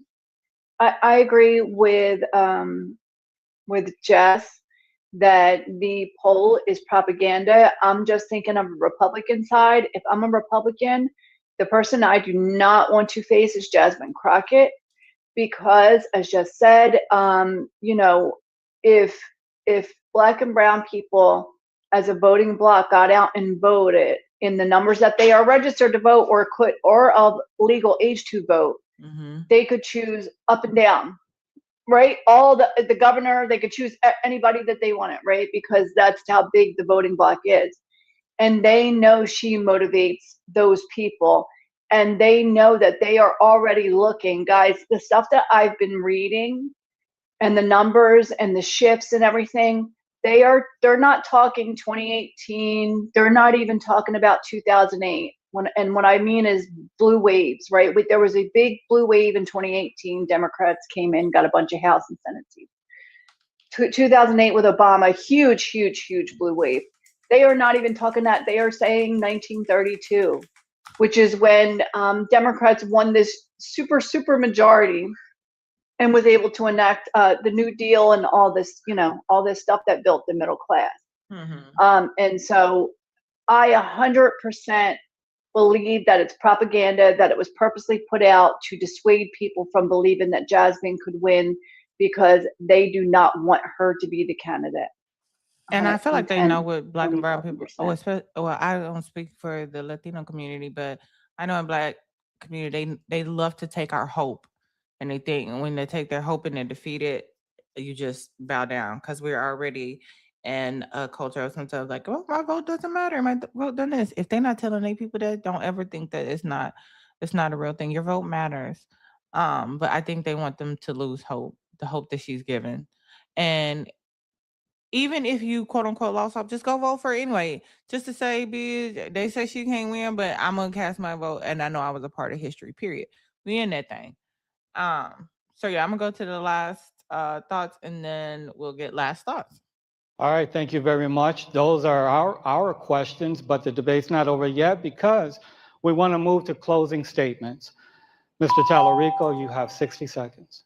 Well, thank you again to the AFL-CIO, and thank you to my friend Congresswoman Crockett for being here. And I just want to thank you all for being committed to this cause of flipping Texas and changing the politics of our state. I got into this because of my students. I got into the classroom in the fall of 2011 right after the state legislature cut $5 billion from our schools.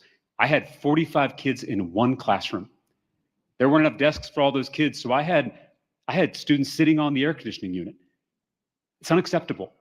And that's why I ran for the state legislature. It's why I flipped a Trump district that no one thought was winnable by bringing people together to change this broken, corrupt political system. And that's exactly what we can do in this race in November. We have a moral imperative to win. And I know all of you are committed to that cause. All right, Ms. Crockett, 60 seconds for your closing statement. One of the things that you said just a minute ago was a lot of people feel as if the system is rigged.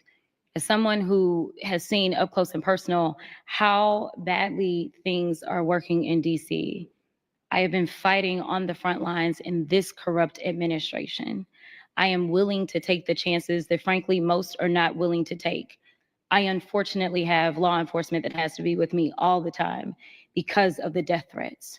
I'm not telling you that so that you can send me your prayers. I'm telling you that because whoever goes to the United States Senate is going to have to be ready for real war. This is how bad it is. As I was traveling to East Texas last weekend, we received a phone call of a woman whose house they were having to go to because that particular woman had stated over and over and over that she was about to come and kill me. I am here to tell you that it is life or death as we see what is happening in Minnesota and otherwise. All right. That concludes our debate. We want to thank the candidate. Okay. Any last thoughts? I will start with Stacey, Lisa, and Saj, and then I'll end with our Texans. Strong finish. I love that she got the last word. It was a true to her style, a definitive word. Mic drop moment. His fell a little flat. I mean, I appreciate that what he did for children, but I saw somebody put in the chat. So he did it for children, but he can't think of a reason to impeach right. I don't think he is as polished and refined as she is. Plus, she's scrappy, right? She has had to come up with shit be on her toes and go toe to toe. I mean, she's been up there going toe to toe with MTG, coming up with Butch Bad Bleach Blonde off the dome.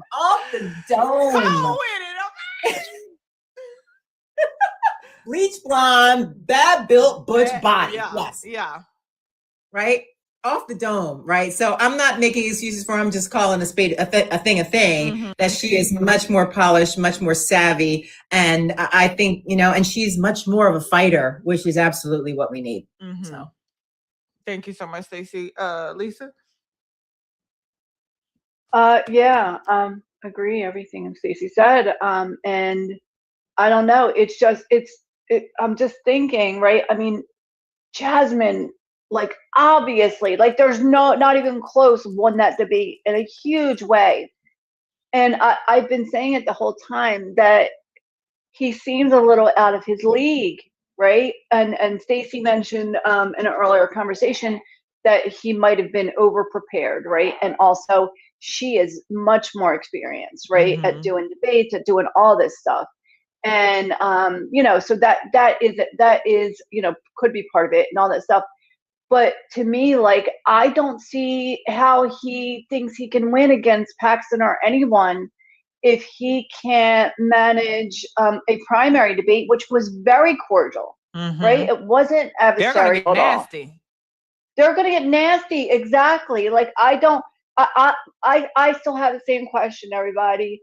How does he think he can win? Like, I don't see him winning a primary. Like, I know what the poll says, but I don't believe that.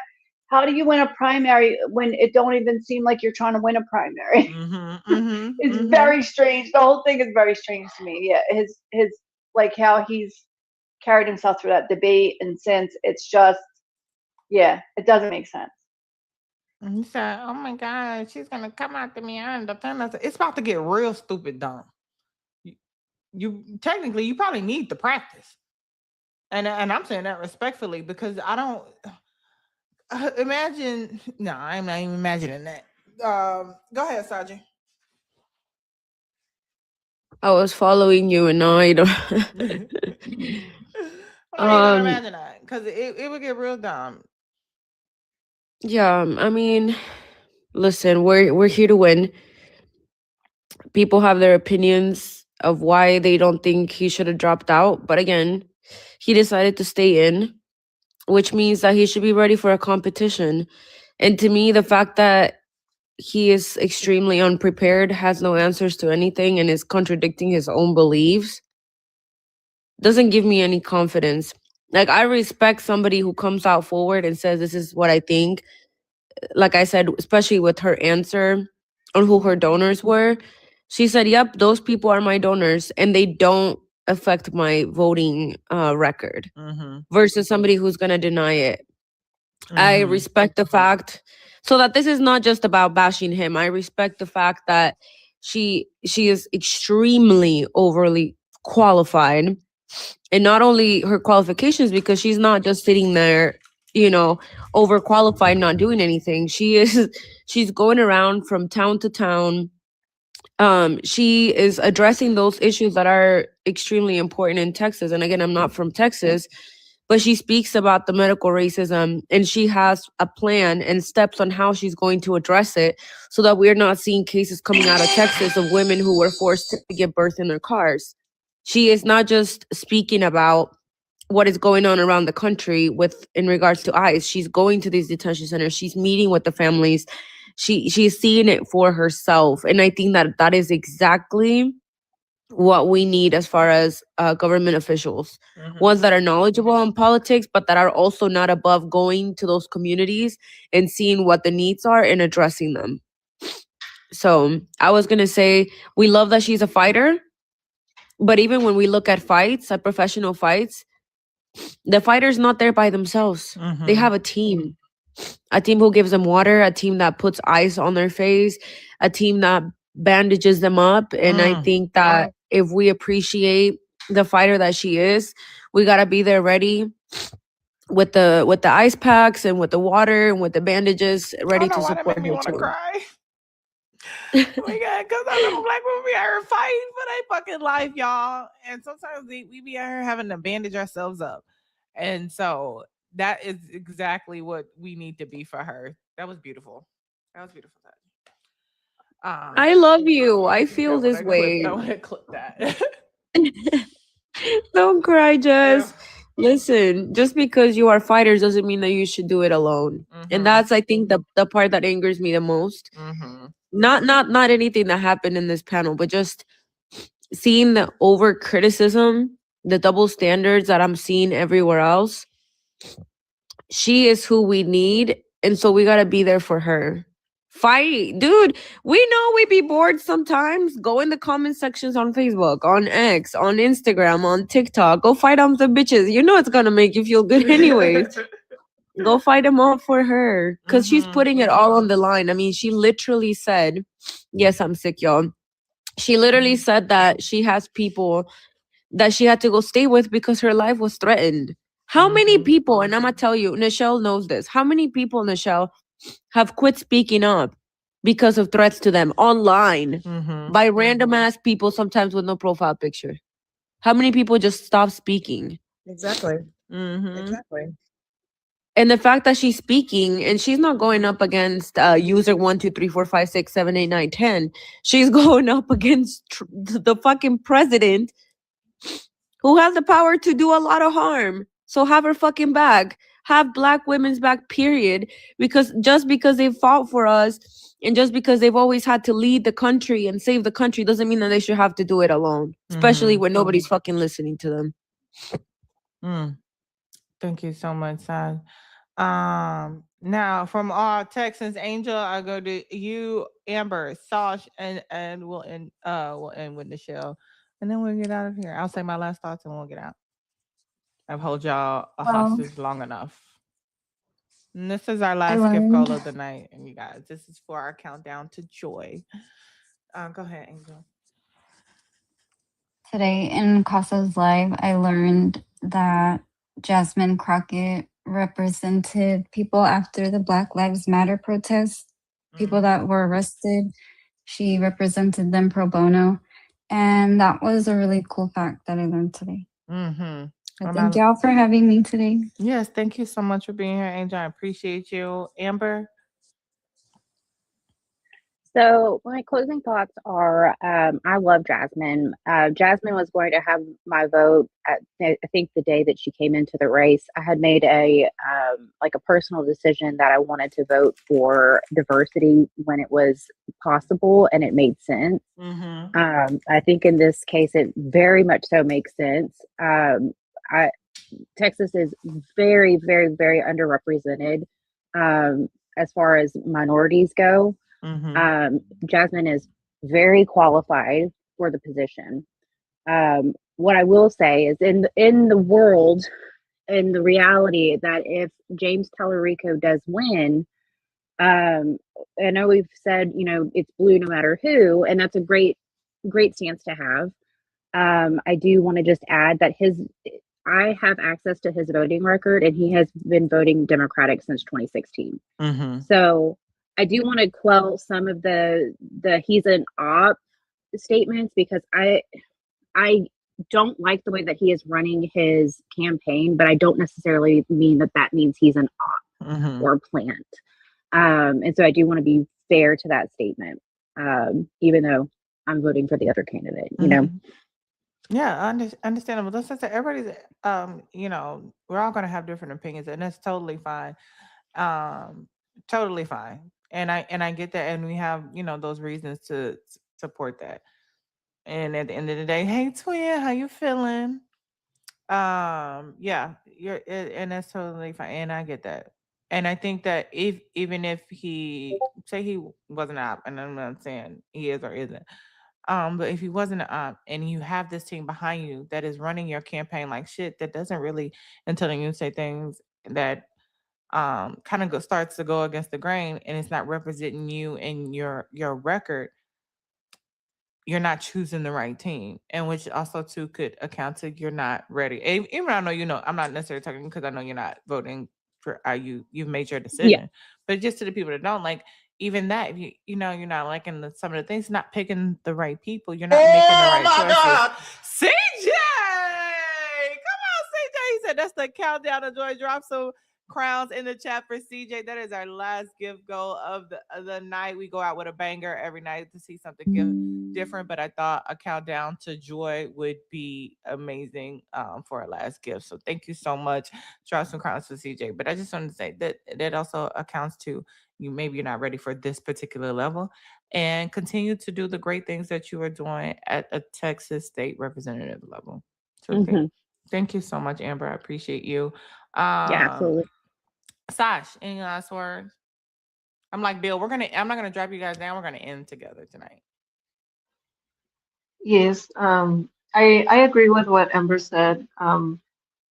I have had the privilege of meeting both of these candidates. They both have come to El Paso. They were both very, very open to the people that that showed up for them and asked them questions. Like I said, when Talarico came, that one question that was asked about him about immigration, that was the one that kind of sealed it for me with him, and kind of continues to be, so like with this debate, it was just the perfect pin, I guess. I was like, yeah, it's gonna be Jasmine. It's a no-brainer. She's way more qualified. She has the experience. She's a lawyer. She's just been there. She's done it. She knows. There's really no other way to put it. She's just this is the job for her.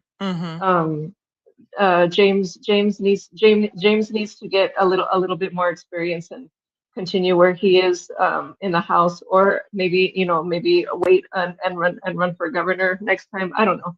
I don't know, but he needs to gain a little bit more work in the state before he runs for the Senate. But yes, I do agree with Amber in what she's saying. He has been consistent in his voting record. So and I was a little wary because in your chat, I don't know if you noticed that there was somebody that came in that said that if he does win, they are gonna sit out the election, and that's when that is what worries me. You know, And it's I just think it's the just people because that say that, people won't vote. just as private conversations that I have, I think the people that have said, um, the people have, expressed their grievances about, if he wins that they're not gonna vote, has nothing to do with who he is, but more so tired of people playing in Black women's faces. And more so is because we know she's qualified. We know she has the experience. We know who would be the better candidate, per what, we're all talking about what we need.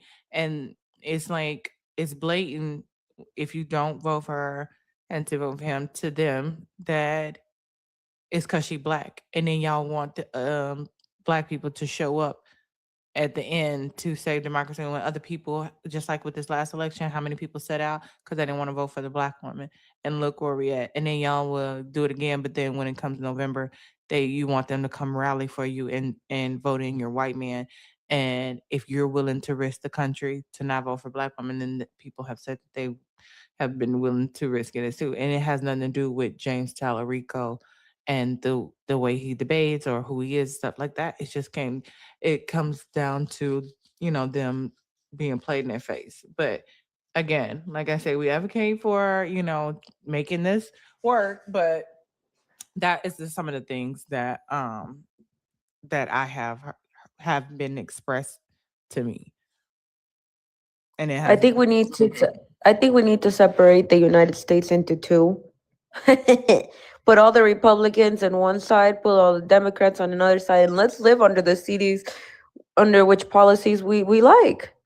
With like at this point, I just got noticed that there is a live going on right now, and they're talking about Kamala Harris, Jasmine Crockett, Obama. I wonder what all three have in common. Mm-hmm. Like, come on now. Like, I'm tired of this shit. If y'all, I'm gonna sound like MAGA here for a second. If y'all don't like America, get the fuck out. Like, you're willing to watch this shit.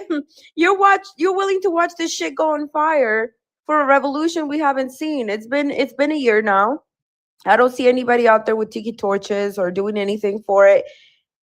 Like, the privilege, man, the privilege to think that we don't gotta vote because, oh my God, they're two wings of the same bird. Are you dumb? Are you dumb? Are you actually dumb? Who on the left side has ever said that, women cannot have an AB if their life depended on it? Who on the left is trying to defund education? Who on the left has ever advocated for people to be racially profiled? Who on the left is concerned about, yes, I said what I said. Appa, you've been in the chat this whole time, boy. You could have came up here. I said what I said. Y'all want a revolution. Y'all call yourself anarchists. But yet you still pay taxes into the government. You still renewing your iPhones every fucking year. I'm not talking about you specifically. I'm just saying anybody. Anarchists, where is your stash of food? Where is your hospital that you've made up for yourself so that when this revolution happens, we can make sure that people have, their health and other things taken care of? You don't think about that. A revolution sounds cool until there's children, elderly, and disabled that need your help, and you don't have the resources to help them. Oh, thank you. And then last words from Michelle, and then I'm gonna go and we're gonna get out of here. This is my second shift. We done 8-10 hours today. I'm going to warm me up some food. Wash my ass. Go ahead, Michelle. Well, once again, thanks for an amazing, very important live. So voter suppression specifically in Texas has led to the apathy, right? And I completely understand 1000% why people share that sentiment. Me personally, I'm an extraordinarily competitive person. I like to win, and knowing that an entity out there is working overtime to disenfranchise the Black and Brown community, to get me not to vote, that tells me that voting is extraordinarily important. We are only 40% of Texas is white. and just sit on that for a second. People who don't live here don't know how incredibly expansive this state is. It's really many states in between, because the Panhandle is not the same as East Texas. East is not the same as, the border. It's not the same as Central, Dallas. I mean, and I'm not talking about just like different cities. I'm talking about completely different demographics, even geographically. Like, it's completely different.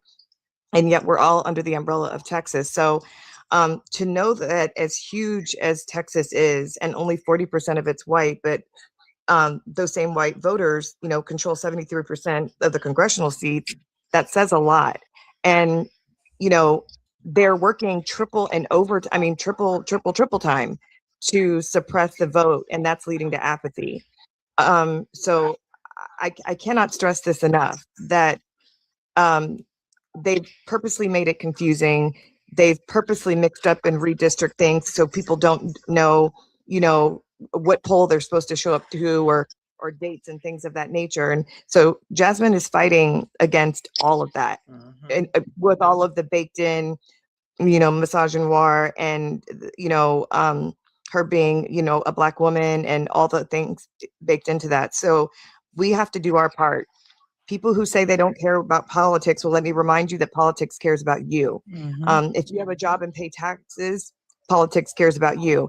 If you buy groceries, if you abide by a speed limit, if you send your kids to school, if you are trying to buy a house, if you even rent, your landlord cares about politics. I can promise you that. And so, I don't expect everybody to know everything. But I do expect you to be engaged. If you are over the age of 18, you need to vote. And I was listening in on another live. Courtney, Courthouse Couture was talking about this, about how big an issue it is of the apathy here, and learning to reach out to these younger voters, Jess. And so I think that's where I'm going to kind of recenter. And she made a really good point. She was saying, I'm a grandmother. Okay. So I'm older. I've been voting since the 90s, early 90s. You fine And as grandma. My bad. thank you, baby girl. I am a grandmother.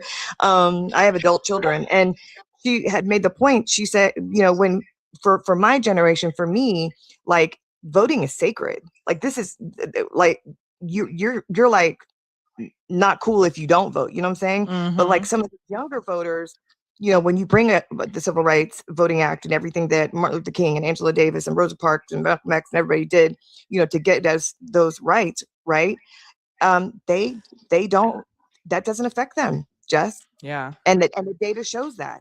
And so while that's a shock to me, and I'm speaking to some of us who are older that kind of wag our finger at the younger generation, right? Younger millennials maybe, or Gen Z, and wag our finger at them and say, call them out and do all these things. We need to find a way to connect with them and show them why civic participation is so important. So that's what I'm going to be focusing on. And again, thank you for the second shift. It's been great being here with you. And I'm gonna take up my you don't have to do this by yourself, girl. I'm gonna have to start doing. We all have to participate. Go live, do the things. I'm gonna have to step into that ring too, because we need it. So thank you so much for all that you've done to do this. I really appreciate it. No, of course. I think it's important. We get, like, this is the part where we try, like Saji would say, bring your water, bring your this, where are the bandages? This is where we help her out. Let me see. I think Bree Woodson for Congress is on it. I think it'd be. I don't know if she wants a raid or if she's doing something.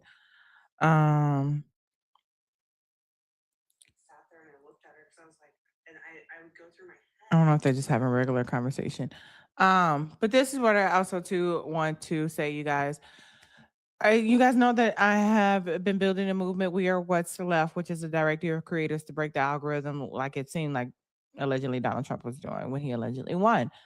And so this Sunday at 4:00, I'm going to be live, and I want all the We Are What's Left creators to come up so that so we can not only just keep advocating for people to make sure that they're registered to vote. If they come in, y'all go check it right now. Make sure that you're registered because Monday is the last day.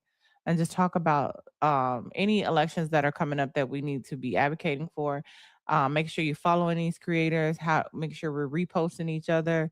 Making sure we're sharing them to our stories. We have to get the message out, and we do that collectively by supporting the creators, not only that we trust, but that fight for different things, and so we can get the front and put it in their face in all types of ways. That it's been bought. Things are different. The algorithm is kind of all messed up. I think it's Oh, important. reminder about Monday, Jess.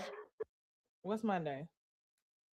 This Monday, the last day to register to vote in Texas. Oh yeah, right. So that's what we're gonna do a live on Sunday with all the We Are What's Left creators to keep reminding people to register when y'all come in. Register to bring as many people in so we could remind you guys, register, vote, register, vote, register, vote, register, vote. Oh, you're gonna be on register to vote, because if Monday's the last day, and then we need to be letting people know when they come in, like go get online, go make sure you got it, go register right now, because just even yesterday somebody came in and she wasn't registered, and I said go do it. So she left the live, went to go register, and came back, said I'm ready to go. And I think those things are important too, because I know we only got like a few days.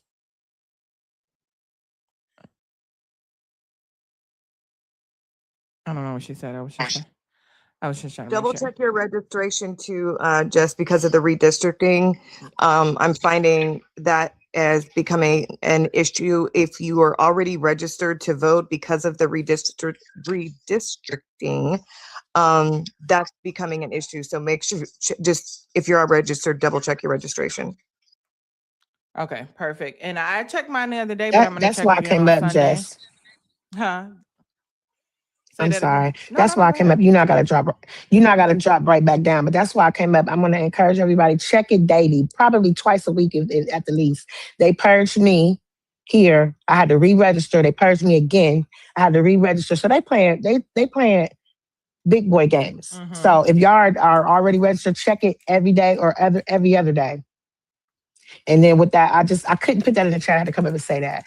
So you can drop me after that. I don't want to mess up your algorithm. No. We're You're welcome. about to get off, you guys. We're gonna raid Bree Woodson for Congress. She's also running for Congress in Georgia for her district as well.